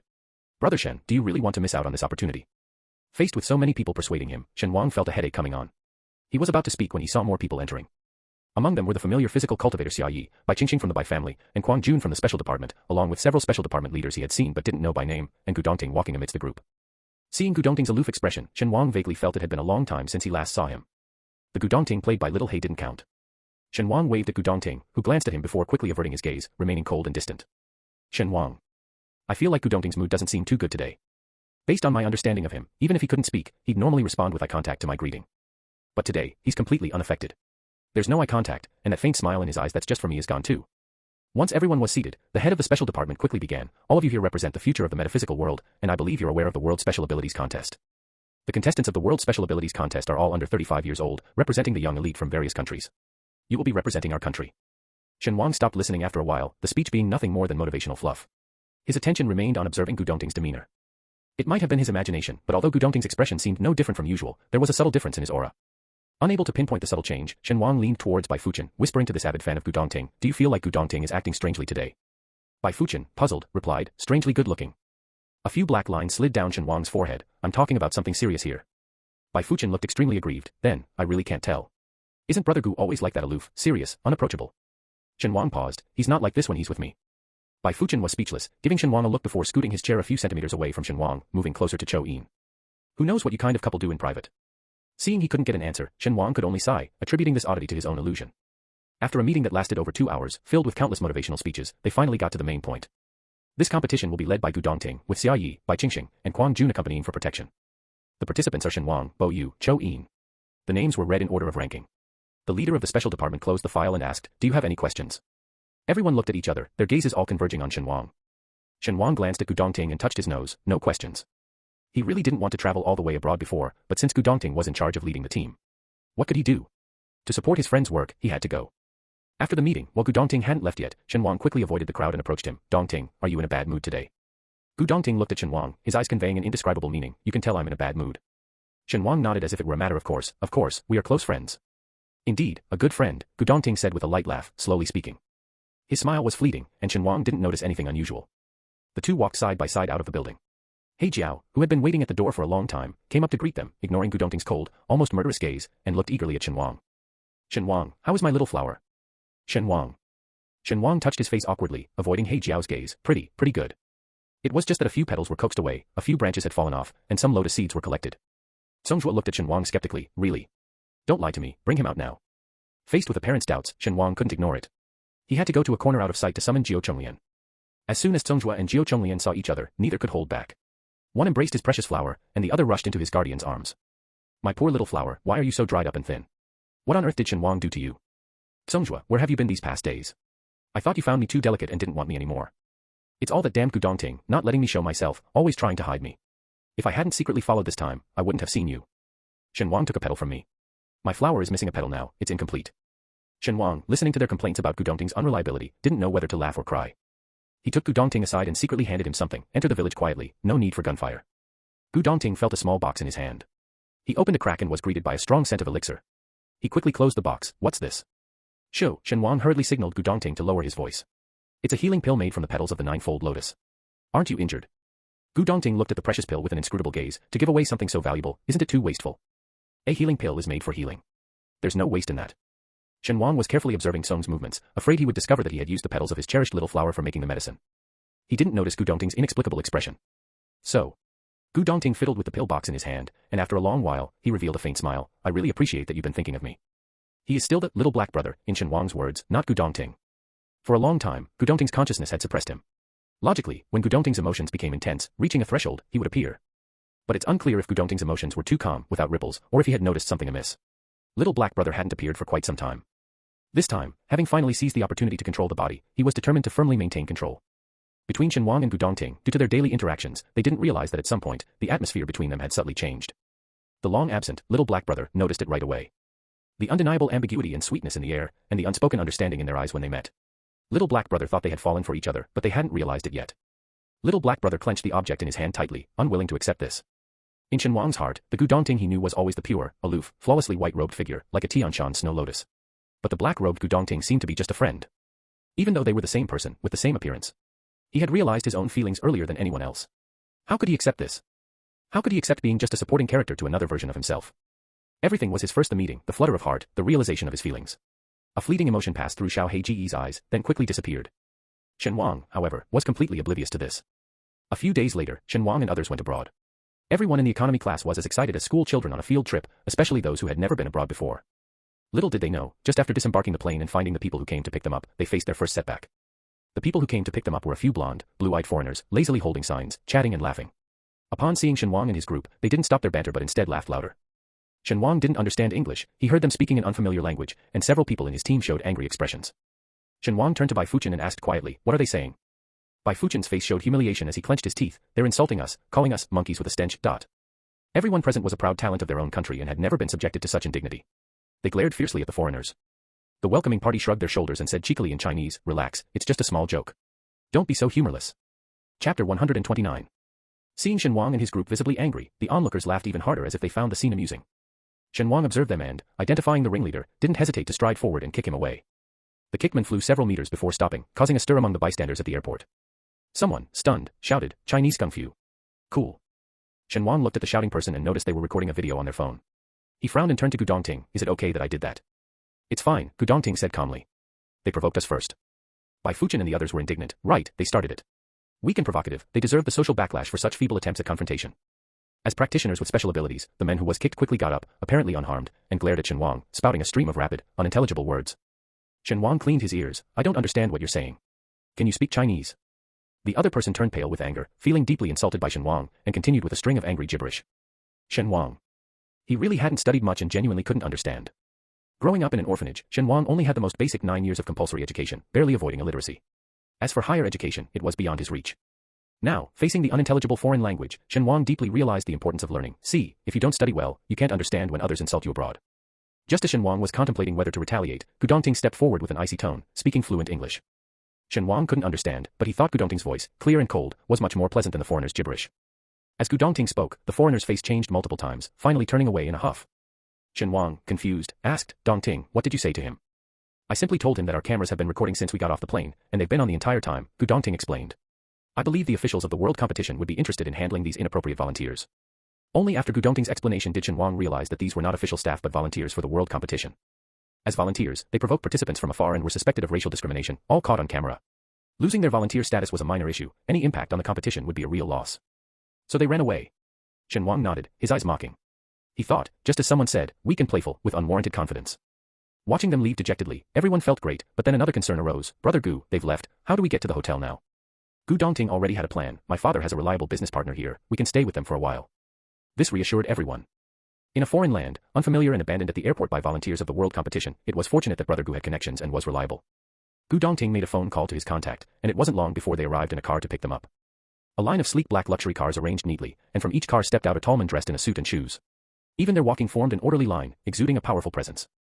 As they approached Shen Wang, Gu Dongting, and the others, the men in black bowed in unison, surprisingly speaking Chinese with various accents. Greetings, Mr. Gu. Gu Dongting's eyelids twitched. This was the first time Shen Wang and the others had seen such a grand spectacle, leaving them somewhat stunned. Brother Gu, who knew you liked this kind of? Bai Fuchen muttered to himself, his face a mix of disillusionment and bewilderment.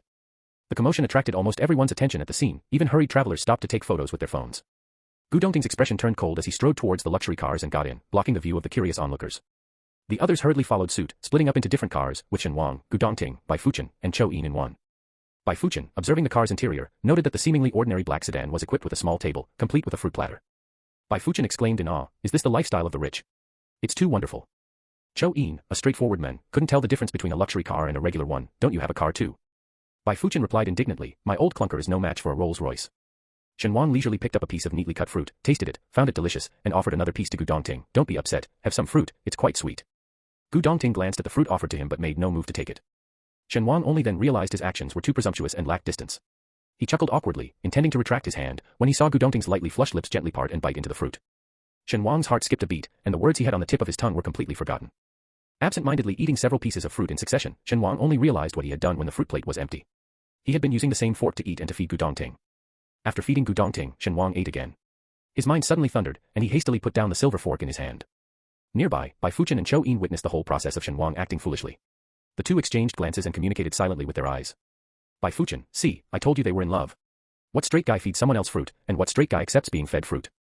Seeing Bai Fuchen winking and constantly glancing at the now empty fruit plate, Chou Yin signaled with his eyes, "Want some fruit? I'll buy you some after we get off." Bai Fuchen, with a hint of excitement, "But it seems like they haven't taken the final step, maybe still in the ambiguous stage. Who would have thought, the aloof brother Gu could be won over by someone like brother Shen?"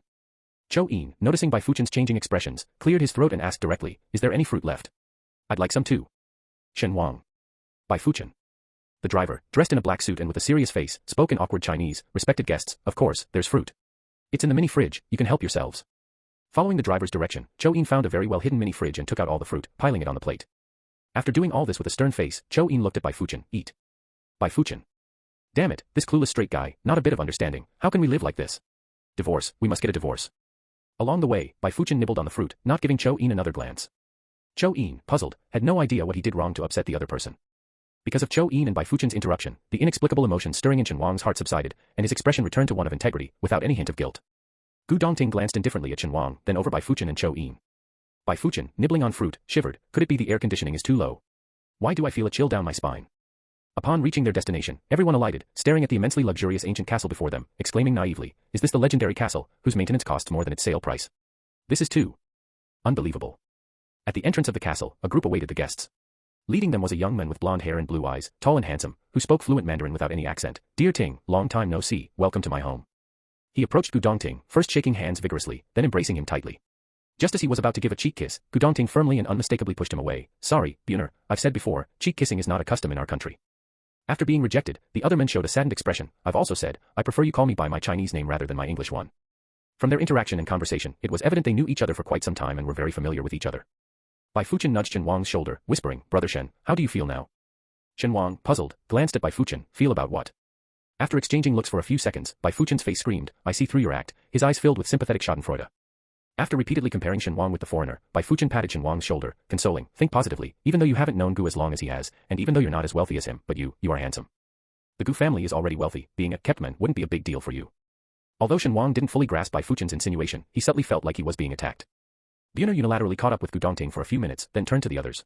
He flashed a big smile and shook hands with everyone. "Hello, my friends from afar, I hope you find your stay here comfortable. If you need anything, feel free to ask my butler. They will do everything possible to fulfill your requests. I've always loved Huaxia, its history and culture. I studied there for 5 years, so I consider myself half Huaxian. I hope you can call me by my Chinese name. Ai Zhenghua." Everyone had a good impression of Buner, but upon hearing his Chinese name, they all couldn't help but cough simultaneously as if choking. Finally, Buner shook hands with Shen Wang, flashing a brilliant smile. Shen Wang's expression was complex as he responded politely, "Hello, Buner." He now understood why Gu Dongting was reluctant to call this man by his Chinese name.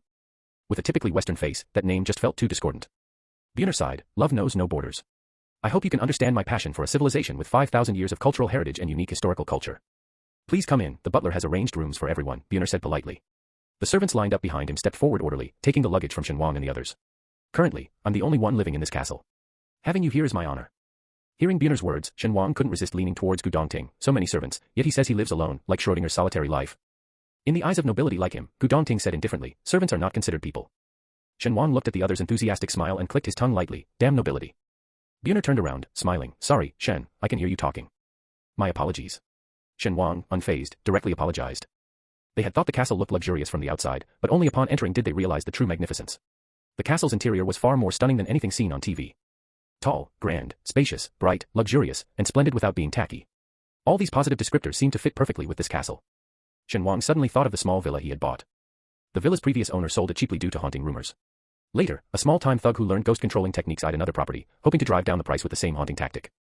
His taste in aesthetics was quite common, decorated in a gaudy manner, lacking any noble elegance, more akin to a KTV lounge. Now, seeing this castle, Shen Wang realized that this was perhaps the effect the other party had aimed for. Looking around, Shen Wang's gaze suddenly stopped on a vase. He picked up the flashy vase, which matched the castle's ambience, and noticed the inscription on the bottom. From the Qianlong period. Bai Fuchen also glanced at it, inhaling sharply, "Is this for real?" "It is real. It is real." Two voices spoke simultaneously, Shen Wang and Buner. They exchanged glances, and Buner smiled. "Shen, do you also understand antiques?" "A little bit." Shen Wang casually put down the vase. He wasn't knowledgeable about antiques, but he noticed the faint aura of Yin and blood on this artifact. This item, unearthed from a tomb, was a blood-stained burial object. Knowing that the seemingly ordinary vase was actually a genuine antique, everyone became cautious, afraid to touch anything. The more they looked around, the more complex their expressions became. At first glance, the castle seemed lavishly magnificent, dazzling to the eyes. But upon closer inspection, the decor in the hall, about 60 to 70%, featured Huaxia-style decorations. If all these were authentic, the initial excitement of staying in a castle faded, replaced by complex looks exchanged among the group. No longer in the mood to continue the tour, everyone, citing exhaustion from the journey, retreated to their respective rooms. Once in their rooms, they all started furiously messaging in the group chat. "Brother Shen, can you check if this painting is real? Brother Shen, look at this vase, is it genuine? Damn, why are there so many of our Huaxia antiques everywhere? This is infuriating. Those antique trafficking tomb robbers are despicable. They sneakily dig up our country's treasures and sell them abroad. Think positively, maybe it's not the tomb robbers who sold them. Perhaps these foreigners took them decades ago. That makes me even angrier." As the group chat went wild with complaints, Shen Wang remained oblivious. He was arranged to stay in the room next to Gu Dongting's. At the moment, he was inspecting the items in the room, his expression darkening upon spotting an obviously bronze artifact. It was a small animal-shaped ornament, with a round belly, resembling a cow or a pig, looking endearing and cute. Sensing something, the aura around the bronze artifact stirred, tentatively extending a wisp of energy, cautiously touching Shen Wang's wrist. Shen Wang responded with a wisp of his own energy, sensing the artifact's thoughts. "Want to go home?" All things in nature have spirits, especially antiques from ancient times. Over the years, they can develop a faint aura and a vague consciousness. If such antiques, cherished and imbued with human emotions over a long period, can even develop a spirit, possessing a unique destiny. Like humans, these antiques cannot be separated from their homeland. Only in the embrace of their native culture and cherished by people, can they develop intelligence. Looking at the small object in his hand, Shen Wang couldn't help but sigh softly.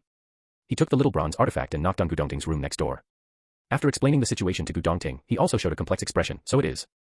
Gu Dongting thought for a moment and said, "I will negotiate with Buner, buy these items, and send them back to our country." Shen Wang nodded. This was all they could do now. With a few days left before the world competition, everyone rested well, adjusting their schedules.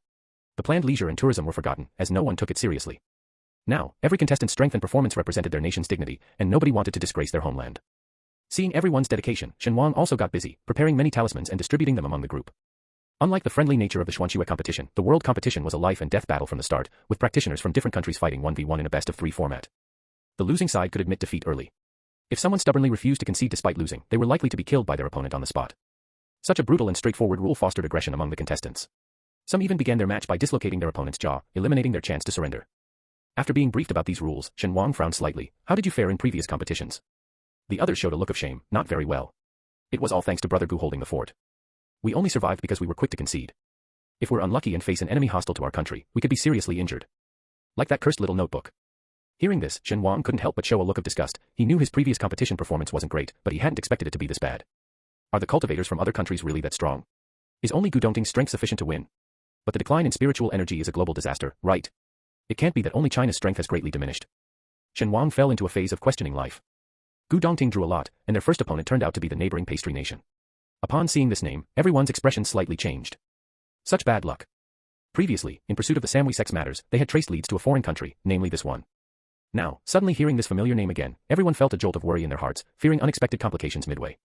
Lu Tingchun from the special department thought for a moment and then said, "The Samui sect, aren't there still a few members who escaped the other day?" Everyone looked at each other and then burst into laughter as if on cue. It would be great if those people actually came to compete. There's a reward of a whole million. But they wouldn't be that foolish, would they? It's not certain. Once out of the country, without an extradition treaty, even if we see those fugitives, we can't just arrest them. What if they are bold enough? The group chatted and laughed, not taking this opponent seriously at all. It's no wonder they were so arrogant. Now, they not only had Brother Gu Dongting but also Shen Wang, a powerful weapon. Facing those weaker nations, it was indeed hard to feel nervous again. In this relaxed and cheerful atmosphere, everyone finally reached the day when the competition officially began. Whether for secrecy or some other reason, the venue wasn't above ground but underground. They took an elevator down several floors. As soon as the elevator doors opened, a bustling chatter filled the air. Various languages mingled together, people of different skin tones and attire mixed, and a strange scent permeated the air.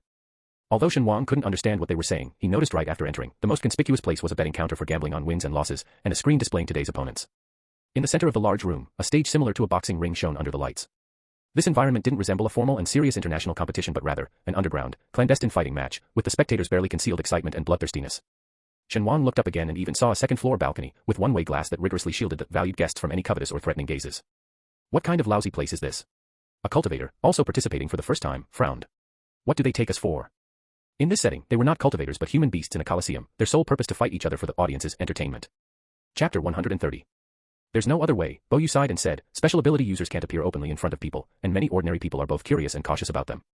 Under these circumstances, coupled with the chaotic global environment decades ago, the world competition was initially organized by wealthy people seeking thrills.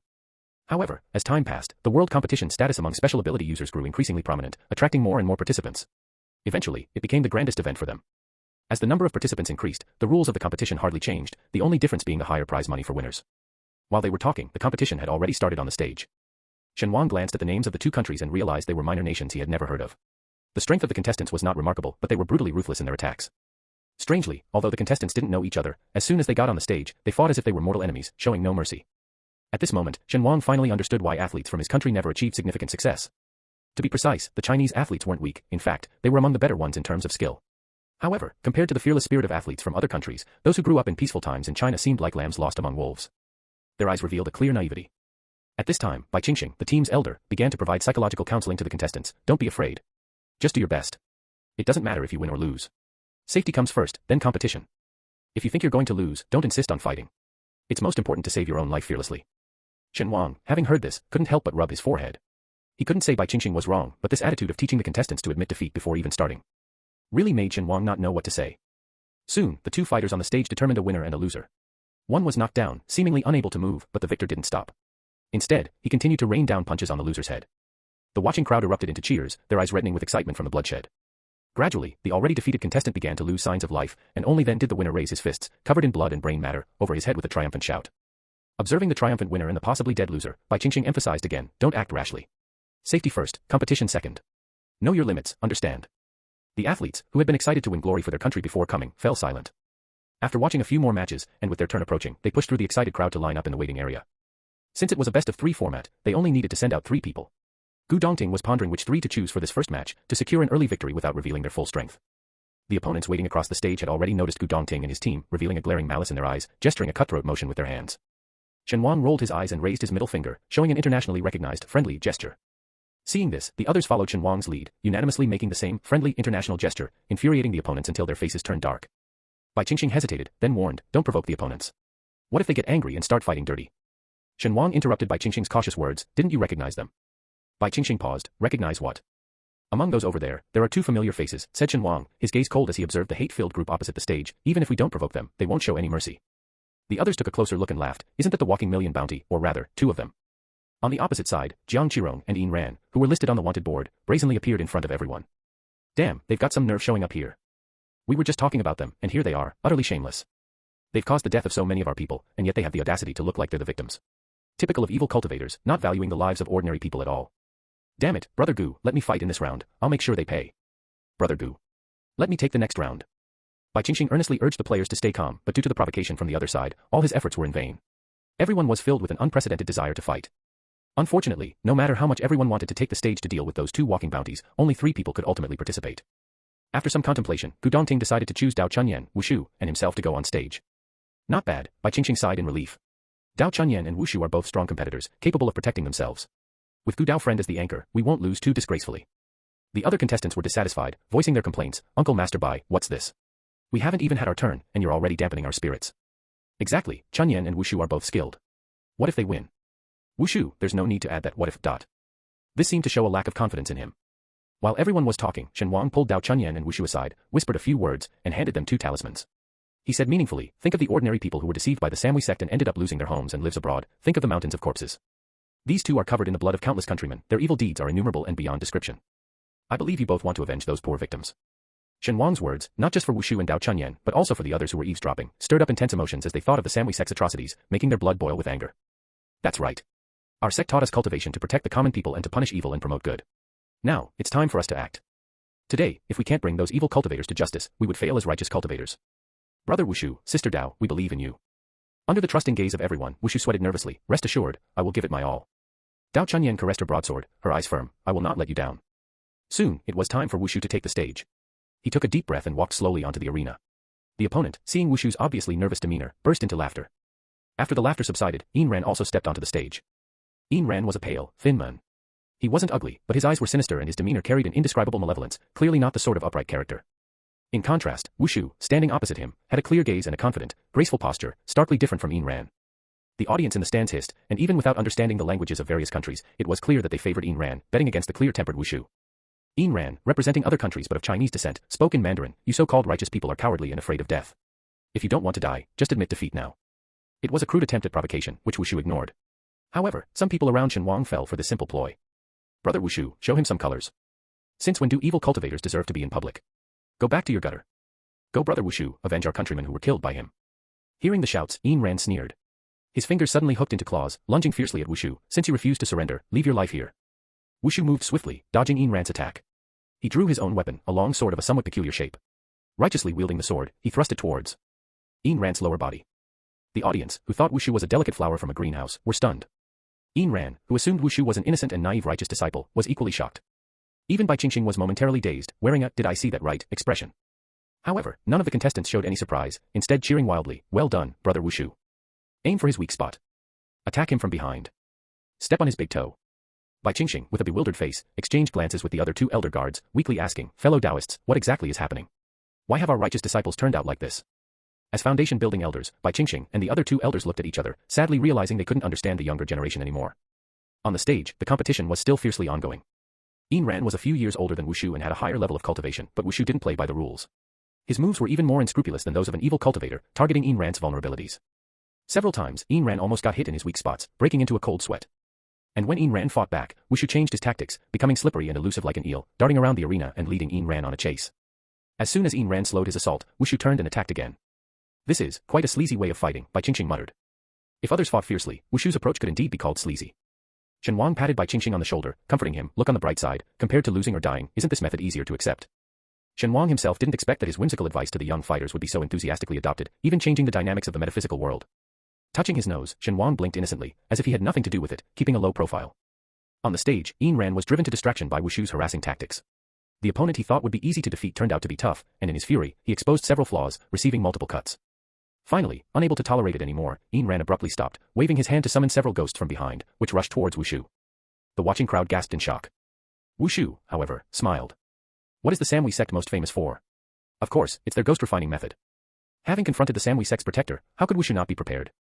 Calmly, he took out several talismans, infused them with spiritual energy, and a holy golden light flashed. The menacing ghosts instantly screamed in agony, dissolving like snow under sunlight. Yin Ran's eyes widened in disbelief. Impossible. What are these talismans? How are they so powerful? Wushu didn't bother to answer, seizing the moment to launch a surprise attack. Unfortunately, his sword was blocked by Yin Ran's claws, but instead of being discouraged, Wushu smiled again. A bad premonition surged in Yin Ran's heart. The next second, the strangely shaped long sword twisted, ejecting a small dagger from its hilt, stabbing straight towards Yin Ran's forehead. Caught off guard, Yin Ran was pierced through the head. His eyes widened in disbelief. Despicable. Then, Yin Ran fell stiffly onto the stage. He had been tyrannical all his life, never imagining that he would end his sinful life in such a manner. Wushu retrieved his connected swords. He had won, but his face showed no joy, only a complex expression. The onlooking crowd also fell silent, quietly observing the seemingly simple and upright, yet cunning, young man. As Wushu left the stage, the crowd spontaneously cleared a path for him. Still immersed in the complex emotions of his first kill, Wushu was quickly surrounded by others. Brother Wushu, well done. By killing that evil cultivator today, you've indirectly saved countless lives, a great deed. Finally, he's dead. I just wonder if that million bounty is still valid. Everyone paused and turned their eyes to Gu Dongting, their gazes gleaming. After a few seconds of silence, Gu Dongting said, after returning to our country, I'll apply for the reward on your behalf. Yay. Punishing evil, promoting good, and even receiving unexpected windfalls, the heavens really do favor the righteous. Amidst his companions' laughter, Wushu, who had been somewhat somber, finally smiled. Holding his sword, he stopped doubting himself. Once we return home and the reward money is transferred, I'll treat everyone to a big meal. Shen Wang, with a beaming smile, watched these vibrant young people, leaning on Gu Dongting, such naive and adorable youngsters. Gu Dongting looked around and, amidst everyone's fearful glances, he too smiled. Indeed, they are righteous and adorable young people. As long as one can win, what does it matter if the means are extreme? Winning is what counts. Gu Dongting looked at Shen Wang beside him and thought to himself, to get what one wants, isn't it fundamental to be unscrupulous? After a half-hour break, the World Competition's officials removed the bodies from the stage and cleaned the blood, signaling the time for the next match. Hearing this, the others felt even more disgusted. Because of the Gu insect's ability to infiltrate anywhere, Dao Chunyan, who used wide and powerful sword techniques, gradually fell into a disadvantage. She could only fend them off with her sword, but her strength was waning. Just one small oversight could cost her life. Bai Qingxing, anxious, consulted with Gu Dongting, Gu Taoist, perhaps we should admit defeat. Suggesting Dao Chunyan concede to save her life. It wouldn't be too late for Gu Dongting to turn the tide in the next round. Gu Dongting was about to speak when Shen Wang interrupted their conversation. No need. Bai Qingxing hesitated. The toxicity of these Gu insects is not to be taken lightly. A mere scratch can be lethal, and even I might not be able to save the victim. The Bai family excelled in alchemy, and Bai Qingxing was a standout among his generation, skilled in both medical and alchemical knowledge. That's why, despite his power not being top tier, he was still appointed as one of the 3 elders of the protection team by the special department. Now, Bai Qingxing's admission of his potential inability to save someone wasn't an outright denial of his skills. In truth, he had no research on these sinister Gu insects. If you can't save them, I'm still here, Shen Wang said, looking at Dao Chunyan's composed face. Trust your contestant, she has her own judgment. Bai Qingxing. You're a talisman and formation master, what do you mean you can save them? Under these circumstances, he was incredulous at Shen Wang's bold claims. Internally scoffing, Bai Qingxing saw that the other contestants trusted Shen Wang, so he refrained from further comment, watching the stage with a worried heart. Dao Chunyan was steadily losing ground under Jiang Qirong's assault, pushed to the corner of the arena without even touching a hair on her opponent. Under her feet, the arena floor was teeming with various bizarre and grotesque insects. These wriggling insects on the stage were repulsive, prompting onlookers to wonder how this woman could possibly conceal so many of them. Just as the audience, thinking the outcome was decided and about to cheer for their winning bets, saw a glint of sharpness in Dao Chunyan's eyes. She swung her long sword, revealing several yellow talismans in her hand.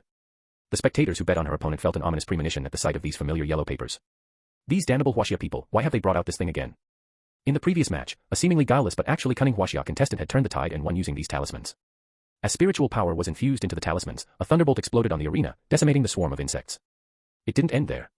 Following several strikes of heavenly thunder, there came righteous purple lightning and 5 overwhelming thunderbolts, one after another. They obliterated all the exposed insects, leaving them spotlessly clean.